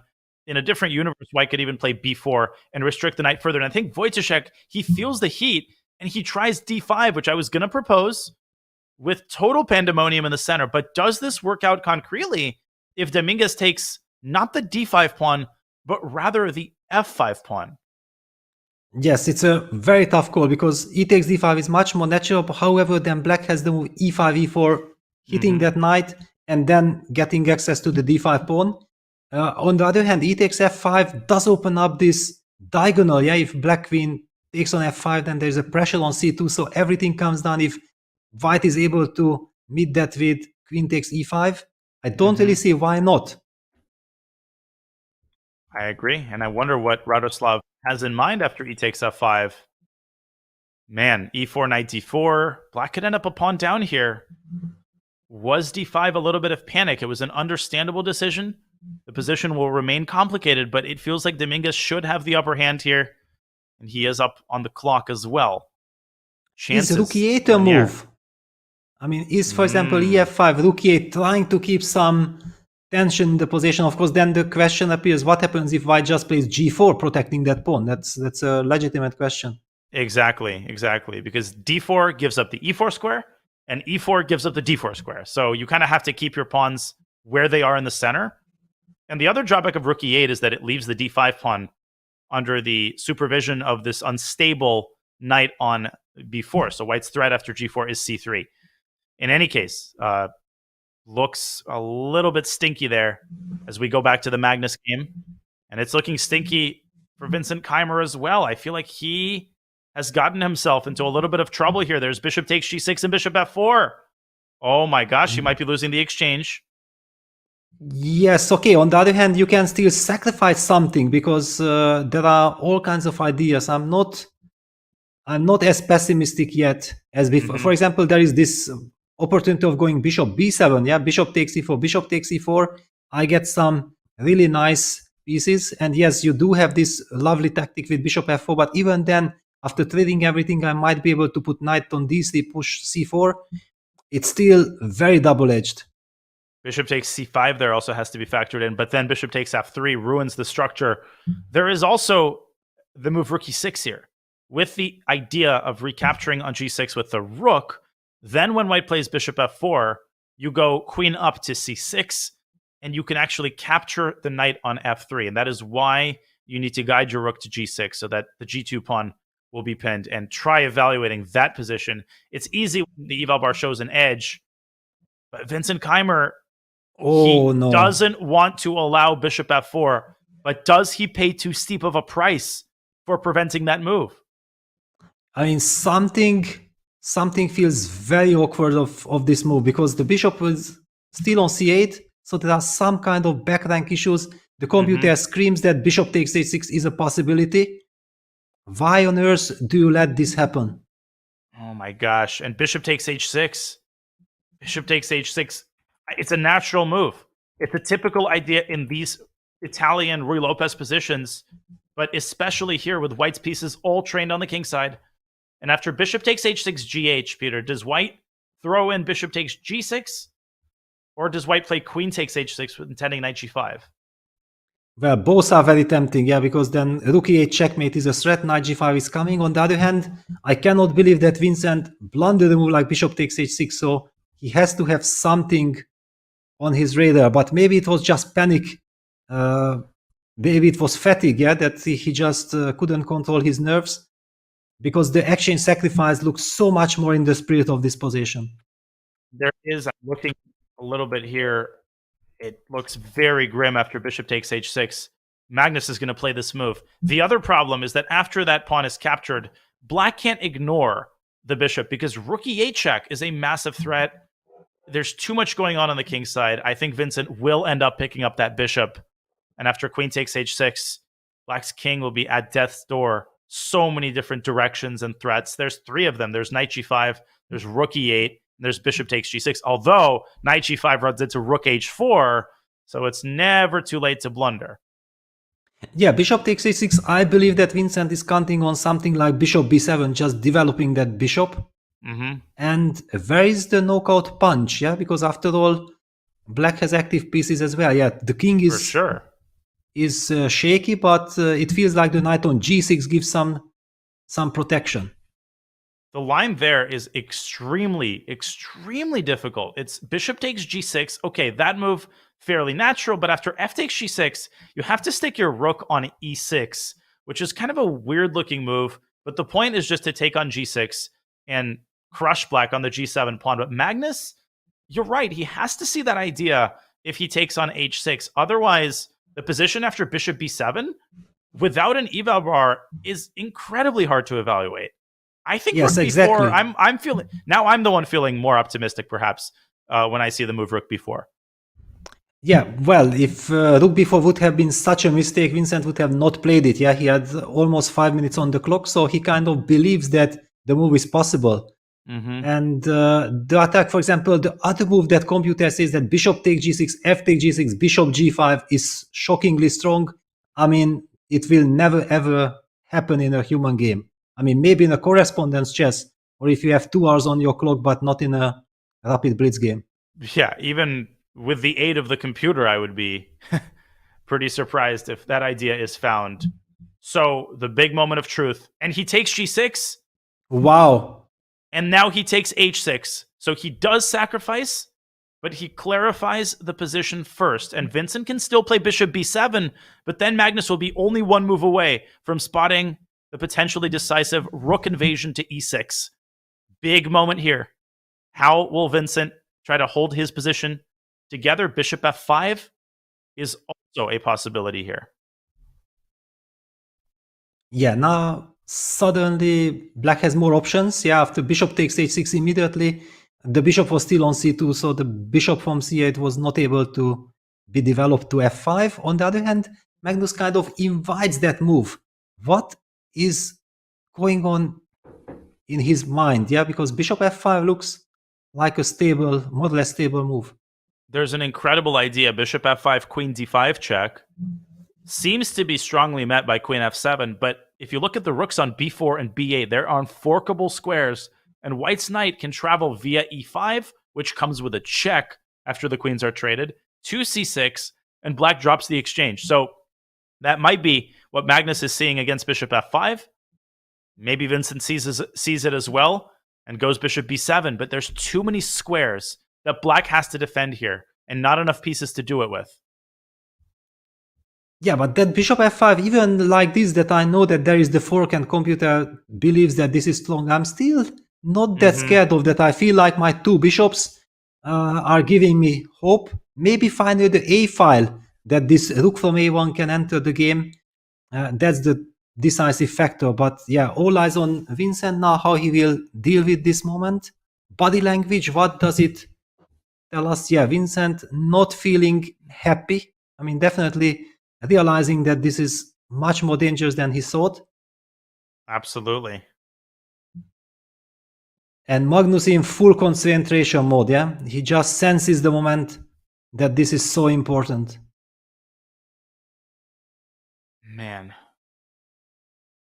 This is the ultimate high-tension moment. It all comes down to this.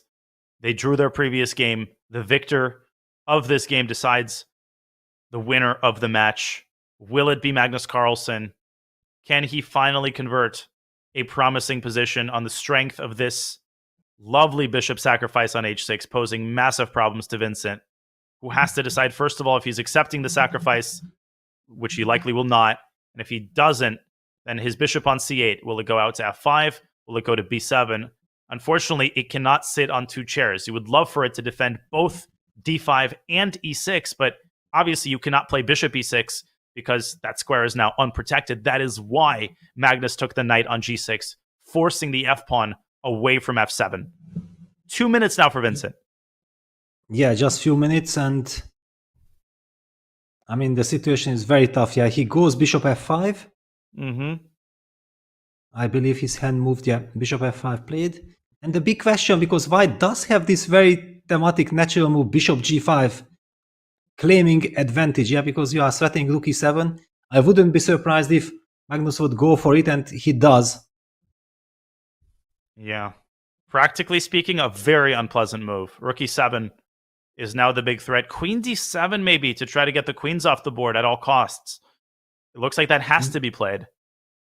Yes, it has to be played, but then the white rook invades to e7 with the tempo, and potentially there is some bishop d2, bishop c3 regrouping as well, hitting the g7 pawn. And there's some mating threats there. If the rook takes on g7, driving the king over to f8, the knight from f3 can checkmate the king either on h7 or on e6. Man, this just starting to feel like it might spiral out of control. Maybe it already has. And it's definitely spiraling out of control on the clock. Vincent with 1 minute. And as great as he's been in low time situations, this might be the biggest challenge yet. Yeah, because his king is in danger. Yeah, that's the problem. It's not an endgame where you can somehow survive or you can listen to your instincts. Yeah, I believe he played queen d7. Another endgame. Magnus will take the queen and go rook e7. This is the best opportunity he's got to get into this endgame. The best version, because he establishes that rook on the 7th rank with tempo. Yes, and then this bishop d2, bishop c3 is the key. Yeah, that rook enters to e7, seemingly everything is protected, but the bishop falls back and eventually landing on the long diagonal. Of course, black might try to sacrifice the exchange on c3 and hope for the best with his two bishop. But with the time situation, if it would be opposite, yeah, that it would be Magnus down to 1 minute against 3 minutes, then I would say that yes, you sacrifice the exchange and you look for practical chances. What do we see? Did Magnus? No! Of course.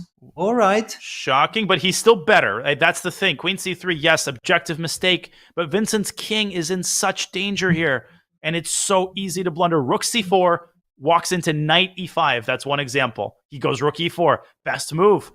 Dousing the flames of the attack with rook e4, trying to trade as many heavy pieces as possible. Quick update, Ivanchuk will win his game with 99% certainty against Vahapsanal and advance. But this is the game of the round. Shocking. Yes.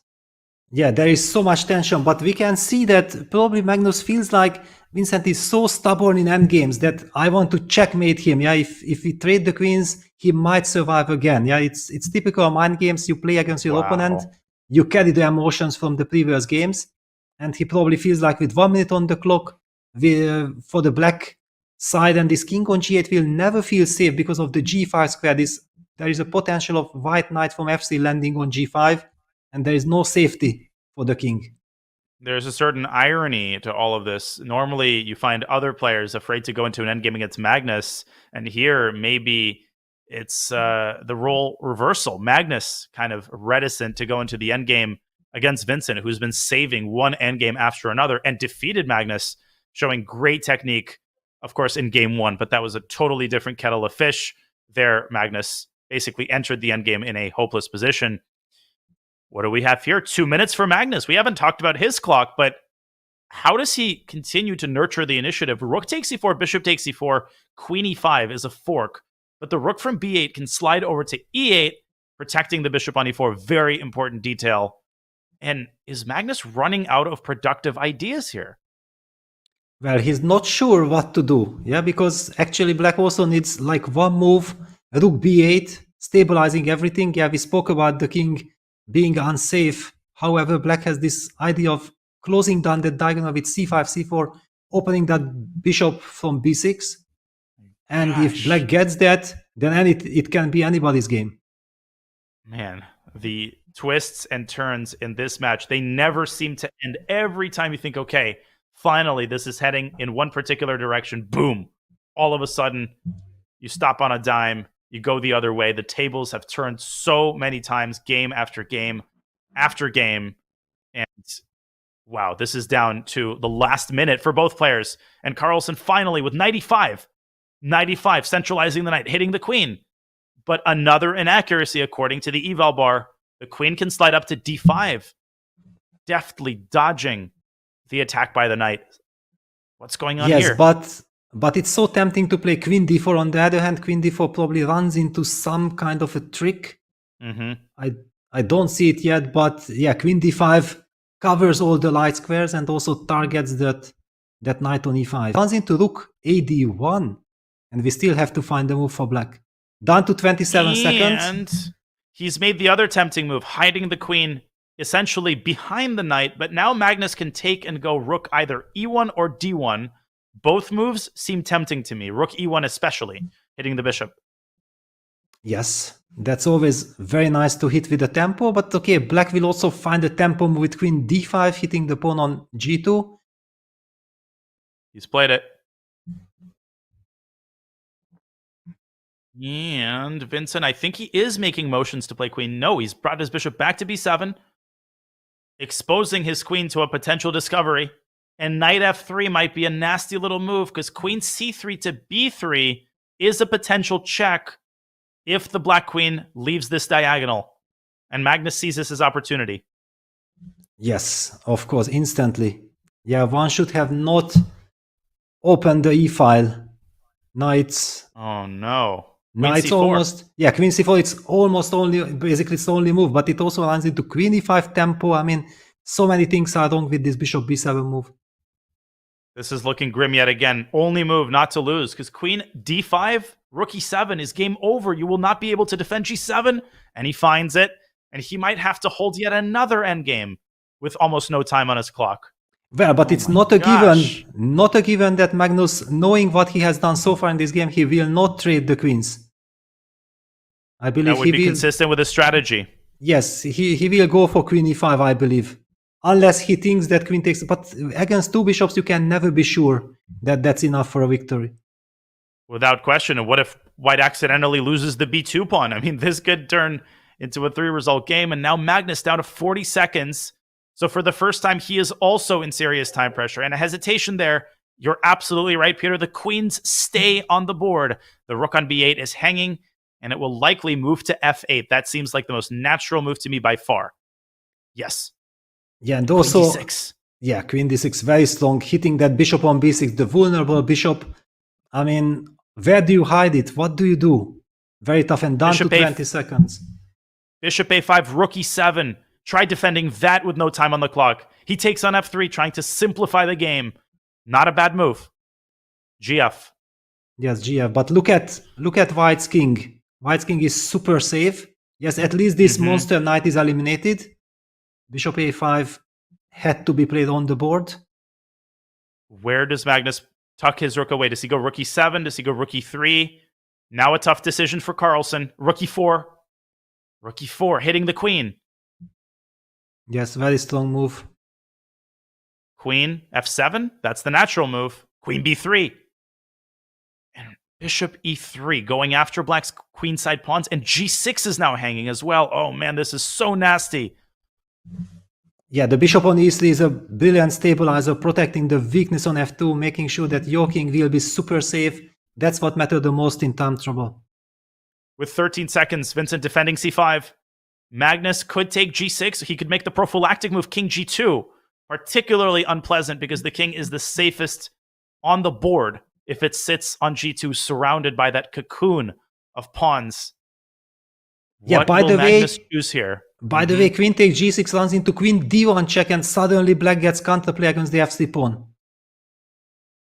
Typical Magnus. Applying so much pressure. 18 seconds. Vincent with a very unpleasant position. His back against the wall. He's fidgeting with the pawn. He's down to 10 seconds. How do you hold this position? And he goes back to f7 and back to e8. Only moves. Only moves. Yeah, but still so scary. On the other hand, White needs a knockout punch because there is a very big drawish margin in any kind of endgame with all these double pawns. For sure. Queen d5 check, rook f7 is a saving grace because if you move the king to the h-file, you get checkmated with rook h4. And Magnus will probably move his rook. Will he move it to g4, to e4? Not easy to find a knockout blow. And now he's actually down on the clock with 20 seconds himself. Yeah, rook g4 runs into rook f6 tempo defense. Yeah, that's kind of annoying in time trouble. You don't want to let that happen. He takes it, and he's going to take g6 and go a pawn up. but obvious chances for Vincent, who's got the more mobile pawn majority on the queen side. C4 maybe. Start pushing. Yeah, he needs to open up that bishop, but on the other hand, then his pawn on b5 will be vulnerable. Still a very difficult position. Yeah, he has to push it, but no, he didn't. He played queen f7. Okay. Queen Gives the C6. chance queen c6. No, queen g5. Okay. Still so nasty for black. It's so easy to drop the b7 pawn. And Magnus could try to get his bishop, Peter, to the e5 square and apply more pressure on g7. Feels, Vincent's blundered the pawn. Well, he couldn't really defend it, yeah, because the pawn on b5 was hanging, and now we are getting down to this queen endgame where Magnus, I think, is absolutely a beast and the best in the world. I don't think that anyone in the history of chess has played the queen endgames as good as he. How does white win this? Does he advance his h-pawn? Obviously, if white can force a queen trade, he wins, but Vincent isn't going to let that happen easily. He will try to keep checking the white king as much as possible. And the white king is vulnerable along the g-file, so this is not an elementary win at all for Magnus. Well, I feel like white's queen needs to be placed on e4. Yeah, he's heading towards the e4 square. Then it protects everything, takes away incredible vital squares from black, and slowly advances. These double pawns actually beautifully protect white's king. Indeed. Vasily Ivanchuk has won. And Yakshistav Duda will hold, so he will advance as well. But we will get a 5+3 in the Wang Hao Svane match. And Magnus starting to advance the h-pawn. It feels like this game is almost over. It feels like Magnus knows exactly how he's going to convert. He's got the target position in his mind. And he's got plenty of time on his clock now as he's built up over a minute. And he also had time to take his water. Yeah, this illustrates that he believes that this is winning now. Mm-hmm. H4, H5, and the death knells starting to ring for Vincent. This is feeling pretty hopeless now. 2 pawns down. His king is safe. Yeah, not looking good. Yeah, I mean, king is going back to h8, trying to get out of checks. Because even some pawn endgame, yeah, if white sacrifices back a pawn with queen g6 but trades the queen, it could easily simply be winning with the double pawns.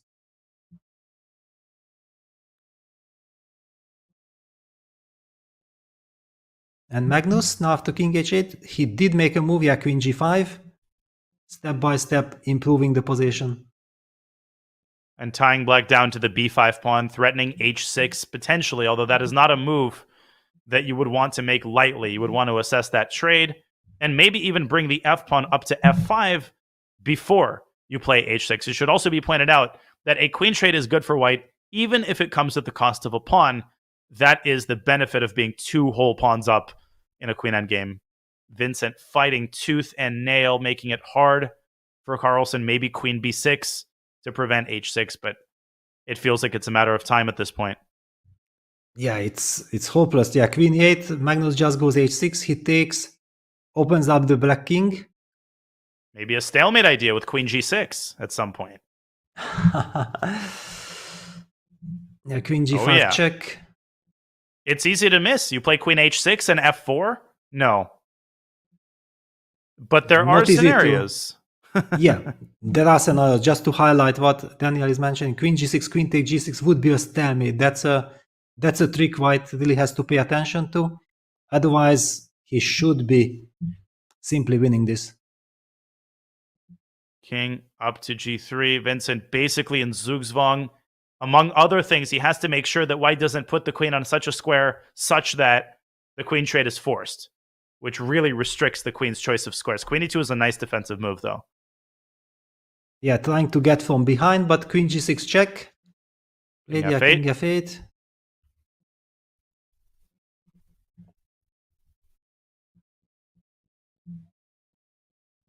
Will that white queen land on e4?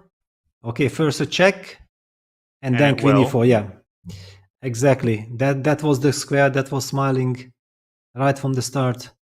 Oh, what a nice move. f4, pushing the pawn at the right moment. Preparing to block a check on g1 with queen e4 to g2. This is what Magnus does best. Exquisite technique, and you feel like you're getting the life squeezed out of you by a boa constrictor in these types of endgames. Yeah, and also he controls the clock extremely well. Yeah, he made sure that he is. And look at this. Yeah, his body language signals that yes, okay, I'm gonna win this. There is no way around that. He's got a million lives, this Magnus, but Vincent's still trying. And obviously, apart from the stalemate ideas, there's perpetuals. There's the possibility that Magnus blunders a pawn. Technique is still required. And it ain't over till it's over. That is one lesson that we have learned again and again from this match. Just when you think that one player has it in the bag, all of a sudden, crazy things start to happen. But there's just so little that Black can do here as Magnus continues the inexorable march of that F-pawn. Vincent trying to check him from behind. Yeah, but the point is that White's king actually can also march toward the b5 pawn. And this is what Magnus is combining. Yeah, he's just going towards the b5 pawn, and there is nothing Black can do.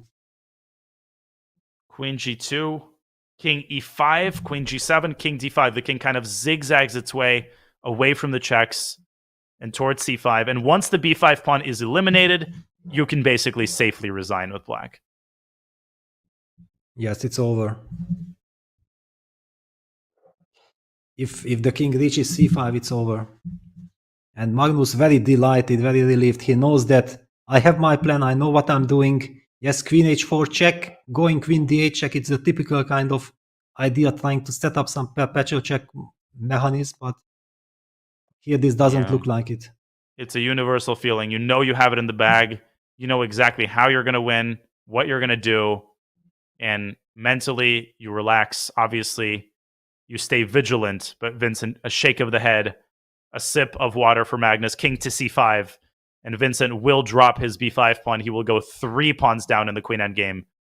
And with his king in the open center, there is no stalemate possibility. He does recover the f pawn, but that's not a fair trade. Because now Magnus has pass pawns on either side of the board and is completely winning. Yes, I mean, okay, with one pawn, it's always tricky. The drawish margins are enormous. Even sometimes the computer says it's a draw, but practically speaking, it's still very difficult. Oh, however, there it is. Queen c4 check and the handshake.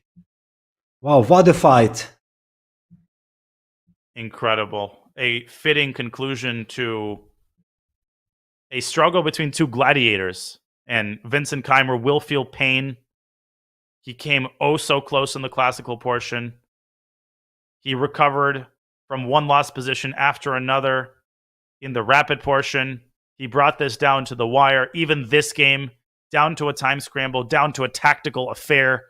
But in the end, Magnus Carlsen is so hard to depose.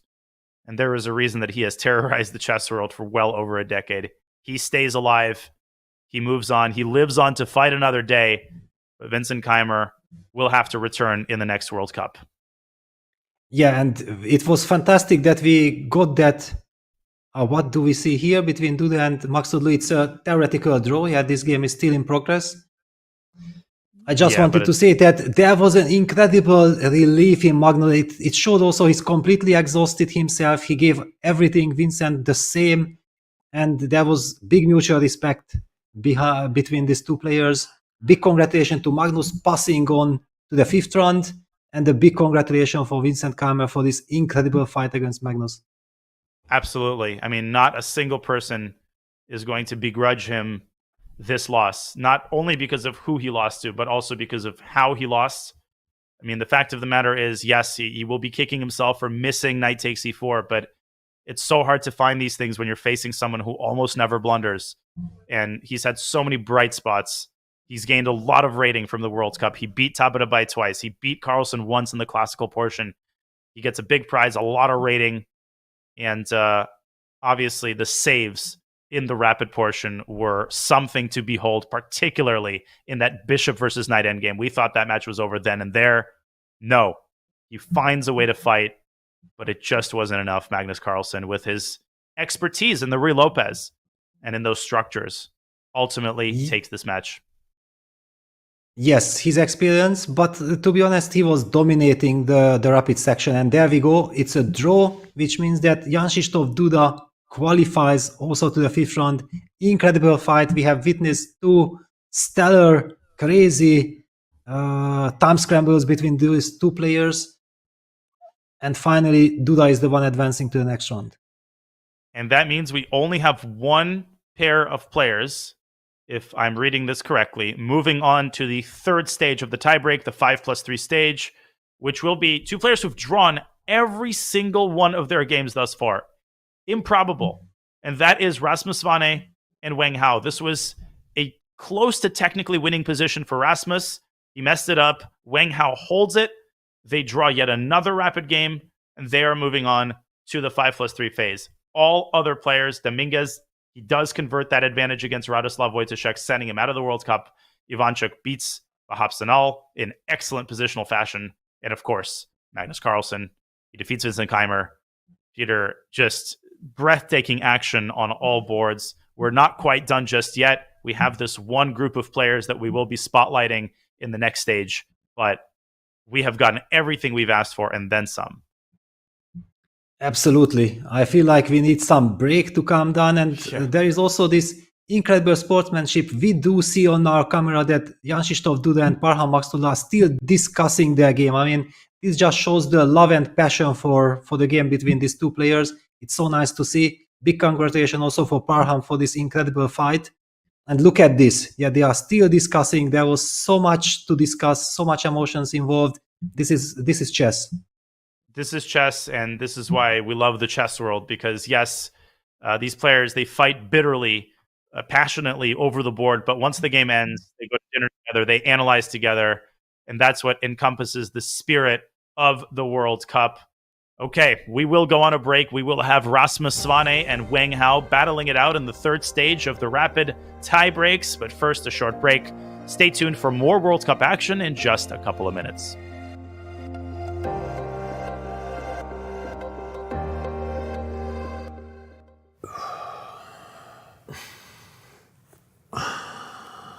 Dude, it's impossible to not hear you just breathing super loudly. Okay, fine. I will hold my breath for 3 minutes. All right, let's go. Okay, let's go sure. right now. Got the Ready? chess clock app right here. Almost there. And you did it. What can you do for 3 minutes? My wife says not a lot, but I can plank. Keep that big butt down. Dude, nice. 2, 1, you did it. Wow. I feel better. Oh, yeah. You were timing me? Yeah, you were in there for 30 minutes. Oh, man. Let's Sorry. play some chess and get some dinner. Let's do it. Time odds? Yeah. Okay. You bring a clock? Oh, I left my clock at home. Dude, you idiot. I told you to bring it. Let's just go get something to eat. Okay. Download the new chess.com clock app so you can time yourself playing chess or whatever other dumb stuff you and your friends do. So I loved puzzles. I loved solving any puzzle you put in front of me. So chess was a natural for my brain. It was the unsolvable puzzle. It wasn't one of those things you just looked at, here's the puzzle, what's the solution? It was a puzzle inside of an enigma, right? Inside of a mystery. Like, what is this game? And there was so much to it. The more you learn, the more there was to learn. So that puzzle solving gift that I had, or desire, wish, I would do crossword puzzles back in the day as well as a high school kid. Fell in love with New York Times crossword puzzles. I had to do one of those every day that the puzzle came out in the paper. So I always was a puzzle solver, and I think that made it easy for me to transfer over that skill set to chess.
Welcome back to the 2023 FIDE World Cup and FIDE Women's World Cup. GM Peter Leko and GM Daniel Nerditsky chopping up the action here in round 4 tiebreaks. It has been epic action, minute after minute, hour after hour. We have seen the exit of Vincent Keymer after a gladiator-like fight against Magnus Carlsen. We have seen Hikaru Nakamura's exit at the hands of Praggnanandhaa. And Peter, Hikaru's match feels like it was 3 universes ago, except it was earlier today. Exactly, yes. So much have happened. Ivanchuk also advancing, and that sets up the incredible match between Magnus Carlsen and Vasily Ivanchuk. Just something the whole chess world, I think, already looks forward to. But I'm also very happy that we have a chance to focus on Wang Hao against Rasmus Swane match, because these two players are playing some incredible chess in this World Cup, and we haven't had a chance to focus yet on their games. What is your take on this? Well, they will be playing 2 games, consisting of a time control of 5 minutes with a 3-second per move increment. In the event of a 1-1 tie, they will be playing sudden death 3+2 games.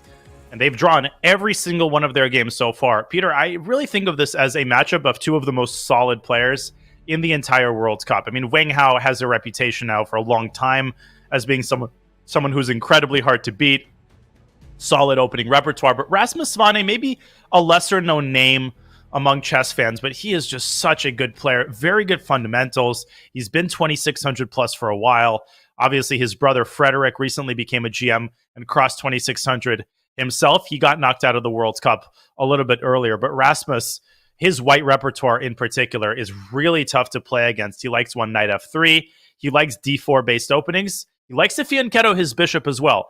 So I'm really excited to see this. And Rasmus will have the black pieces in the first game. A smile, a handshake, and the 5+3 mini match begins. And begins with Rui Lopez.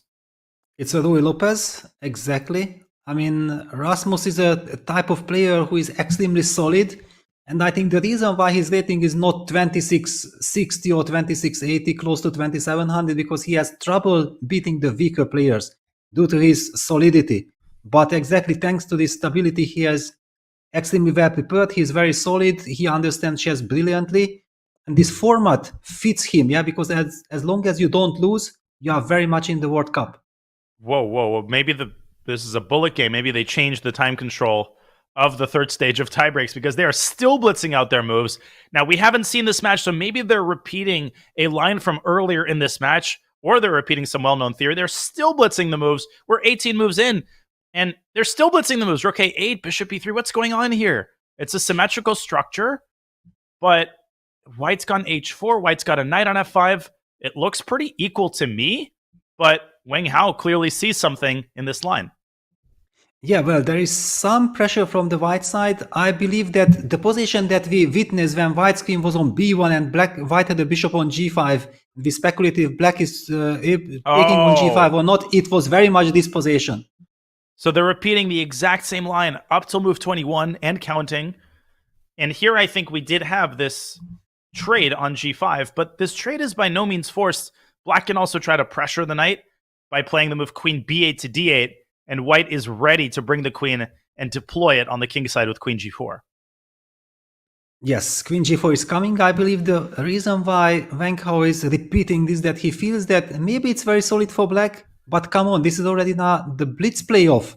My opponent will not have much time, and it's a slightly passive position. White has the free hand on the king side, queen g4 is coming, the only weakness on c2, but first of all, white can always protect it with rook e2 and still keep all his pieces in the attack.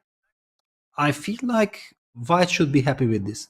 In the context of a blitz game, for sure. Yeah, maybe in a classical game, if the engine gives equality, you're okay with this. In a blitz game, white is, to me, the only one having a good time here.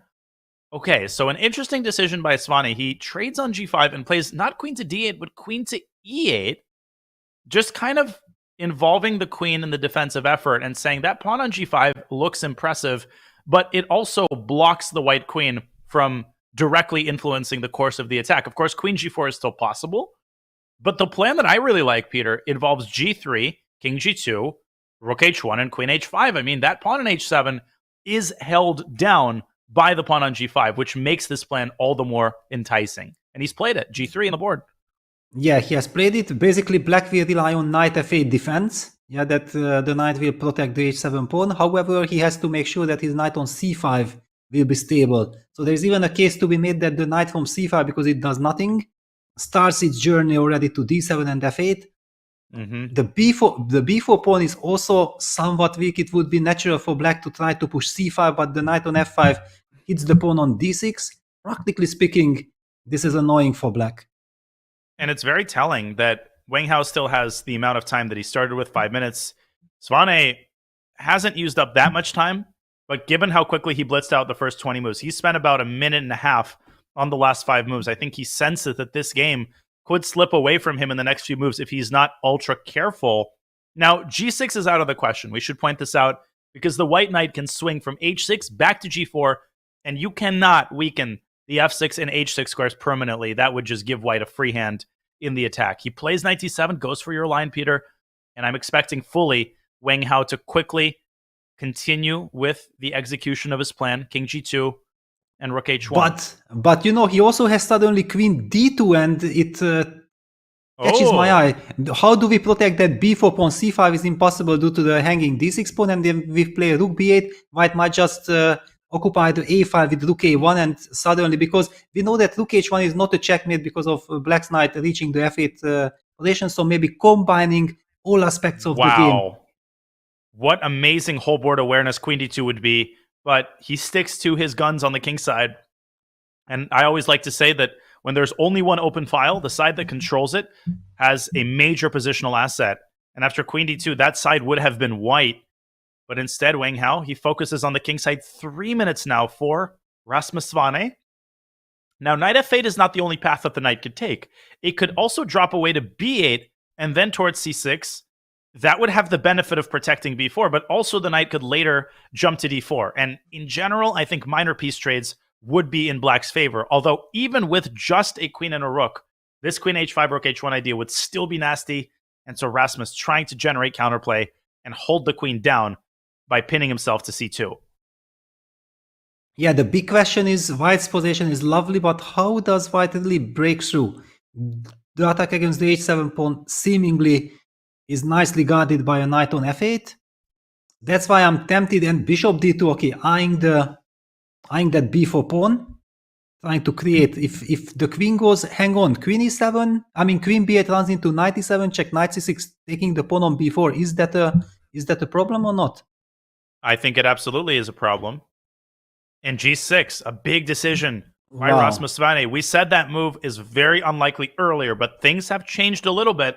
He's got this knight on d7 that is guarding the f6 square, makes this move a little bit more appealing.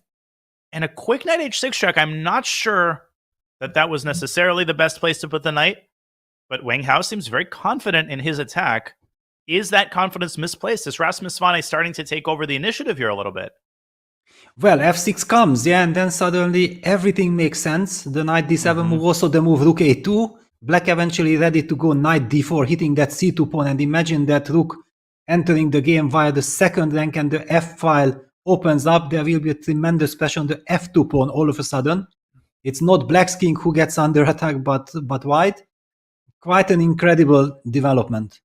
And a drink of water, you know what that means? That means Rasmus Svane is probably pleased with the way that this game is progressing. And f6, I think it's going to come. He's going to undo the Gordian's knot on the king side. And after the trade, he is going to discourage white from jumping back to g4 with his knight. And how prescient of Svane to put his rook on a2 and tie the queen down. I think that's going to come in very handy. But very ambitious, knight d4, ignoring the situation on the king side in favor of a direct attack on c2.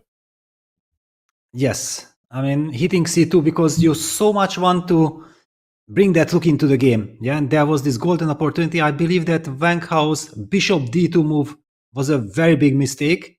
He just felt like he has all the time in the world. He can do whatever he pleases, and Rasmus punishes him for that. Knight g4 is on the board, maybe trying to stick the knight to f6 anyway. Black could lift the queen up to e6, though. I really like that move because it pressures the knight. The white queen gets even more overloaded, and this plan of queen g1, queen h2 is rendered impossible. Rasmus about to make a move. He wanted to make something. I think he was leaning towards the c2 pawn. I believe that he will take the pawn. Yes, and he does. takes with the rook. Yeah, and then, okay, now white has different ideas. I don't know, knight f6, bishop e3. I mean, there are all kinds of interesting ideas for white. Very hard call here for Wang Hao. Very hard call. And he takes on b4, restoring material equality. Obviously, his queenside has been completely shattered. This seems to be an indicator that he's not a fan of his position, but doesn't want to go down a pawn, and maybe will return back to d2 on the next move. Yeah, but this gives Black the time to go queen e6, stabilize. Oh, I mean, that move that you called out. And what Rasmus goes queen b8, what a nerves of steel. He goes pawn hunting on b3. If it works, it's fantastic. Because queen takes b3, queen takes this, you get access to the e4 square. But not that you miss some rook takes h7, check, queen h1, knight f6, check, queen h6. Because the knight can fall back to e6. Okay, thanks to that.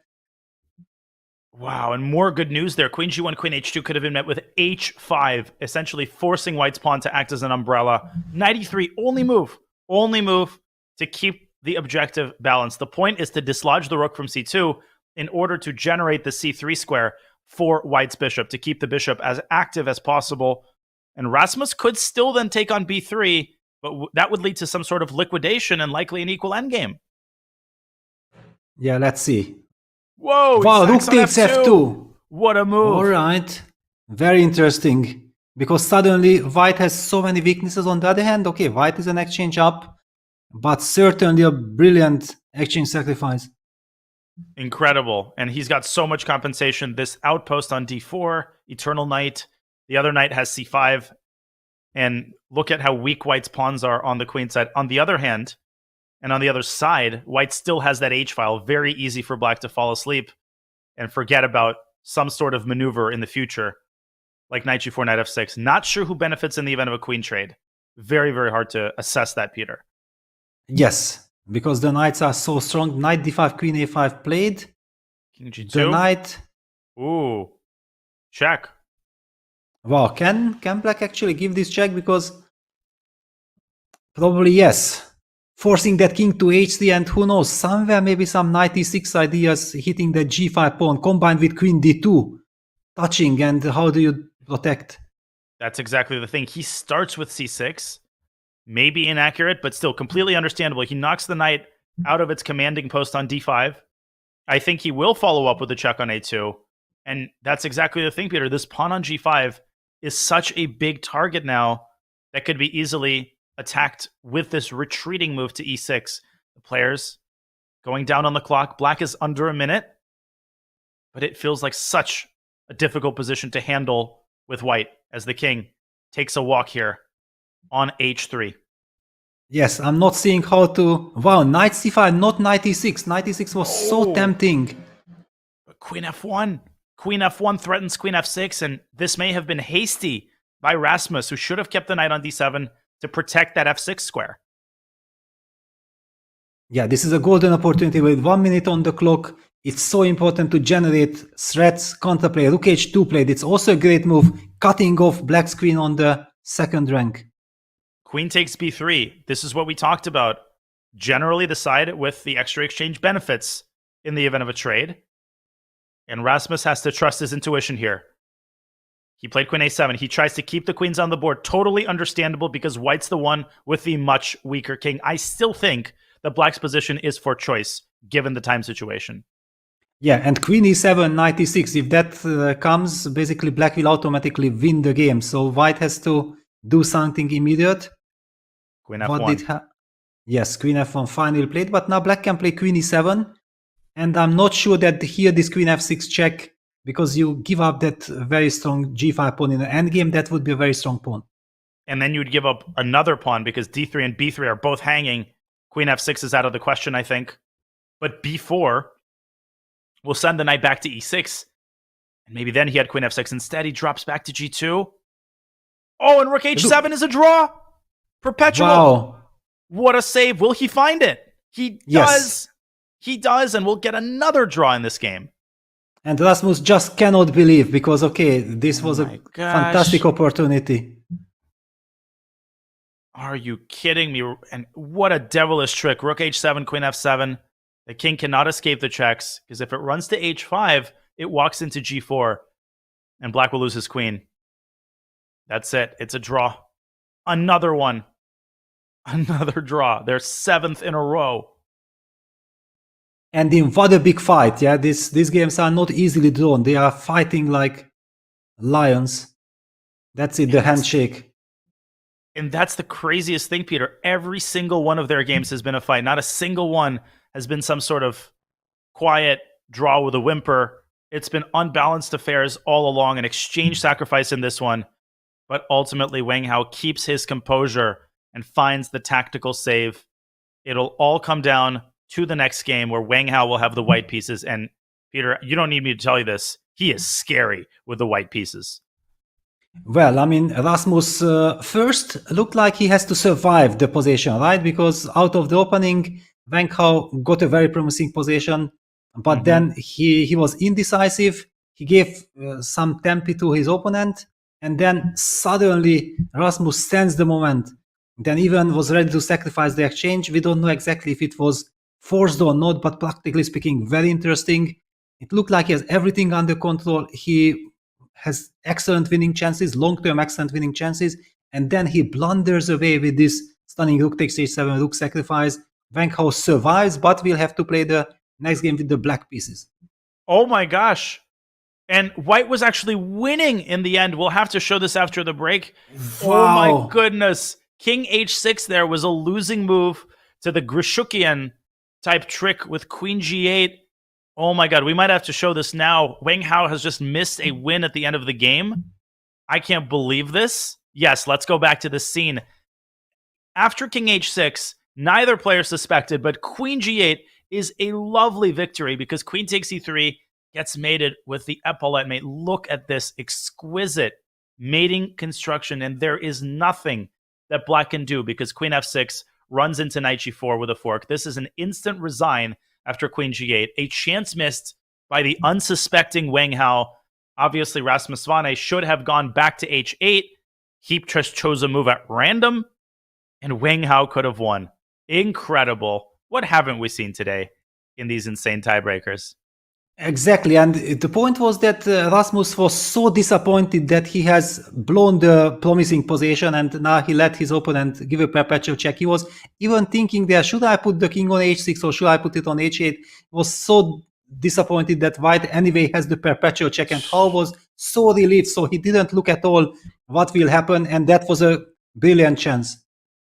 Well, okay, Rasmus Svane and his feared opening preparation will be on display. He will have the white pieces in their next 5+3 game, but we will go on another short break. We'll be back with more World Cup action from our final round 4 tiebreaker match in just a couple of short minutes.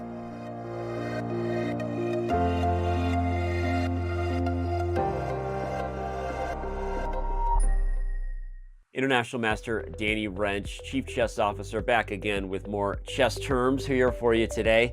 We're going to talk about the passed pawn. The passed pawn must be pushed. You hear it said often, and that's because just about every endgame you see that isn't a blowout often comes down to maybe someone's up one pawn, or maybe even just the first person to create a passed pawn is the person who goes on to win that game. We're going to talk about what the passed pawn is and define it for you in today's video. Let's do it. What is a passed pawn? A passed pawn is a pawn that has no enemy pawns stopping it from moving forward. That means pawns either on the file in which it resides or on the adjacent files that would therefore capture the pawn should it advance. So if a pawn has none of those things stopping its way, then it's time to push them, baby, as our boy Yasser would say, and as you hear mentioned on many broadcasts that you would watch on Chess TV. And on that note, as we look at our game examples we like to do, this is taken from Tomaszewski versus Rajava. Here, white plays the move b5 exclam, which highlights again, it's not how many pawns you have, but who's going to be threatening to get a queen first. After black takes it, white pushes forward with gusto, and because the rook can't blockade the pawn due to the light square bishop, this game is already over. Black is going to have to sacrifice the bishop for the pawn on b6, and white would simply be up a minor piece. Note that after the first move b5, should a takes b5 have been played, white would have pushed this pawn and then trapped the rook on a7, showing the power of the passed pawn.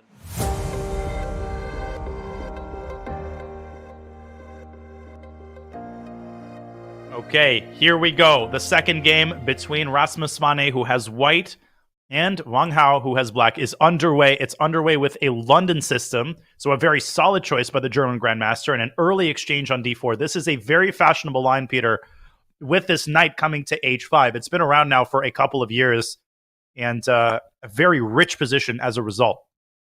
Yes, it actually featured this brilliant strategical victory by Fabiano Caruana in this tournament in the very first round against Chadlishvili. Exactly, bishop d6, knight e5, knight f6, f4, queen b6. That's some kind of a new development in this line. Okay, so let's see what we have here. Bishop takes f4. A bishop pair has been given up by Rasmus Svane, but he is banking on the control that he has over the e5 square, and obviously just a ridiculously sound and solid pawn structure by white that would survive a nuclear apocalypse. I mean, white is as solid as it gets, but I think Wang Hao is more or less happy with the outcome of the opening. Yeah, it's a slow maneuvering game. White plays queen c2. It was not clear queen c2 or queen e2. White will follow it up with g3, put a rook on e1, and eventually somewhere, will we see white putting his knight on e5? I believe yes, but it does lead to some dynamic change of pawn structure. Yeah, knight takes e5, d takes e5. Who benefits from there? It's a big question. I'm interested to see what black will ultimately do with the bishop on f4. There's a lot of possibilities. It can drop back to d6.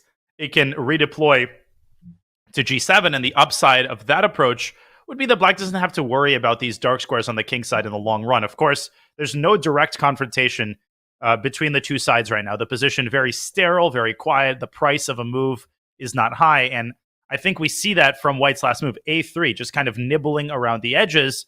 But things could change in an instant, Peter. Black could play e5, white could play knight e5, so this structure isn't necessarily going to be maintained for a long time. Yeah, it's a long-term position. I don't really believe that. Yes, black can maybe consider to go e5, but there is no threat on his position, so I'm expecting some natural moves. What do we see? I think he might have done it. And he did. He played e5. It. Whoa. Wow. Okay, so some clarification.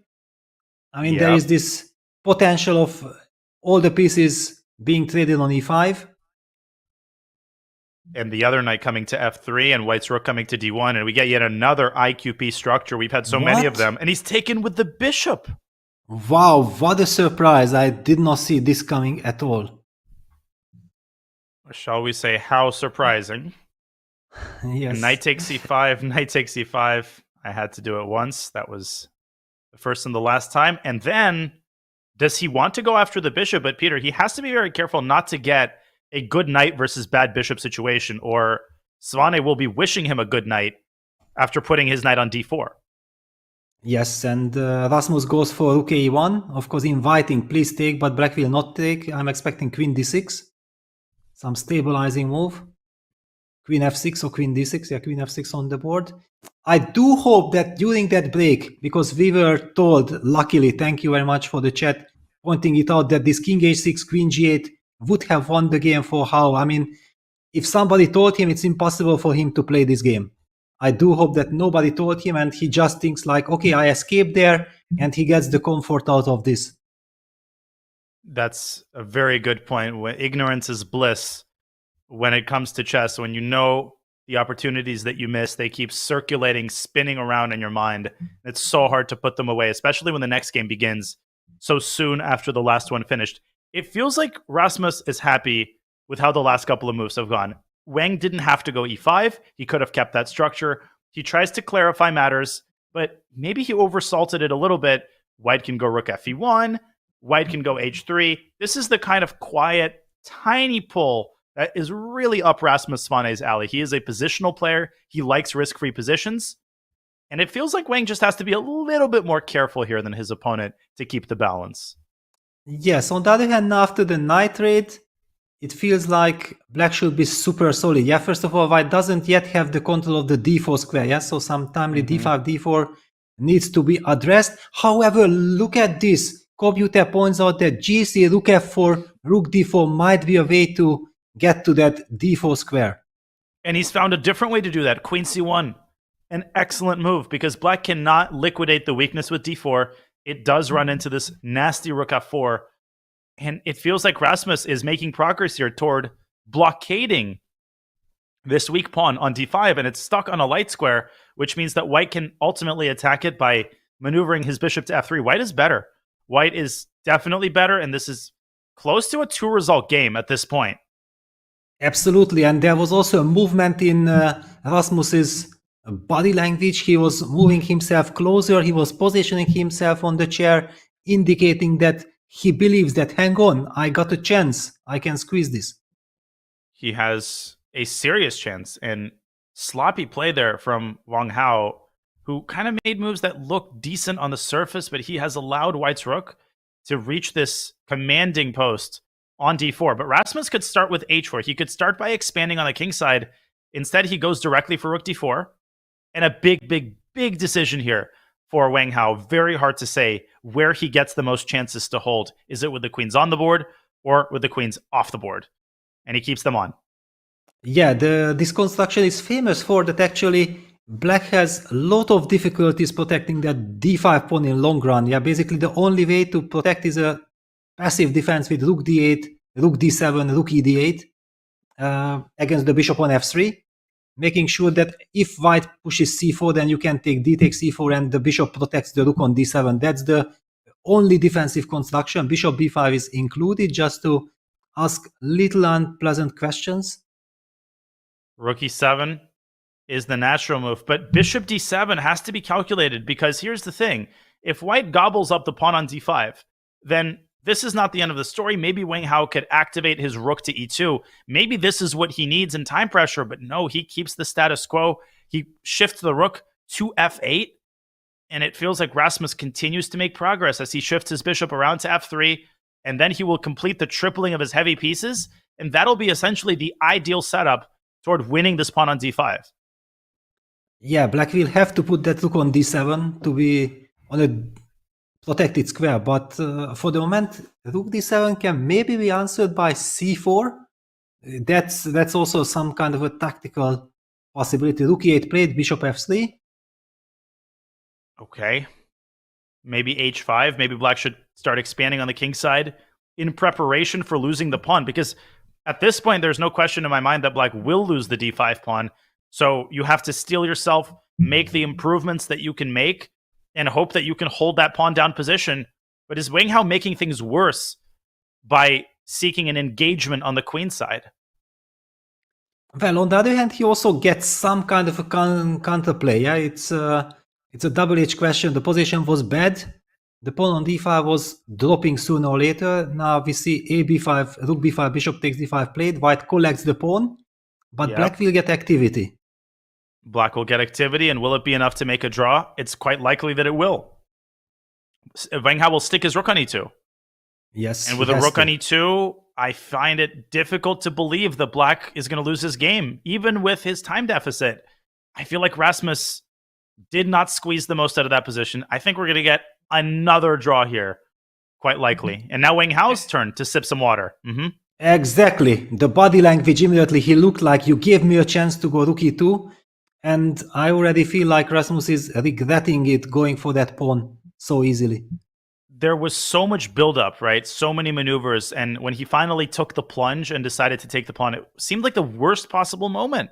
Black's pieces on ideal squares. White is passive. The rook on f1 is tied down to the pawn. And the queen alone is not going to be able to do sufficient damage. Yeah, you can collect a7.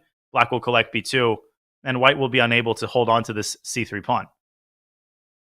Yeah, one could argue that queen e3 would be a stabilizer so that after rook c2 we have rook c1. The question, queen takes f2. What is this pawn endgame, for example? Oh, it's what a completely trick. crazy. You have to try this, though, because white is not really risking there, although in pawn endgames, you really never know. Yeah, I feel like because black will be able to set up this f5, g5, king e5 construction, it should be a draw, but with little time on the clock, it's so difficult to call all this. Yeah, we're analyzing queen e3, rook c2, rook c1, and now this trick. Queen takes f2, deflection, then rook takes c1, and white cannot run up to f2 because the queen is occupying that square. So white would have to drop the queen back to f1 and force a pawn endgame that both players would have to accurately evaluate. But if you're not playing queen e3 and rook c1, if you start with rook c1, you walk into queen takes c3, deflection, using the back rank, and white has no time to make luft. Queen e3, only chance, I think, for Rasmus to keep minuscule winning chances. He was about to go rook c1 and blunder queen takes c3. Wow, yeah, these are nerves. But this also shows us that how big mistake Rasmus has made by capturing that pawn on d5 and also opening up that queen side with a4. Was no need, just create a luft, play slowly, make the prophylactic moves. Yeah, queen e3 played, rook c2 will be played.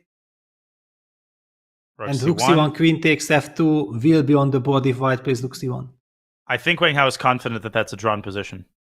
Yes.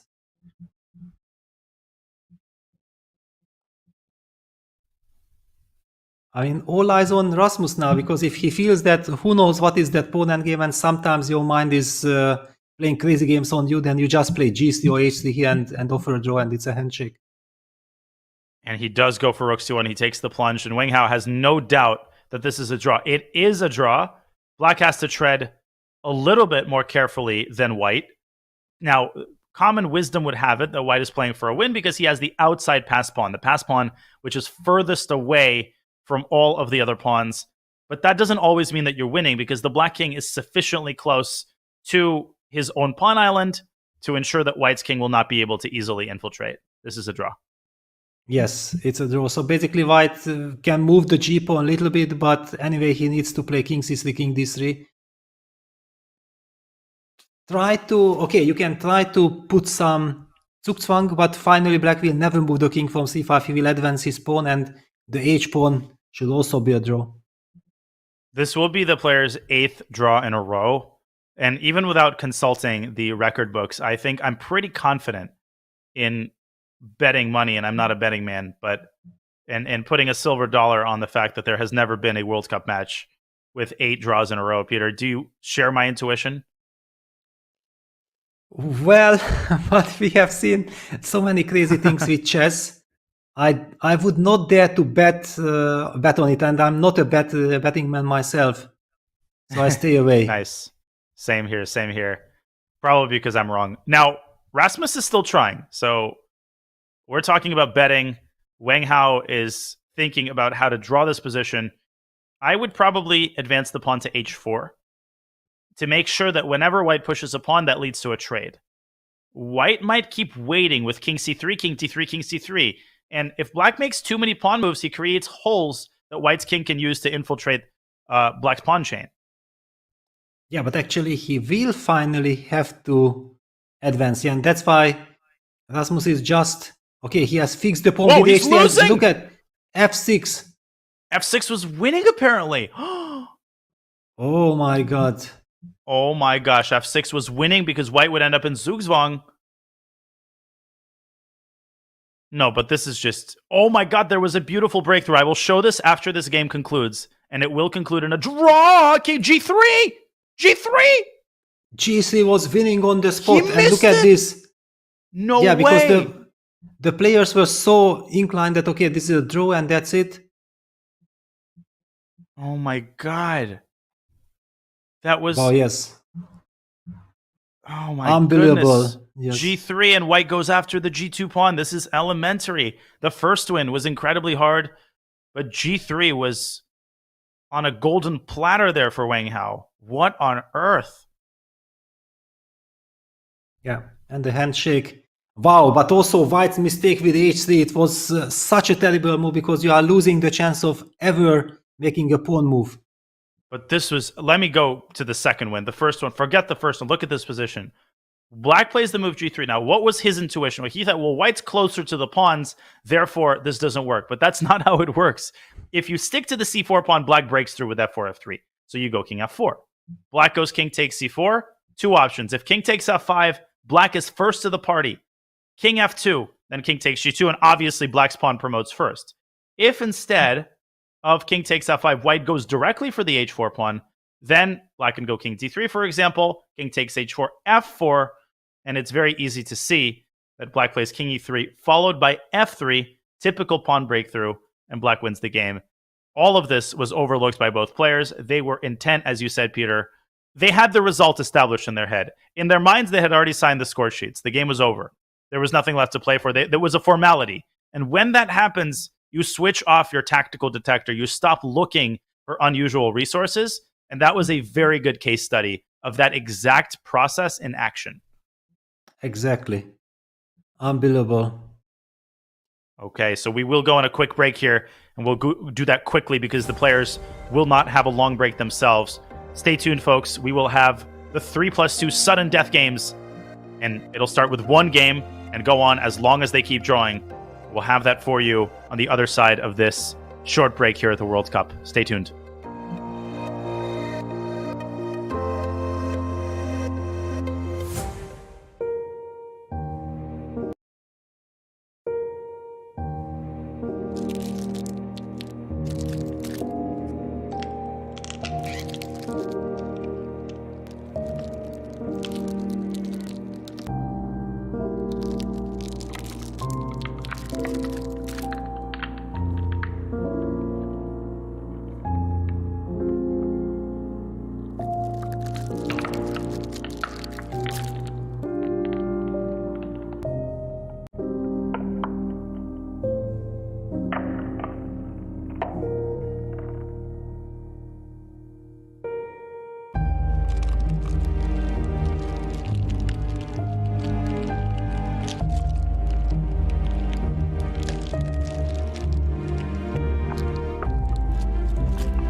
Is anybody in Snoop's camp playing chess? Is that happening or not? I haven't seen it. There's some smart people in the camp, so I wouldn't be surprised if people are versed at it.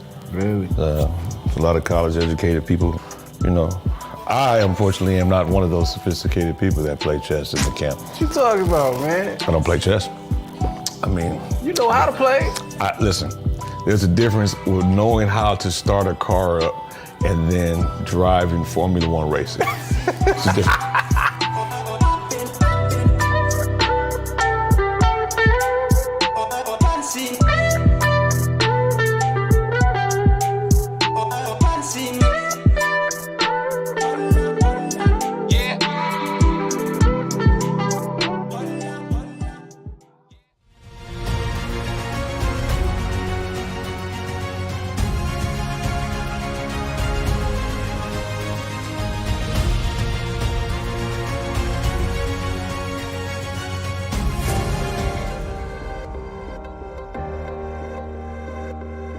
we are still here, and so are the last remaining players in round 4. Rasmus Svane and Wang Hao have just commenced the sudden death portion after 8 straight draws, including an improbable one where Wang Hao was winning in the last game. They are playing 3+2, 3 minutes with a 2-second increment. The winner of this game takes the match. They will play indefinitely as long as they keep drawing, but we need to get to the game. Here we go, and Wang Hao has the white pieces in a English, and this can be thought of as a reverse Sicilian. Rasmus Svane playing the principal d5, Peter, and we get yet another interesting position out of the opening. Yes, and this queen c2, the tricky move queen c2, trying to unbalance things, trying to force your opponent to think as quickly as possible. The bishop on c5 and the knight on d5 are not yet stable. There are all kinds of ideas. I believe black is playing knight d4, but that's also some kind of an adventure. Or maybe you can also fall back with the knight to f6. Yeah, that's maybe a more solid move.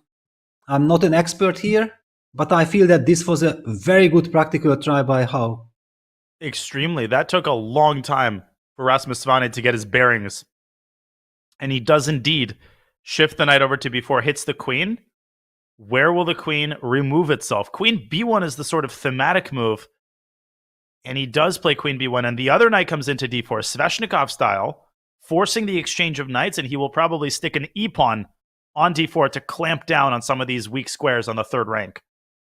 Yeah, it reminds me of Hikaru Nakamura against Andrei Esipenko from the Berlin Grand Prix. We have seen very similar structure in that game. So hard to assess, evaluate, because it's really double-edged. And the Blitz game, you never know. I happen to know both players. I'm rooting for both incredible gentlemen. And I do wish that the game ends with a normal chess game, not with some kind of a drama like we have seen in the last 2 games, which could have been deciding this incredible match between these players. And obviously fatigue and nerves, that is a toxic combination that produces a miasma in the brain, which often prevents you from finding moves that you would otherwise find in your sleep. And we saw that at the end of the last game with G3. Wang Hao missing wins in both of the last 2 games. He will be kicking himself if he cannot deliver on this sudden death game. We've got liquidation. Both knights disappear from the board. White gets doubled b-pawns, but an open a-file, and bishop takes f2 check with crazy complications, deflecting the king. But now the queen is in trouble, and white has this check on e4. What is going on? Who's better? Yeah, bishop e6 and black will castle. I believe that it also very much goes towards draw. It was a crazy tactical skirmish, but end of the day, white will recollect the pawns on the queen side, and it's very much within drawish burden. Okay, I would have the players know that I have about 50 minutes before I have to go. So a couple more draws is okay, but not more than 5 or 6. Well, at some point we'll have a decision. And the point I wanted to make that if finally this match ends by someone outplaying the other, then the player who loses can forgive himself. Yeah, then he understands that at least, okay, I got outplayed. But if it ends with some completely crazy, unexpected turn, that would be too much to handle. How are they always seeming to find the one way to just... Everything seems to disappear from the board every game, and one way or the other. But here we still have a tactical element in the position. Queen takes b7. Currently, black is up a pawn, but likely white will recapture on c7 and open up an attack on black's rook. Black will move the rook, white will take a7, and black will take b4. And that is how we could get a 3-on-3 on the same side of the board. Given the time situation, this does not necessarily mean draw, but if the queens come off the board, you can basically sign the score sheets. And there are no score sheets, but I'm using that as a turn of phrase. Yes, exactly. I mean, white will capture on a7, black will take on b4, then white comes back with the queen to d4, will offer the trade of queens, and this black queen cannot really hide. Okay, one could argue that rook c4 is a move. Yes, rook c4, then queen d6. White will place his bishop on f3 just to cement this e2 weakness, and it should be completely draw. I don't know how much of this was theory and how much of this was concocted on the spot by Rasmus Svane. I would definitely take black in a bullet game or a blitz game. I think the increment really helps. In a no increment situation, this would be very difficult because it is demanding. White has to be careful here. For example, rook e1. You have to calculate the move bishop. Well, no, bishop takes e2. Sorry, the queen was defending the rook, so no, never mind. But rook a2 is the safer option, just knocking the queen out of the second rank. Queen takes b4. Rook a4 skewers the queen to the bishop, but black has this move queen b3, attacking the rook on d1. Yeah, white can also play rook d4, and then I force another trade on c4. And I believe that if we trade one pair of rooks, then the danger on eventually getting hit on e2 is very remote. White will be perfectly safe there. Impressive by Svane seeking direct confrontation, even though he seemed to be unfamiliar with this queen c2 idea. But knight b4 and knight d4, gutsy call. Bishop But takes look at f2. this. He did hasn't not taken take the pawn. Wow. Something, he hallucinated something. Maybe he was afraid of rook a4. Maybe, Peter, he didn't see the move rook c4 in response to rook d4. But now the plot thickens, and white is the one. Yet again, Wang Hao goes from being pushed around to being in the driver's seat. But it still, I think, is likely to end in a draw because of the long-term weakness of white's king. We'll see. Yes, exactly. I mean, the king one. I felt like king g1 was a more safer move than bishop f3. I'm not a fan of bishop f3, but I mean, who can fold the players? But rook b8 also going passive. Yeah, white will come now with queen d4. Rook c3 was begging to be played. Rook c3, hit the pawn, put the rook behind the b pawn, and make a draw. I mean, this is just sloppy play by Rasmus Svane. And now I think that white is very firmly in the driver's seat. You've got rook b2. You start pushing the b pawn. And most importantly, black has no easy way to generate lasting counterplay against white's king. Rasmus might pay the price for this. Yeah, it could easily be in such a... Okay, finally he creates a Luft with h6. That's very important. Yes. And okay, this pawn f3, g3, if one of the pawn would be on the second rank, it would be a completely different story. We would be believing in white converting, but with this shaky king, queen g4. Queen g4 forces the queen trade. And white's got chances. And he does it, but it still might be a draw, Peter. Obviously still might be a draw, but white will likely put the rook on d4 and start walking the king over to the queen side and try to eventually dislodge this rook from b5. This is a hard position to defend with 15 seconds left. Yes, absolutely. And there is only the 2 seconds increment. Wow. Wang Hao has a free hand here. No risk as he gets his king closer and closer to the rook on b5. Okay. Yeah, cutting the king, but king f3, rook e4 is anyway the mechanism. Oh, rook f4 and rook e4. And Wang Hao is making progress. Serious progress. Yes. Maybe even rook c2 and rook c6. As he shifts his king. No, he's going for the old plan. King e3, king d3, king c4. I think it's almost winning in the context of a time scramble. Yeah, it's so difficult to understand how black should be defending. Yeah, king walks to c4. The rook will eventually hit the rook on b5. Black will lose the grip and white advances b5. It's winning now, and the eval bar is continuing to rise. The progress of the pawn is unstoppable in the long run. 5 seconds for Rasmus, and this is the idea. This is the key idea. You use the threat of a rook trade. 2 seconds, he barely made his move, and he blundered a second pawn, and now he's dead lost. And now he's dead lost. Rook c6. And rook c5, force the rook trade, and win the game. Wow, frustration there from Rasmus. You could see how he captured on c5. He cannot believe it. I mean, he could have just collected that b4 pawn and he can never ever lose, even if he wants. Unbelievable. And it's fatigue, it's the nerves.